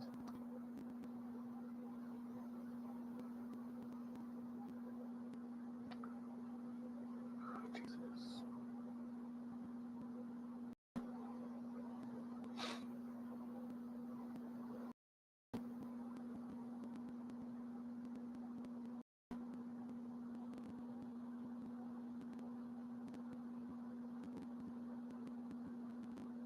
fish lives left to go. A little rough. We've got 20 minutes left. I will keep you guys posted. Okay, this is starting to get real. The spiders are PJing me. And this, I'm wasting my knives everywhere. Can we please... Can I get stuck somewhere? I just need this kill. We're running out of time. Please get stuck on the giant. Please get stuck on the giant. It's not going to get stuck on the giant. How have I run out of prayer points already? What the actual hell is that? Oh my goodness. Okay, this is looking really bad, actually. Without food and without prayer, I'm kind of screwed. Please kill this fire giant. I think we're just going to have to do a bit of a runner after this kill, because I literally can't really do much more. We got another... That's not what I want. We're taking damage. We need to get out of here. And there's hill giants we need to tank as well. We've got a Ranar weed. Man, this is not gone as well as I'd hoped. But we are going to have to get out of here and I guess go to the mage bank and just see what we can sell these nature runes for. We've got 20 minutes left, but I can't get any food. Like, I can make like one pizza every like couple minutes, and then I'd have to run all the way down and all the way back. It's just not going to go very well for me, I don't think. I'm just trying to think, is there anything else we can sort of do in here? There is a mine. Is it worth me? It might actually be worth me spending some time just mining some stuff here. I'm going to be so slow with the bronze pickaxe. This is the only issue. But anything else, like combat is kind of out of the question for me now. I guess I could run down to the altar. Actually, I could. God, I don't know what to do with it though. Oh my God, the giant bats are killing me. This is not good. This is really not good. Let's think and let's see what we can. We got to sell the cosmic runes anyway, so we may as well go do that now. I might just sell the nature runes as well, to be quite honest, to make it like bat to fire giants. Right, down into the how much we can sell these things for. Oh, there's quite a nice stock here. I might come back and buy these after this video. So 10 GP each for the cosmics. Nature runes, 112 GP each. Gonna sell those. It's not looking good for us, is it? Okay, well, I think then the plan is gonna have to be I can't really make it back through the like frost giant ice warrior place. I think they're definitely gonna do 12 damage to me. So we're gonna have to run the long way, I think, which is not ideal, but I'd rather not die and lose all of this. So let's try and make it to the gate and then back down. We're gonna have to run past hill giants and stuff, but maybe I'll be able to like juke them out a little bit. We've got 17 minutes remaining. It's going to be a bit of a run. We've only got 10% energy. I will keep. Hopefully we can make it back down to the bandit camp shop without dying. There's a wolf. I'm very saving my run energy here just in case something runs into me and tries to kill. There is a sapphire spawn up there, which I would love to grab, but I just do not want to risk it on 13 HP. It's just not a good idea. We're going to be running south down here, and there are hill giants, which I'm going to try and avoid. But then I've also got to make sure I don't run into any of the dragons, because that could definitely end the run. Oh, there's chaos rune spawns. And I grab a couple of these. I'm not going to be able to make it back to the mage bank to sell them. We've only got 50 minutes left, but could definitely grab a few of these. Looks like the hill giants are fairly well spread out, actually. Do I risk it for this one? I think we're going to have to. As much money as we can. Grab this one as well. And this one as well. And then we're going to have to make a break for it over here. And now this is where we are going to come up against the green dragons. Have like a somewhere around here. I think I might be far enough south, actually, that we're safe. So let's make it back. Oh, God, the hobgoblins. Oh, no. Oh, no. Oh, I forgot about these. Oh, God, no run energy left. Please. We've got 14 hit points.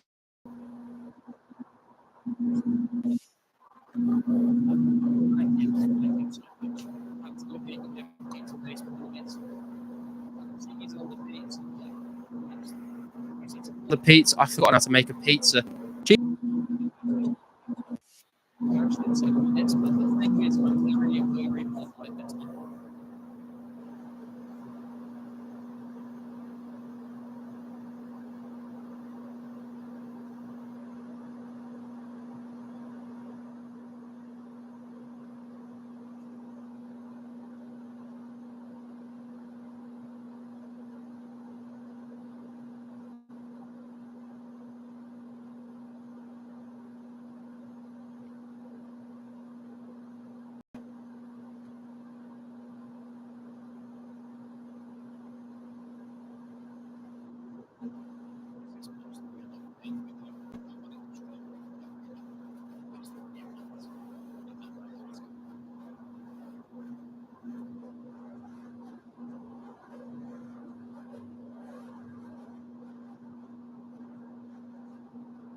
Basically, I've been pretty busy for the past few months.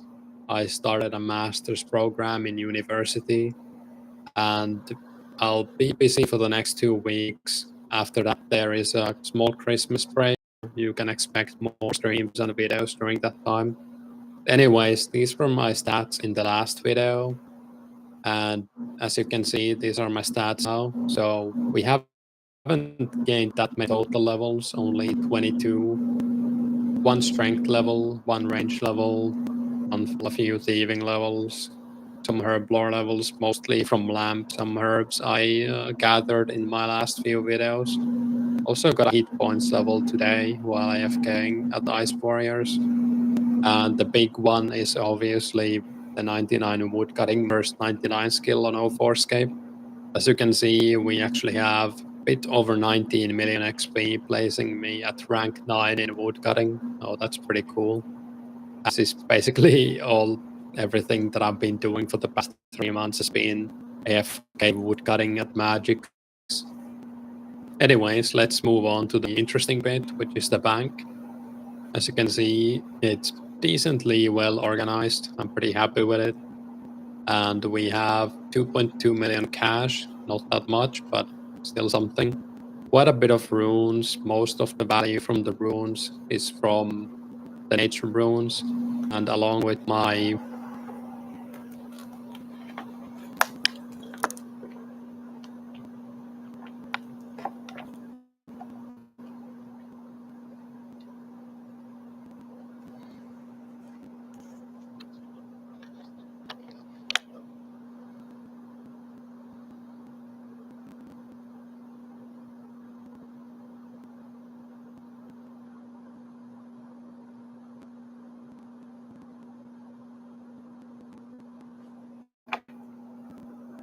What amazes me is, one, I got to go ahead and refer to RuneScape Classic Wiki for anything related to 2004scape. Oh, yes, indeedy. What is another thing that amazes me besides the fact that, well, we have the capability of playing RuneScape as if it was the 2004? What also amazes me? What amazes me is that once in a while, YouTube will actually go ahead and send out my videos that will pick up like a very unique algorithm for a lot of people that have seen my videos in, I want to say, probably about 10 years. So I take it that you all want me to continue 2004scape on this channel. Obviously, right? 2 days I ended up uploading a video, 2004scape returns, ? And it was pretty clear that the videos on this channel went from a couple hundred to randomly over 1,000. And also I did get quite a bit of people reaching out to me saying, dude, I haven't videos in 10 years. YouTube is not going to do a notification because, one, you are probably subscribed to hundreds of people, and it's not going to end up happening. If you want to see more of me, well, then you have to actively check my channel. I know that sounds a little out of the norm. It requires a thing called initiative. You take the initiative to actually check my channel, and then you're going to see content posted. But a lot of people, believe it or not, they honestly feel like 2004scape is some type of dangerous scam or whatever. Like I said, I'm not affiliated with the person that runs this private server. I'm not making like I'm not being fit to promote 2004scape. You can download 2004scape and play it. Anyone can log on to 2004scape Lost City. You can save your progress, and then you can upload it to your own private server. I know that sounds crazy, but yes, you can do that. Just understand that you cannot once you upload your save, and if you go ahead and die and lose like a very valuable item, accumulate playing a video game where you have a limited tries. Once you upload your stuff and you can't really like go back to a Wayback Machine, if that makes sense. Hopefully I'm explaining it correctly. Anyways, I'm gonna make a couple 2004 skate videos per week. And then I'm also going to be continuing to upload modern day video games as well. I'm really excited for Resident Evil 9 Requiem. Ooh, oh man. Leon Kennedy is... Oh yes, oh yes, oh yes. Can't wait. Resident Evil is my second favorite game. RuneScape, of course, is my first. Okay, so what the fuck are we doing? Well, I am level 20 range. Bum bum bum bum bum bum bum bum bum bum bum bum bum bum bum bum. Guess what? I need to get to level 30 range, and I need to upgrade my bow. But in order to do so, I need a bowstring. I don't have any bowstrings in my bank. And there is no grand exchange, not to mention the population on this game is a little low, on the low end. So, I'm going to go ahead and walk my happy bumhole all the way to Catherine Bay, which, for anyone that does not know, it actually requires somewhat of an effort. And when I get to range into level 30, that's just going to be more skills that I ended up doing. But I'm probably going to do this in my own time here. Probably going to actually pick 1,000 flax again and get some GP. Because picking flax, believe it or not, and turning it into bowstrings is like the most profitable way on this game. You see, on 2004 Escape, let's turn on some music here.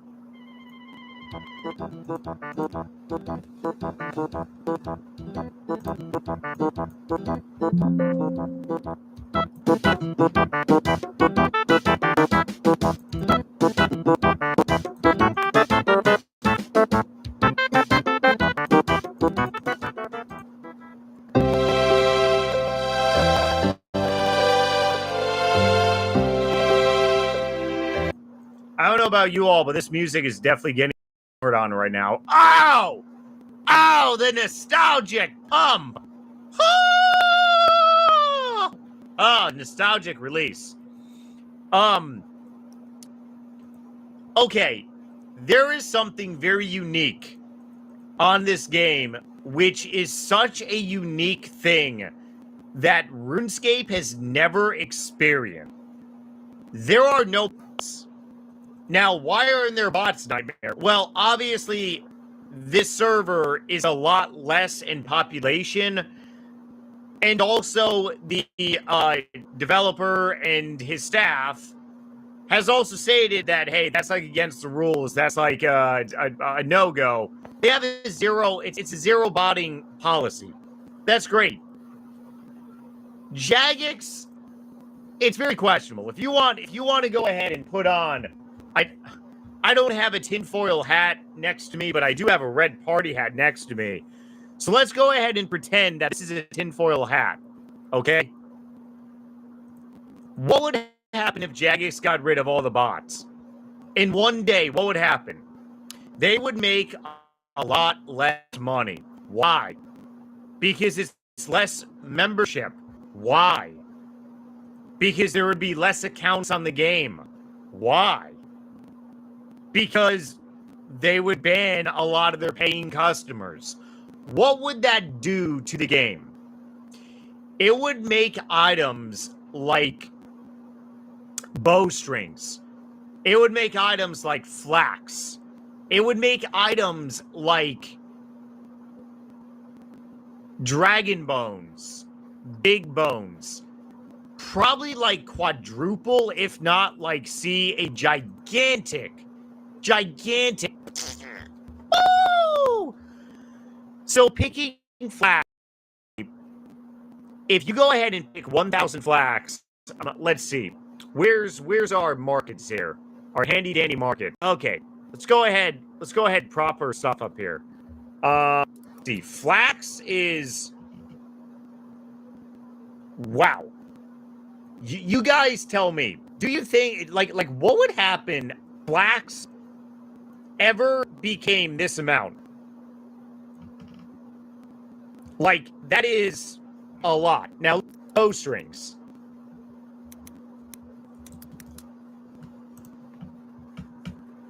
Holy. Holy. Holy, holy, holy, holy. Holy, holy, holy, holy. You want to be rich on 2004 Scape? You do the Nightmare RH method. Yeah. So here's the thing. I did not pick flax when I got level like 85 cracking back in the day, like 2007. I would just buy flax and then I would just turn them to bowstrings. Now on 2004 Scape, if you pick flax and spin it, you are going to make a masturbation amount of money. And one of my goals on 2004 Scape, you fucking wolf. Damn, dude. What is wrong with you things? 2004 Scape is dangerous. Yeah, it is. Nostalgic music, please calm my tits.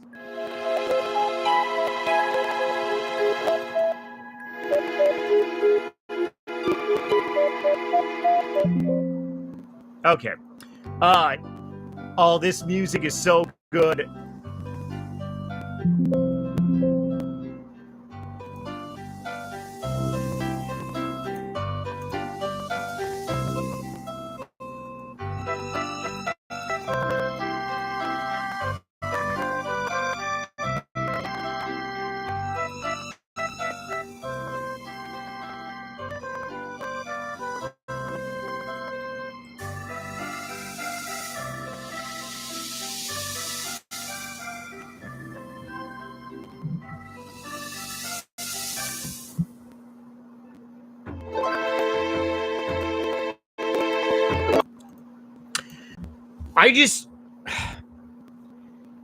I really wish that I can stream this game on Twitch because I'd be doing 24-hour. Don't worry, 24-hour live streams are going to be back. But like, 24 hours of 2004 Scape. That's 24 hours of a hard-on and a nostalgic feeling going through my body. I totally lost my train of thought with the nostalgic boner. Oh yeah, money, GP. So one of my goals on this server was to actually be a 2004 Scape millionaire. I had to spend some GP here, definitely on some rune items. I mean, go ahead and add everything up in my bank. I wouldn't say a 2004 Scape millionaire, but I mean, hey, it's where close in a way. So one of the things that I used to do many, many years ago was I would go ahead and I'd spend a large amount of time in one area of the game and do everything that I needed to do there. And then I would go ahead and go back to a different area. Like, for example, Catherbae has the closest range in the game of 2004 Scape. So therefore, all the nuts I totally forgot. Holy, I gotta go ahead and click one at a time here. Oh, yeah. Now I remember why I stopped spinning bowstrings. You gotta click one at a time. Holy. Okay, now I remember why I did not become a millionaire on this game earlier this year. Yeah, this is what is a word bigger than the F-bomb? Is there any word greater than the F-bomb? This is hard. Wow, man. This is really hard. So if any of you all have never seen 2004 Scape, this is what 2004 Scape is. It is legitimately the hard version of RuneScape. there is no cook all option. And the whole reason I got 99 Cooking back in 2006 is because Jagex installed the cook all option. I vaguely remember back in 2005 and early 2006 doing a one-click option. Vaguely remember. But yeah, now, whoa, man. Okay.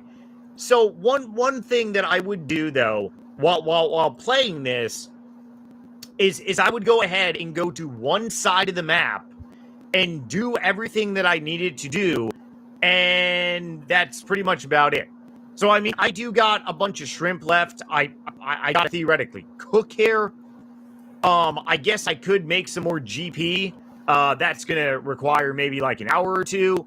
But the whole point is that 2004 Escape is hard, but at the same time, like, the grind is what is the fun thing about it. You see, hard stuff on like RS3 requires you to have like a very high ability of like how to fight out of high-end bosses. Same thing with old school RuneScape. But on 2004 Escape, the hard part of the grind is literally called patience. Patience is definitely a virtue. It's definitely a honor and privilege to have. Thank you, Lord, that we have some great RuneScape elevator music.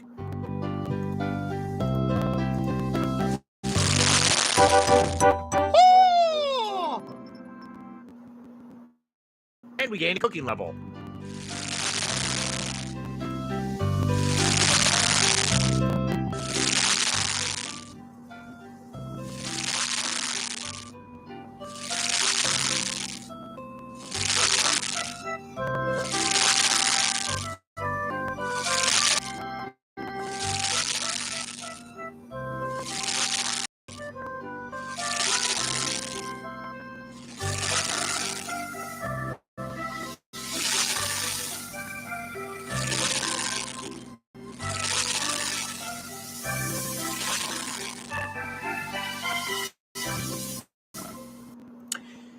So, many years ago, this game would be deemed as a little kid's game because how it was a Java-based game. Very much a bad derogatory term, like, about it. I mean, it's kind of really messed up if you really, truly think about it. Because this game of what it is right now, if you were to go back in time 20 years ago and say, hey, this game is, sure, a little kid's game whatsoever, right? But looking at it now, do you think it's still a little kid's game? If anything, I will make the argument that if we were to go back in time to 2004, after playing RuneScape 3 and playing modern day old school RuneScape, we would probably say this is not a little kid's game. This game is hard compared to, like, this game is truly hard. Okay? On RuneScape 3, if I want to pick some flax, all I do is literally pick one thing and I auto pick the flax. I'm not sure if that's the same on OSRS. I honestly don't believe it is. But, like, the amount of GP that theoretically I am making right now is pretty like horrendously high, considering the fact that flats are 300 GP each, and you got like damn bowstrings as being like double. Like, that's insanity. But I will be working because I really do want to be like a 2004 Escape millionaire. I think that'd be pretty cool. I do actually have a friend that does have a balling 2004 Escape bank, believe it or not. His bank is like in the tens and tens of millions of GP. He really only plays 2004 Escape. He doesn't play like old school RuneScape anymore or RS3. So the whole reason I wanted to become a millionaire this like earlier this year is because I wanted to see if at 1 million GP, or rather I should say 1,000K, if the cast stack changes colors. Spoiler alert, at 1 million GP, aka 1,000K, the cast stack does not change colors, making you susceptible to scams. At 10,000K, or rather 10 million GP, the cast stack does not change colors. However, does it change color at 100 million GP? Or maybe max cast stack? Or rather, I should say like 1 billion GP? I don't know. Do I think I'm going to be a billionaire on 2004 Escape? I have a better chance of like probably getting a completionist cape on RuneScape 3, along with being the best PKer and raider on OSRS than that happening. But hey, you know what? Crazier things have happened. But regardless, I really do want to continue my money grind on this version of the game. But back to the entire premise. One of the things that I would used to do many, many years ago, because the game was just, it's hard. Like, who would have ever thought traveling all over Gielinor would be hard? Now, you could definitely level up your magic nightmare. Yeah, I can go ahead and teleport here, right? Teleport to a dung. Teleport to Camelot. But let's go ahead and say that you are, like, not really a low-level newbie, but maybe just a moderate newbie. You know, you got some moderate, like, stats. You would do everything that you would need to do on one side of the map before going to another side of the map. And that's just, like, really what the game was. Now on RuneScape 3, we can teleport anywhere very quickly. It's just very much accessible, but then again, the game has changed into something that RuneScape kind of really just took the feel-good pill in a way. I feel like RuneScape 3 is definitely taking the blue pill. If you don't know what I'm talking about, Matrix, Morpheus, you take the red pill. Is that the reason why Nightmare RH got a red party hat? A little bit, maybe. But you take the fucking red pill. You expand your mind, and you realize that, hey, wait a second. We're living in the Matrix, man.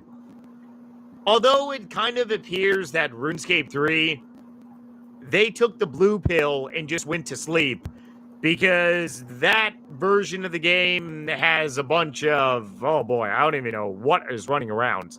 But old school RuneScape is definitely nothing like 2004 Escape at all. You're not really going to see, because that's the thing about it too. Old school RuneScape is definitely not like, it's not a challenge by transportation. Let me just go ahead and say that. Actually, what the hell am I doing? No, I'll pick one more. I need to get some bowstrings. I honestly really should like have an abundance of bowstrings in my damn inventory, or rather my bank. So the whole point is that you do what you need to do on one side of the map. Right now, theoretically, I can go ahead and get a bunch of bowstrings. I can probably make a higher level bow by my fletching level, and also craft, you know, a higher level bow. I can go ahead and craft some bowstrings. I can get 1 million GP worth both bowstrings and flax. I can really have a wad of cash in preparation for some future updates on this game, which is going to be good, because there are going to be Abyssal Whips eventually when Slayer gets added. Not to mention, probably the Kelp Knight Queen's going to be installed. So I would love to get a Dragon Chain back on here. That would be amazing. Obviously, the rare items, they're not going to be a thing, more than likely. So that's only the Debbie Downer I got. But I can also train my agility too. Yeah, I can train my agility more. So, I mean, that's the entire perks about doing stuff on, like, one side of the map is that you have the accessibility to like do stuff in one area that you can't do in another area, and then you don't have to really worry about like not being able to teleport. Hopefully that makes sense. If it does, let me know down below. If it doesn't, well, holy nuts. I don't really know what to tell you. So anyways, yes, the long story short is that I would love to progress. Oh, you mother humper. I gotta.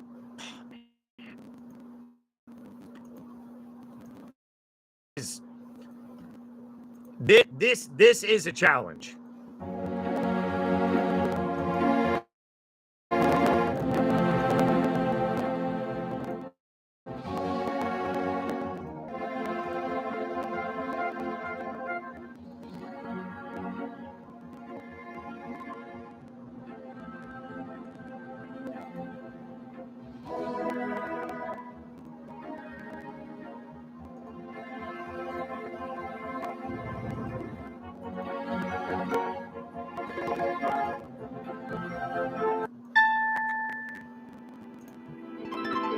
Humming,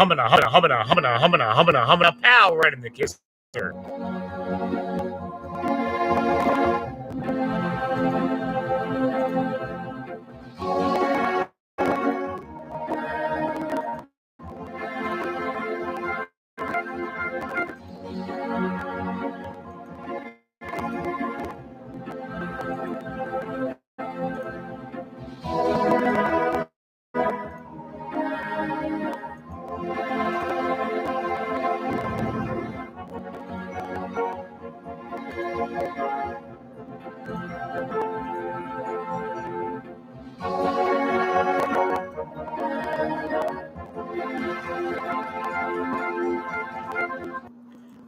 Okay. Becoming a multi-2004 billionaire, it's a little... I'm not gonna... He's so... Woo! Oh, man, it is a... Woo! For a second there, I thought that was a rune. Do I have any willow longbows? I don't believe... Well, good thing that I'm here to chop down some willows. Yeah, it's actually... Oh, I can actually chop down some willows. Weeping willows. You know, I ended up getting 99 wood chop years ago because this is just like... Oh, man. The memories is just... It is... Okay, I honestly thought maybe we were going to get some new tunes. Okay, so my next video, we're going to be doing a couple things. So this is what I'm going to be working for in preparation for my next 2004 Escape video. I'll go ahead and upload some 2004 Escape videos a couple times per week on this channel. But like I said, I don't want this channel to just be another RuneScape channel. That's not my intention. I really do want to like upload other video game content, but like I can't ignore the fact that this kind of really hit a weird algo in a way on here. So I am really happy as well too. Happy for that. Let's do Willow Shortbow. You need a fletching level of what the shit? Hold on. 35? What the? You gotta be kidding me. You gotta be kidding me. Well, I just fucked up. Okay. So you're telling me that I didn't have to come here? Damn it! Okay. Well, all right. I got... Woo! I got some preparation to do on this account. Obviously, I gotta un-F myself. I gotta get to level 30 range. And then for my next 2004 Escape video, we're gonna be doing Witch's House. And the reason I want to get to range is because for the monster, I'm almost like positive I can go ahead and bop it on the head with melee but I'm going to also have mage there, and I'm also going to have range there just in case. I'm almost positive I can bop it on the head, but I do not have protect from melee, and that's just kind of really, that's a kind of really a nut buster in a way. So I need level 35 fletching to make this bow. Seriously, game. Oh Lord, 2004 Scape, you are. Okay. So on a super duper closing note here. I do have a playlist. Where's my playlist? Hold on one second.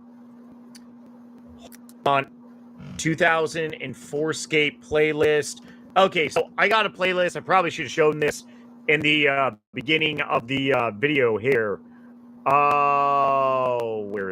Hopefully this is correct. 2004 Scape. Here we go. Yep. This playlist is going to be down below in the description. It has all my 2004 Scape videos here from going back 8 months ago. Obviously, I just posted a 2004 Scape video on my vlog channel as well. A lot of content I'm putting out for you happy people. So hopefully you enjoy it. Definitely let me know down below in the comment section. But otherwise, there's a lot of things that I would like to do on this version of the game, because this game is just such a nostalgic, like, titty twister. It's painful, but at the same time, it's because actually leveling up your stats requires effort. And you can't just be like doing a bunch of AFK and getting 99 cooking. And I would really love a 99 on this game. I honestly really love a 99 on a lot of my other accounts as well, like my Iron Man. I just don't got the damn time. I really don't. But who? Maybe I'll start. Maybe once like a cook all option comes in, maybe I'll go ahead and grind out 99 cooking again. I think pretty cool. Oh yeah. All right. I love you all so much. Definitely check out my other videos if you're interested. As always, if you want more of Nightmare RH, check out my book on Amazon, Vito, Zombie Novel Survival.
This might be it.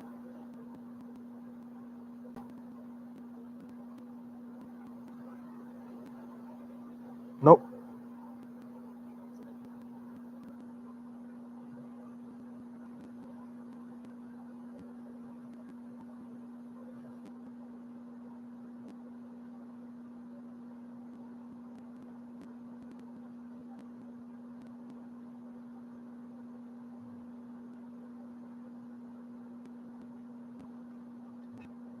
What is it?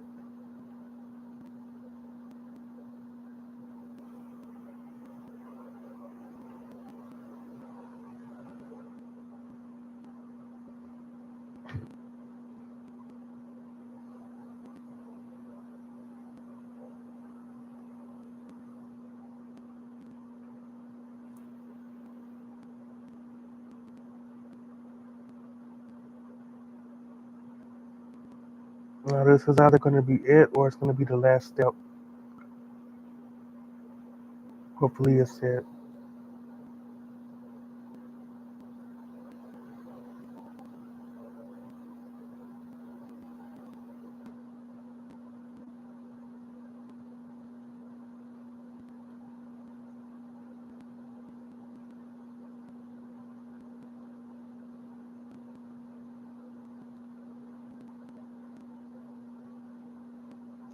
It's either going to be it or the last step. Yep, this is going to be this is the last step. And back to the wilderness.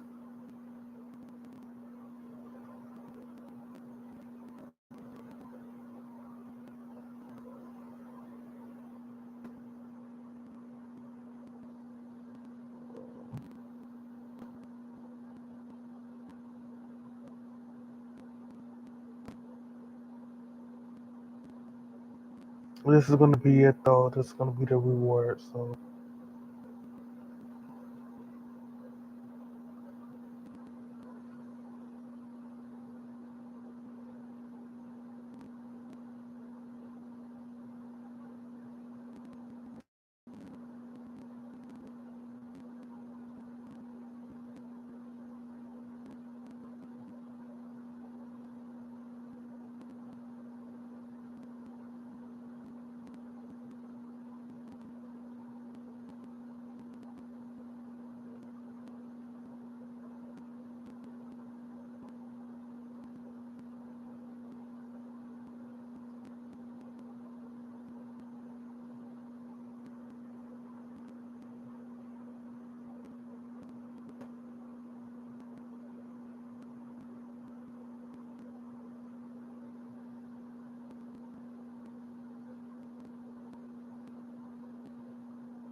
I actually forgot where this is at, and I think it's upon here.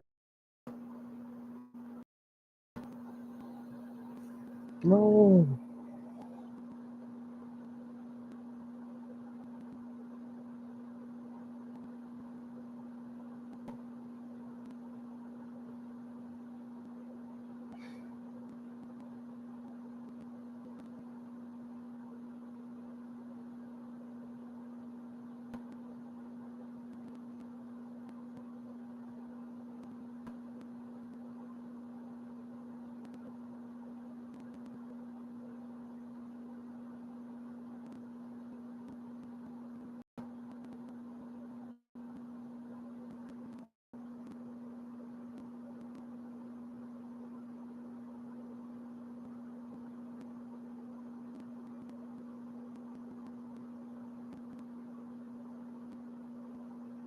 Yep, I was on the right track. Yep, I knew it.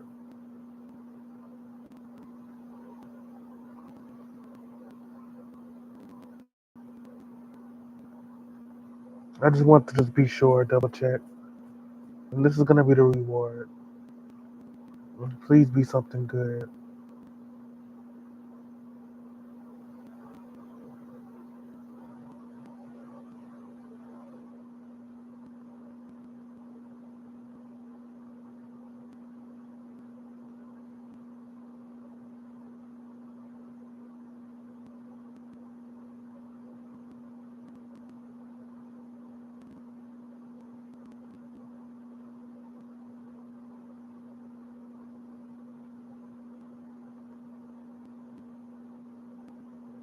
Title is right here.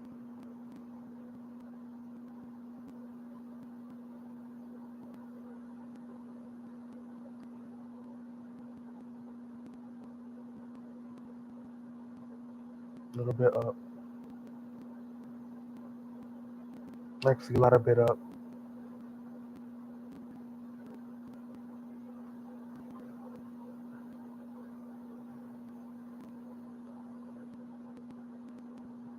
Should be right here.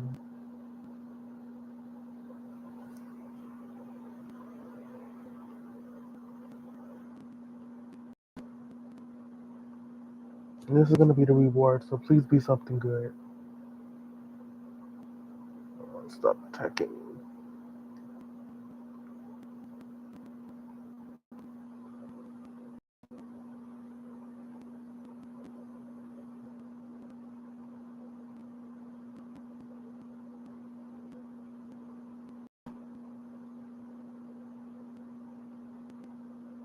Why are these idiots attacking me?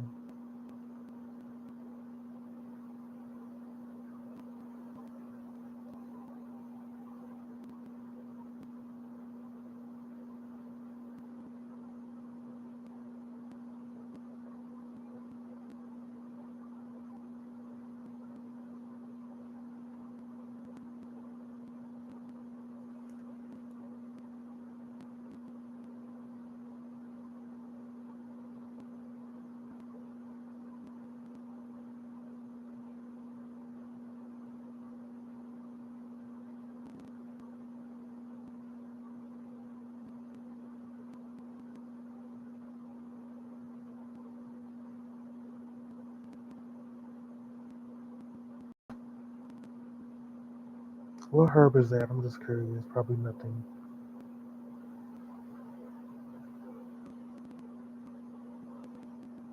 Okay, this is gonna be the reward, so that's the reward. Shit. Okay.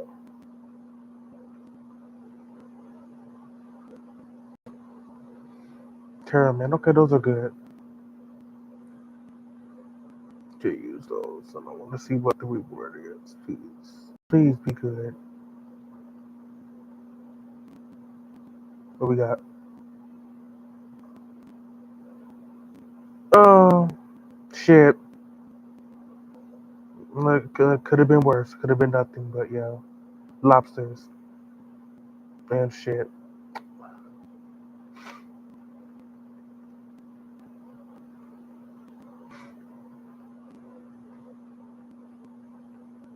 Could have been worse though. I think I got worse shit than that. So could have been worse. But it's basically shit.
Could have been worse. I don't know.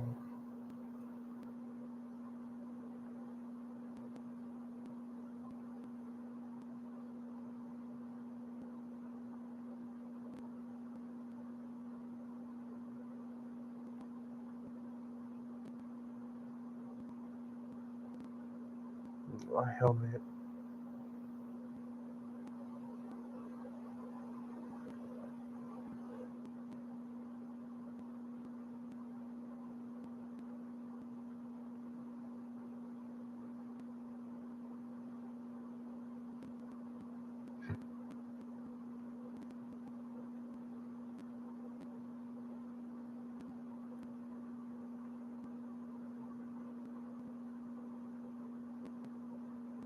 Oh my god, I didn't have. I thought I had a helmet.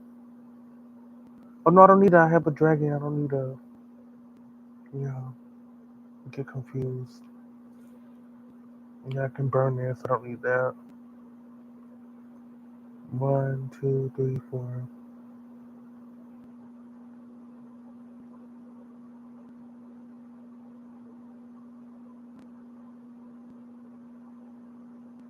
It'd be like 60 going. Hoping. Oh, okay.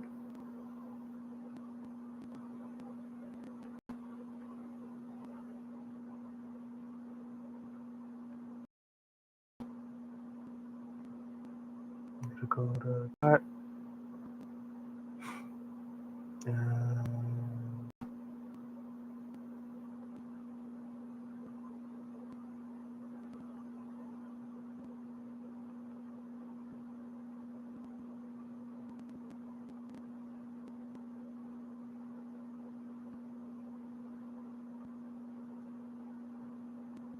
Gonna be it. I'm gonna do one more quest and taking my back ass to sleep. We'll do another cat nap. I am tired as a dog. So sleep.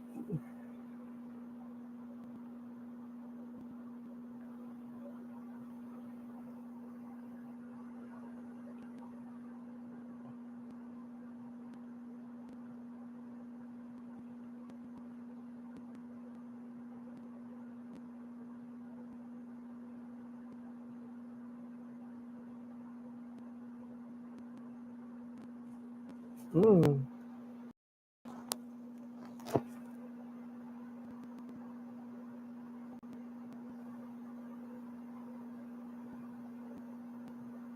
That was a mosquito, which I'm not afraid of mosquitoes, but uh, that's why I reacted like that. I just didn't know what the fuck that was. It was Tom Cruise trying to spoon me or something. I wish in my dreams. But no, that was a mosquito.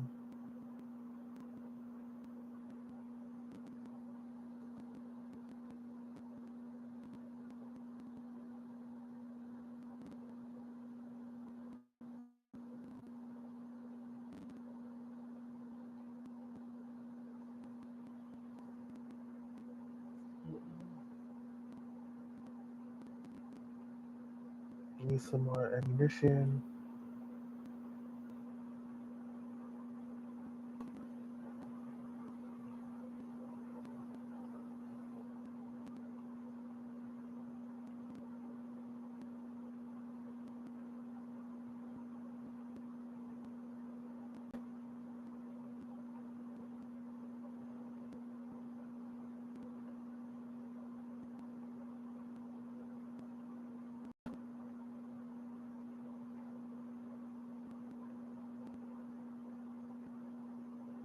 Just sit and buy his entire supply.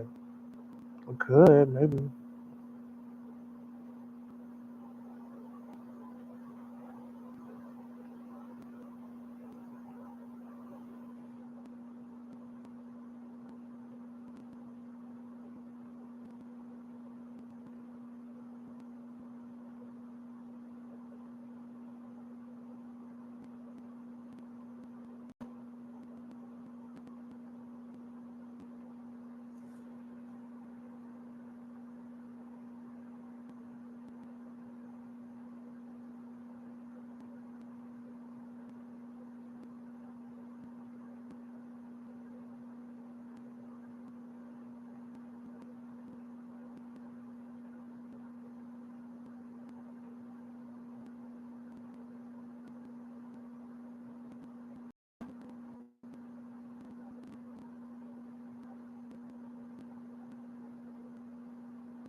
very in tune, very aligned during the lead up to.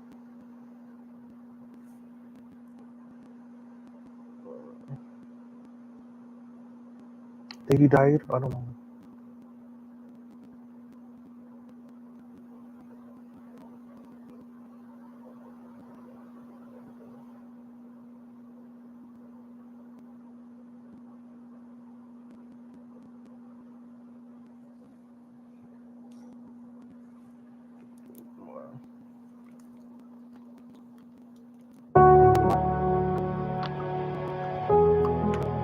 Blue Dragon drop table.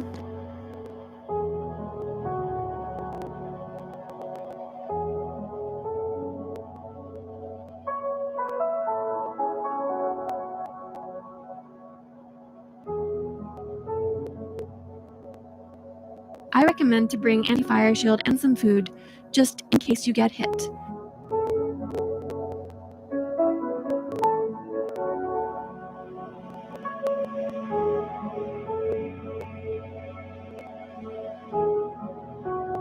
You don't want to be this guy?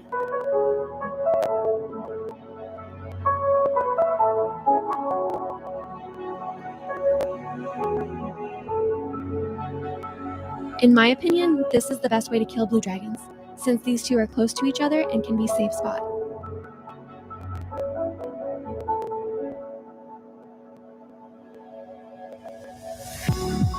That way you don't have to wait on the respawn timer, more faster kills, more money.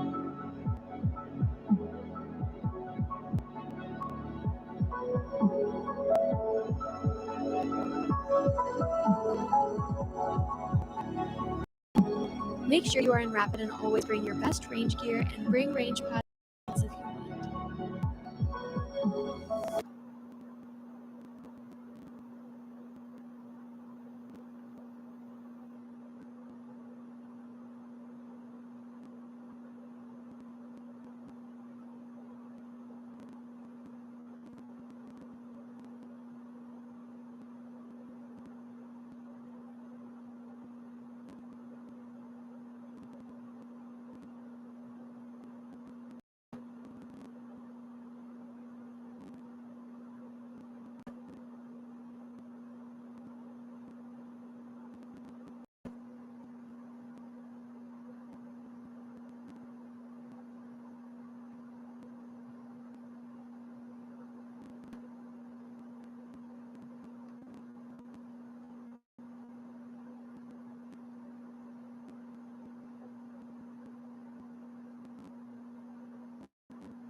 Alright, welcome into 4K random upload. This is my random upload number 14. Let's get into it.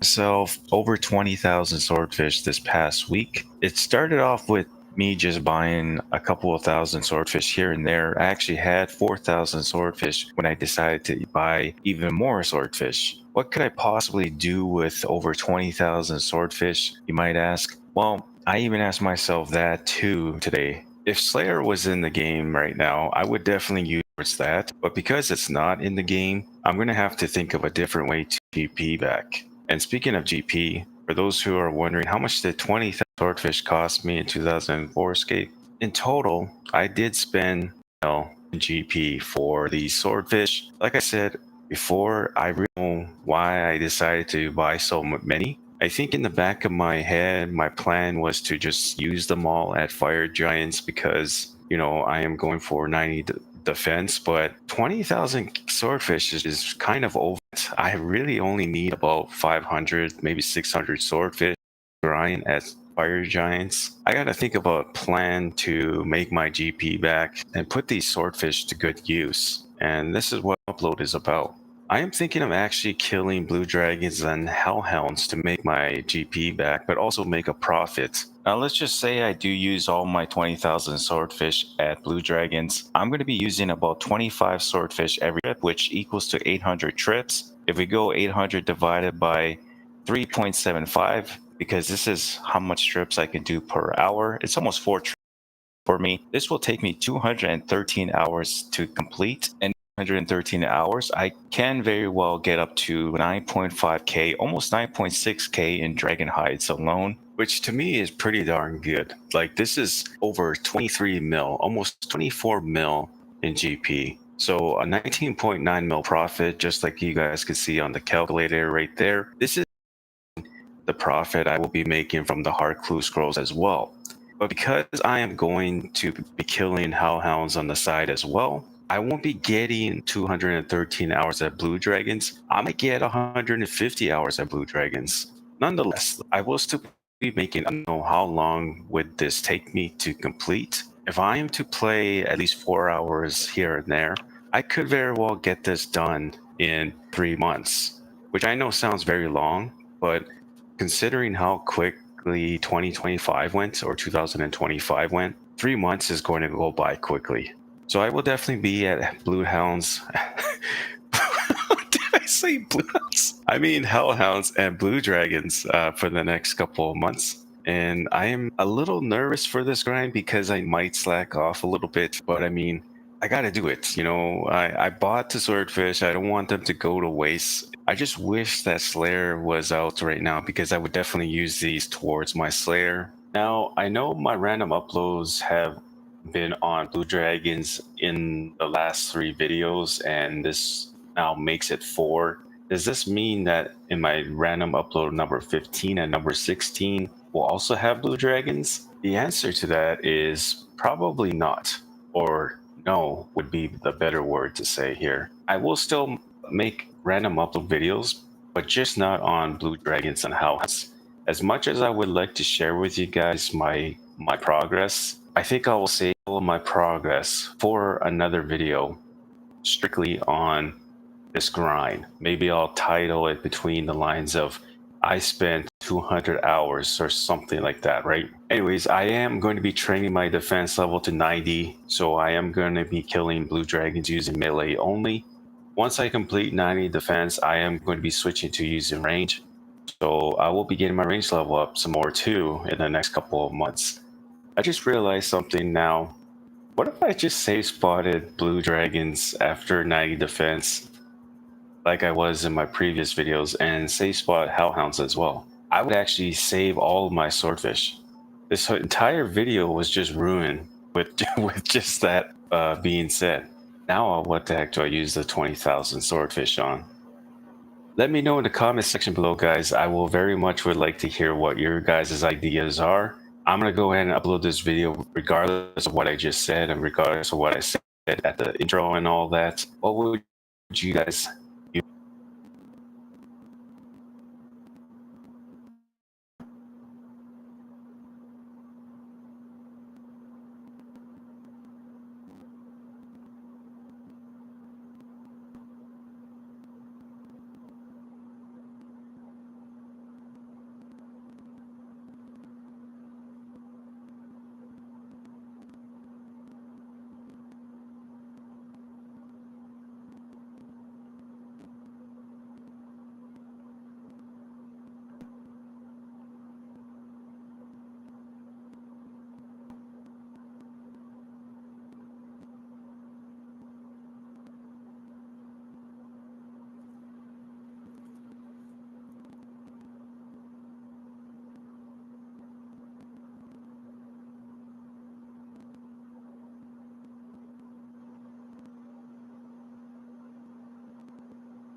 Forescape isn't very active anymore, especially since rares are now discontinued. But does that mean the wilderness is empty?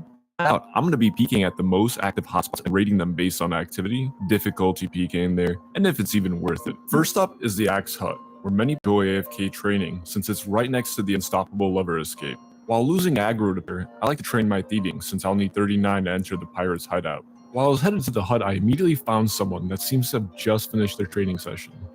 Unlucky. When I came back from banking that last kill, I found this guy, and he looked juicy. But I didn't lose aggro just yet, so I walked up to the gate, and for God knows what reason, he just walked out the back of the hut, unprompted, sporting 0 protection prayers. And then what? Went AFK? I hit him with the question mark because I really was so confused, and to this, I am still confused. Actually decent PK though, my first one. Lame way, but I love to see the fixed drop menu that came out with the spec update. My first ever fight against a PK, and I was not ready. It turned out to be against PK like Elf, which is a monster in the scene. The potion delay is a real bitch. I literally thought I was protecting range the entire fight, but because I used a ranging pot before switching prayers, it didn't register the prayer switch. Even after checking my prayer, I didn't notice I wasn't protecting range, and his RNG ab... Bruh, I had so much food left. Super fun fight. There's his perspective that he posted in Discord. Dude's alking while doing this, huh? I honestly can't believe this next clip. Having retaliated on, not having run on, when I had plenty of time to adjust everything in the beginning. It just hurts to watch this, and I have no idea how he got away, like... Come on. I found him again, and he told me he was letting his dog out. While I was hopping around, I was right about to log out because no one was here, but I saw the white dog coming through. He took me on a wild goose chase, and I thought I'd get him at certain points, but it also looked like he escaped at one point. I just kept running. I didn't give up. And then I found him next to the mage bank. What the? But yeah, what a fun fight. Honestly, one of the wildest chases. As you can tell with this next guy, I'm actually learning a little bit, putting on my run, changing my attack style, using charge. I didn't turn on prayer, of course, and he tried to juke me, which is always a good idea, right? Running through the hut or running around a very decent way to escape. But then he chose to run south, which probably not the best choice. Eventually, I just stopped relying on my magic and just kept ranging him. Overall, not a bad kill. I mean, it was pretty easy to get. This guy immediately started telling me basically he didn't have food. He was hopeless. He tried kind of to escape and then maybe an X-log or some sort. I don't know. It didn't work out. He wanted his lockpick back. So Guthix, if you're watching this, let me know. I'll get you a lockpick. Pretty decent loot too. I love the rune skip. Overall, I enjoyed my time peeking at Magic Axe Hut. It was pretty active. I'll get you a lockpick. Pretty decent loot too. Overall, I enjoyed my time peeking at the Magic Axe Hut. It was pretty active, it was pretty difficult, and it was pretty profitable. After getting 39 thieving, next up is the Pirate's Hideout. This is another place people like to AFK train, and because of the thieving requirement, they feel a little safer here. And this is exactly what I mean by safer. He is full on AFK. I haven't even lost my aggro here yet. You can see because the pirate actually attacks me after I killed the dude. But dang, do people feel safe here. Initially, I thought this guy was also going to be completely AFK, but he came back pretty fast. The chase was interesting. He's not using prayer, and he took off his armor so I'd splash my bind. We got all the way to the mage bank, and this guy almost got away. I actually got him on the very last tick while he went down the ladder. At least the bank's right next to me now while I loot. Whee! This guy stood no chance. Completely AFK. He was already low HP, and I hit a 27 initially. I'll take it. Why not? I also decided just to keep going. I had all this loot in my inventory, but you know how much more I can get. This guy's already hitting me with the question mark and then running away and hitting me with the why. Well, I don't know, because I'm having fun? I guess he didn't know how much I like trout. Using the hideout to escape is a very smart move. There are 3 exits, and I'm not sure which way you're always going to go, right? And to get inside, I have to lockpick it, which you can just fail lockpicking. This guy ran away, but didn't get too far. You know, decent loot. I like my rune skimmies. Also, I still haven't banked, and look at that. Inventory is looking kind of cute. It's kind of cute. Very nice. Rogue hits me instantly with the O and the O boy, but he's 107 with a chef's hat, so we know he's going to escape, and he does. What I wasn't thinking was going to happen was he was going to geared up and was just smashing me. I mean, levels really matter in this game. I slipped right into the pirate's hideout, and I slipped right out, and I got the log out. This lovely person, just a beast in the game. I mean, look at him. for a bit of a spin around the bats and whatnot, and I mean he escapes easily. Again, what I wasn't ready for, I'm always coming back and I'm just trying to lose aggro, and while I'm losing aggro, I don't really feel like hopping worlds or anything. Well, he brought a friend. And I get it. At the end of the day, this is a part of the game. We're in the deep wilderness. Anything goes. I was actually happy to have a fight, right? A pure coming up to me 1v1ing, that's awesome. Fighting PKers is always great. You don't really see many PKers out here. I think really what I just had a problem with is again, he comes out and says, ooh, a fight, as if he's not the one that told his friend to come here and attack me. Knowing very well that once his friend takes out all my supplies, well, I'm a bit of a sitting duck, aren't I? It was a nice, intense fight, though. I had a lot of fun. He was trying to kind of get away from me at the end. I think he wanted his friend to just take over. That way he didn't have to die. But I did take out the pure. It was an awesome fight. I respect it. And it is what it is. However it ended, it is what it is, you know? Whatever. I should have definitely just went back into the hideout. Probably tried to evade him that way. I just wasn't thinking. I looked into the loot pile too and I didn't see any food, so I was panicking here. And he later does confirm that that was his friend to me. So I'm definitely not, I'm not salty, right? I'm not. Vodka drinker over here took me on an insane chase all around the pirate's hideout, and then he eventually tried to escape south. Not too bad of an escape, but for some reason I I was trying to entangle him and it went through him or something. I don't even know what happened here, but he escaped. He got to log out.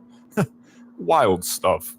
At Climax, he also took me on a bit of a chase, and eventually, I saw he took off his arm, thinking that he's trying to have a better magic defense or whatever, but he started dropping his stuff. And while I was doing this, I kind of noticed that something was off. Once I got him right, it just, the same loot that he should have had just wasn't on the floor. And so I waited a little bit, and lo and behold, dropping his stuff made me try not to get it. I mean, it is what it is, man. I had way more fun at the Pirates Hideout. It was way more active, a little less difficult, I'd say, because people are so much more AFK, and it was a lot more profitable. Before I go to the next area, I need 52 agility. And while I was getting the agility, I did find some people in the Edgeville dungeon, so I kind of went for them. Why not? Obviously, people just instantly tell you here, but I did find this guy that was doing the monkey bars, and I just kind of waited. I wasn't sure if he was just gonna just teleport out easily, but he decided to stay and just face tank.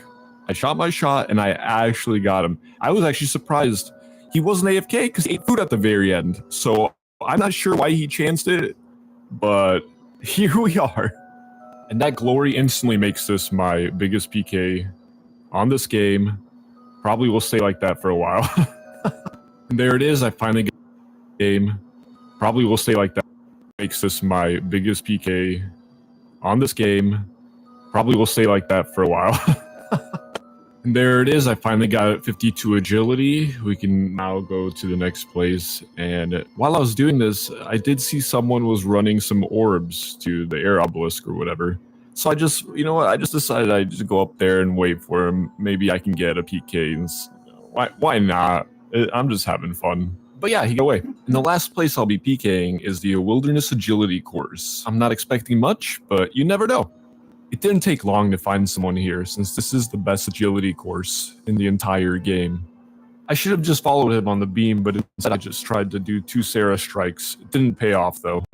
I spotted this guy and let him come up. After chasing him down and getting him, I spotted someone else, Mac Attack.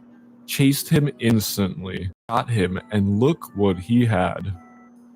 I honestly think he was just speedrunning and got Mr. Bend over here at the most opportune time for me. I chased him down all the way, and I received some words in return, but that's about it. Another lucky login, and this guy said, pretty good, strange fruit, I like. I just had a feeling that someone was down the agility course, and so I checked it out, and I hit the mother load. I let this guy come up the rocks, and I think he thought that I was just another person doing the course. Nope. My luck is absolutely divine. Look at this. It was so easy. And so much drought. I just waited. I was very patient. He came up the rocks, went down the beam. I followed. Went up the beam. I followed. Went down the beam. I got him. But he has salmon. Ugh, disgusting. I ran into this absolute magician, and can someone tell me how he did this? Because I'm lost for words. Finally outsmarted me, and didn't go up the rocks. I tried to get them anyways, but they got away. Very nice. I got plenty more people here, but honestly, it's just a lot of trash. Beautifully active place.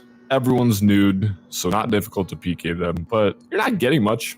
And if you're wondering why I didn't go to Dragons, which is probably the most active place on O4 Escape, is because my whole last video was about PKing there. So if you want to go check that out, please don't.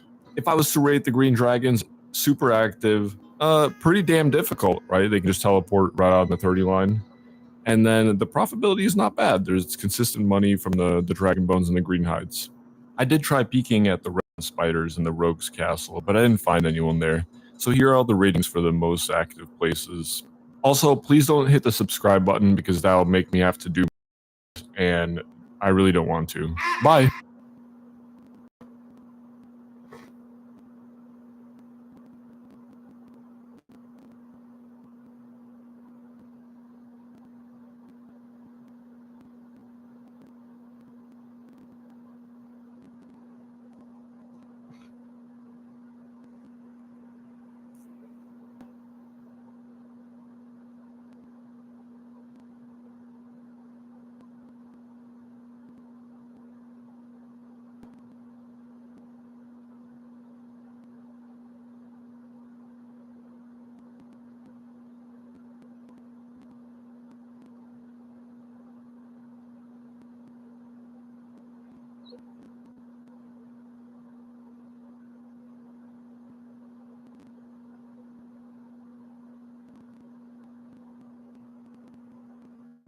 Hello and welcome.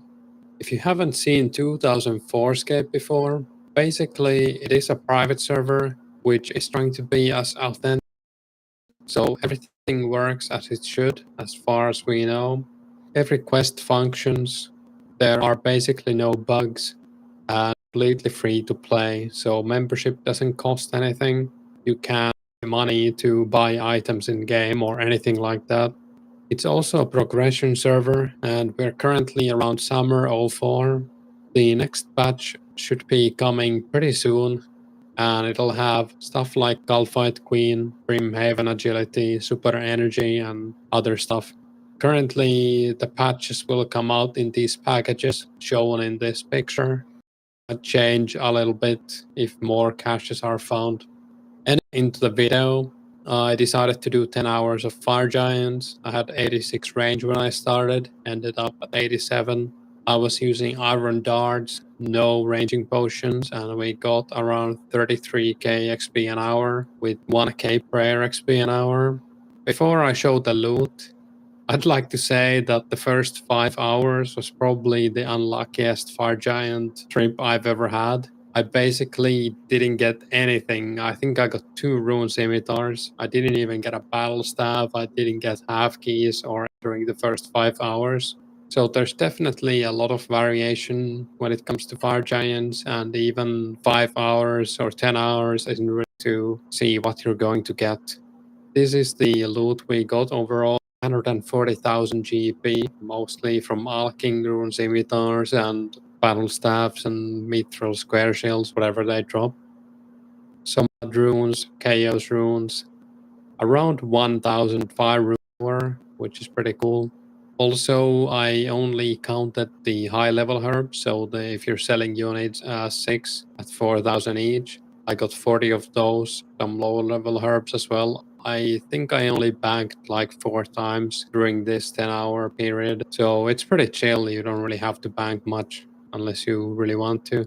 Some rune arrows, 4 half keys. I also had a chisel with me at all times, so whenever I got a sapphire, I dropped it. So that's why no sapphires, but some decent money from the gems too.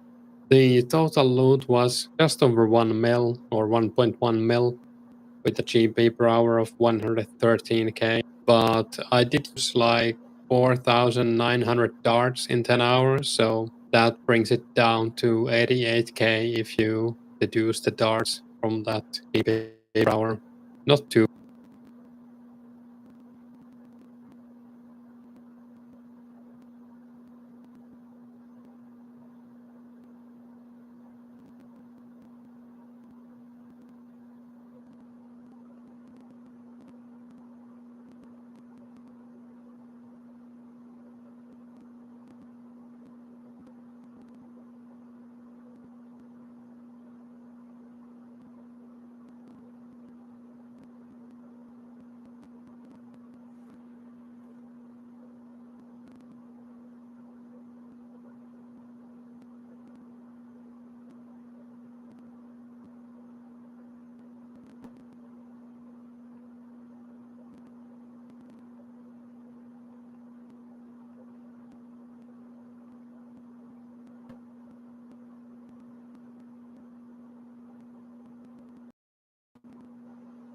All right. Just wanted to cover a few updates that are going to be coming up for 2004scape. This is a private server of old school RuneScape.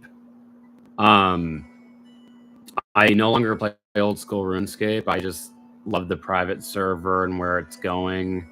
But just want to share my thoughts on the updates coming up. Now, Pizzazz is the creator of 2004scape, and it's been 4 days since he posted this.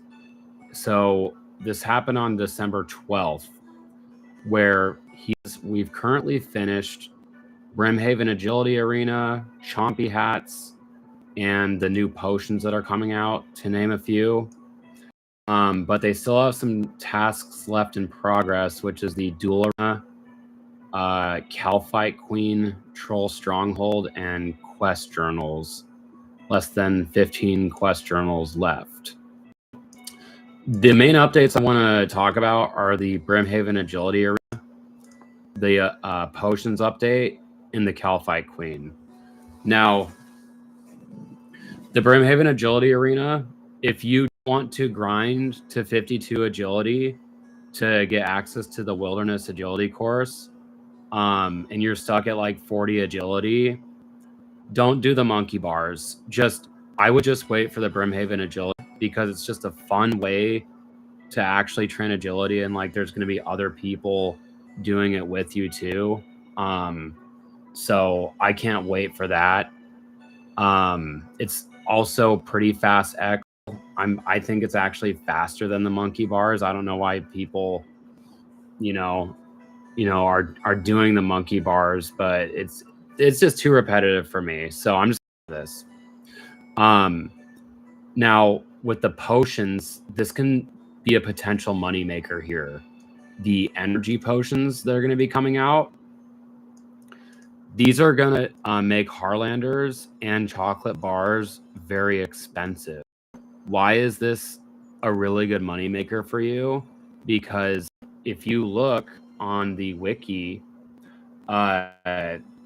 chocolate bars and dust are sold in 2 shops in Tree. Now they sell 10 dust in each of the separate stores, so you could buy like 50 of chocolate bars and dust total in each world, in just worlds, and start purchasing out the shops, and you'll get like maybe like 500 chocolate bars and dust combined. Now, since buyers will be buying this for the energy potions, which they need because they recharge run, so you need it for like rune crafting or quests or clue scrolls, especially hard clues. These are going to be in high demand. So if you start buying like 1k chocolate bars, chocolate dust is going to be like K each, or like 1k each. If you bought like 1k chocolate bars, and they're 1k each, that's like, how much is that? 1 mil. You can just get 1 mil just from going around the shop. So hopping worlds for like 20 minutes at night. Super fast moneymaker before the update comes out. And again, we don't know when the update's going to come out. I think the update will come out around New Year's, maybe a little bit after New Year's. Some people are saying a little bit before New Year's. I'd say it's going to take some time to get those remaining quest journals. I'm sure they're in a rush though, so the big money maker is energy potions, and also you could start buying Harlanders now, because Harlanders are going to skyrocket in price when energy potions come out. Now magic potions aren't that big. Like, they only add 4 to mage. Like, they're only really useful if someone wants to do like an ice burrow or something. But we don't have ancient magics yet, so like I wouldn't worry about those being a big money maker. Now, as far as the third update I wanted to talk about is the Calphite Queen update. The Calphite, this is the original Calphite Queen. You know, compared to the new Calphite Queen on old school RuneScape, like the original is so much cooler to me. Like, it's this intimidating huge black beetle. It's just different. I just like the design back in 2004 in RuneScape. Prepare for this thing. This thing hits hard. Like, it hits hard, and it's gonna, like, even for old school RuneScape, it's a pretty hard hitting boss.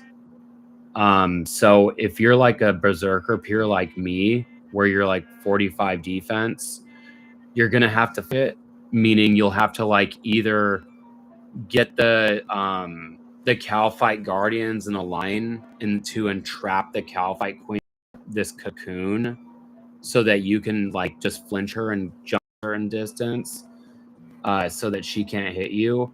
And it takes 10 ticks to flinch. So you have to wait 10 game ticks for you to be able to go back to her and hit her without hitting you. That's what flinching is. So it's a slow way to kill her if you have a small team. But the really good thing about the Calphite Queen coming out is the Dragon Chain Body. Dragon Chain Body is 1 in 128 odds. So this means if you get 128 kills, you have about a 67% chance of getting a Dragon Chain Body, according to the probability formulas that Jagex uses. So you're pretty much guaranteed to get one. You are like 95% guaranteed to get one if you get 200 kills with a team. So that could take, maybe I would say days if you're not playing like all day. So this is really good odds. And the Dragon Chain Body back in 2004 is the best armor in the game. So this is going to be about like 30 mil. So, you know, just start raising your strength, start raising your strength and your range, because those are going to be the attacks you're going to be using as melee and range to take down the KQ. And her magic defense is just going to be too high. You're not going to be able to use magic. So this boss is going to be really hard for 2004.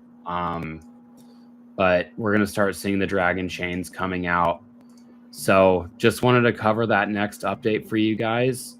So it should be coming out soon.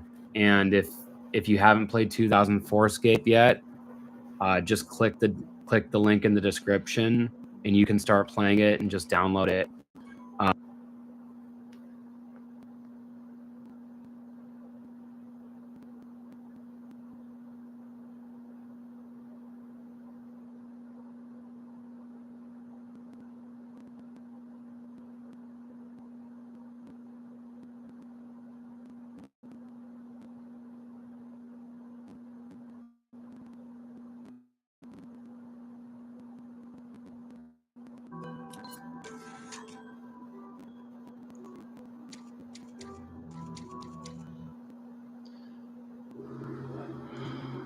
I'm inviting all my friends right now to come join in on the stream.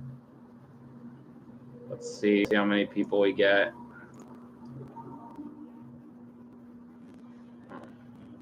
Let's just move the camera. I like to see this. We're listening to some Resident Evil 4 music right now.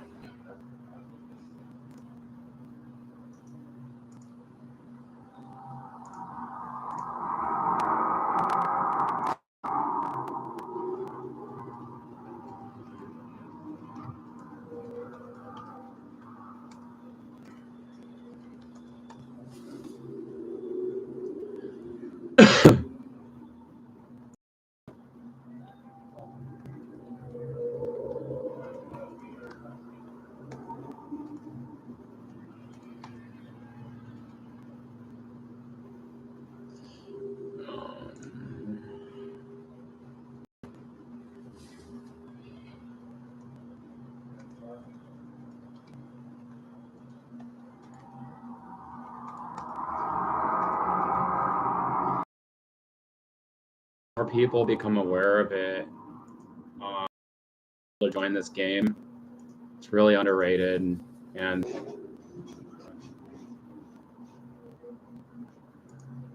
thanks, dude. All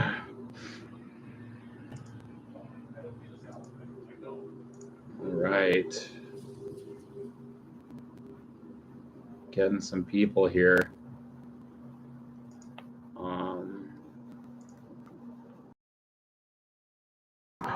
Yeah, right now I'm just training magic. Actually on the road to like 94 magic. Because I want to be able to prepare for ancient magics and Calphite Queen. And also I want to be able to PK.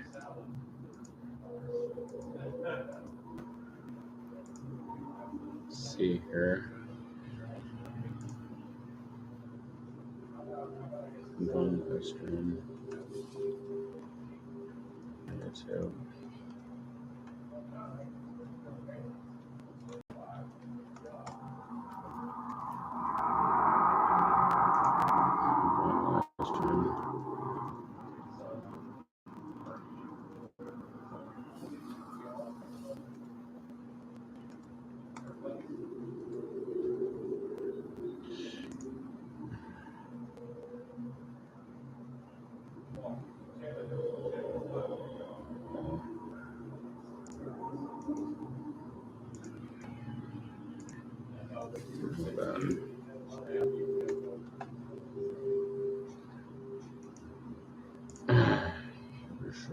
That.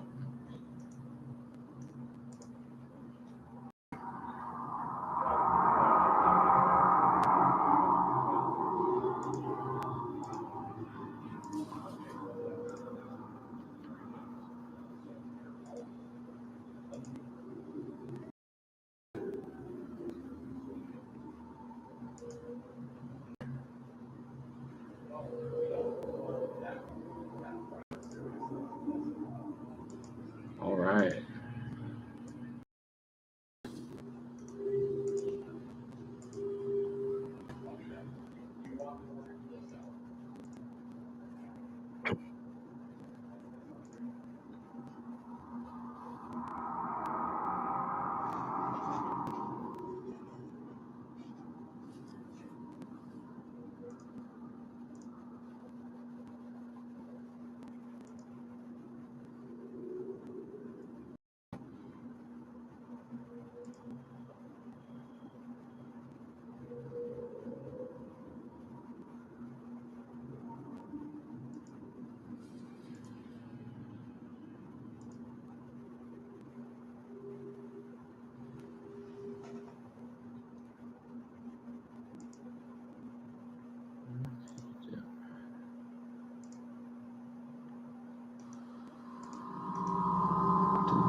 Just gonna take a smoke break real quick.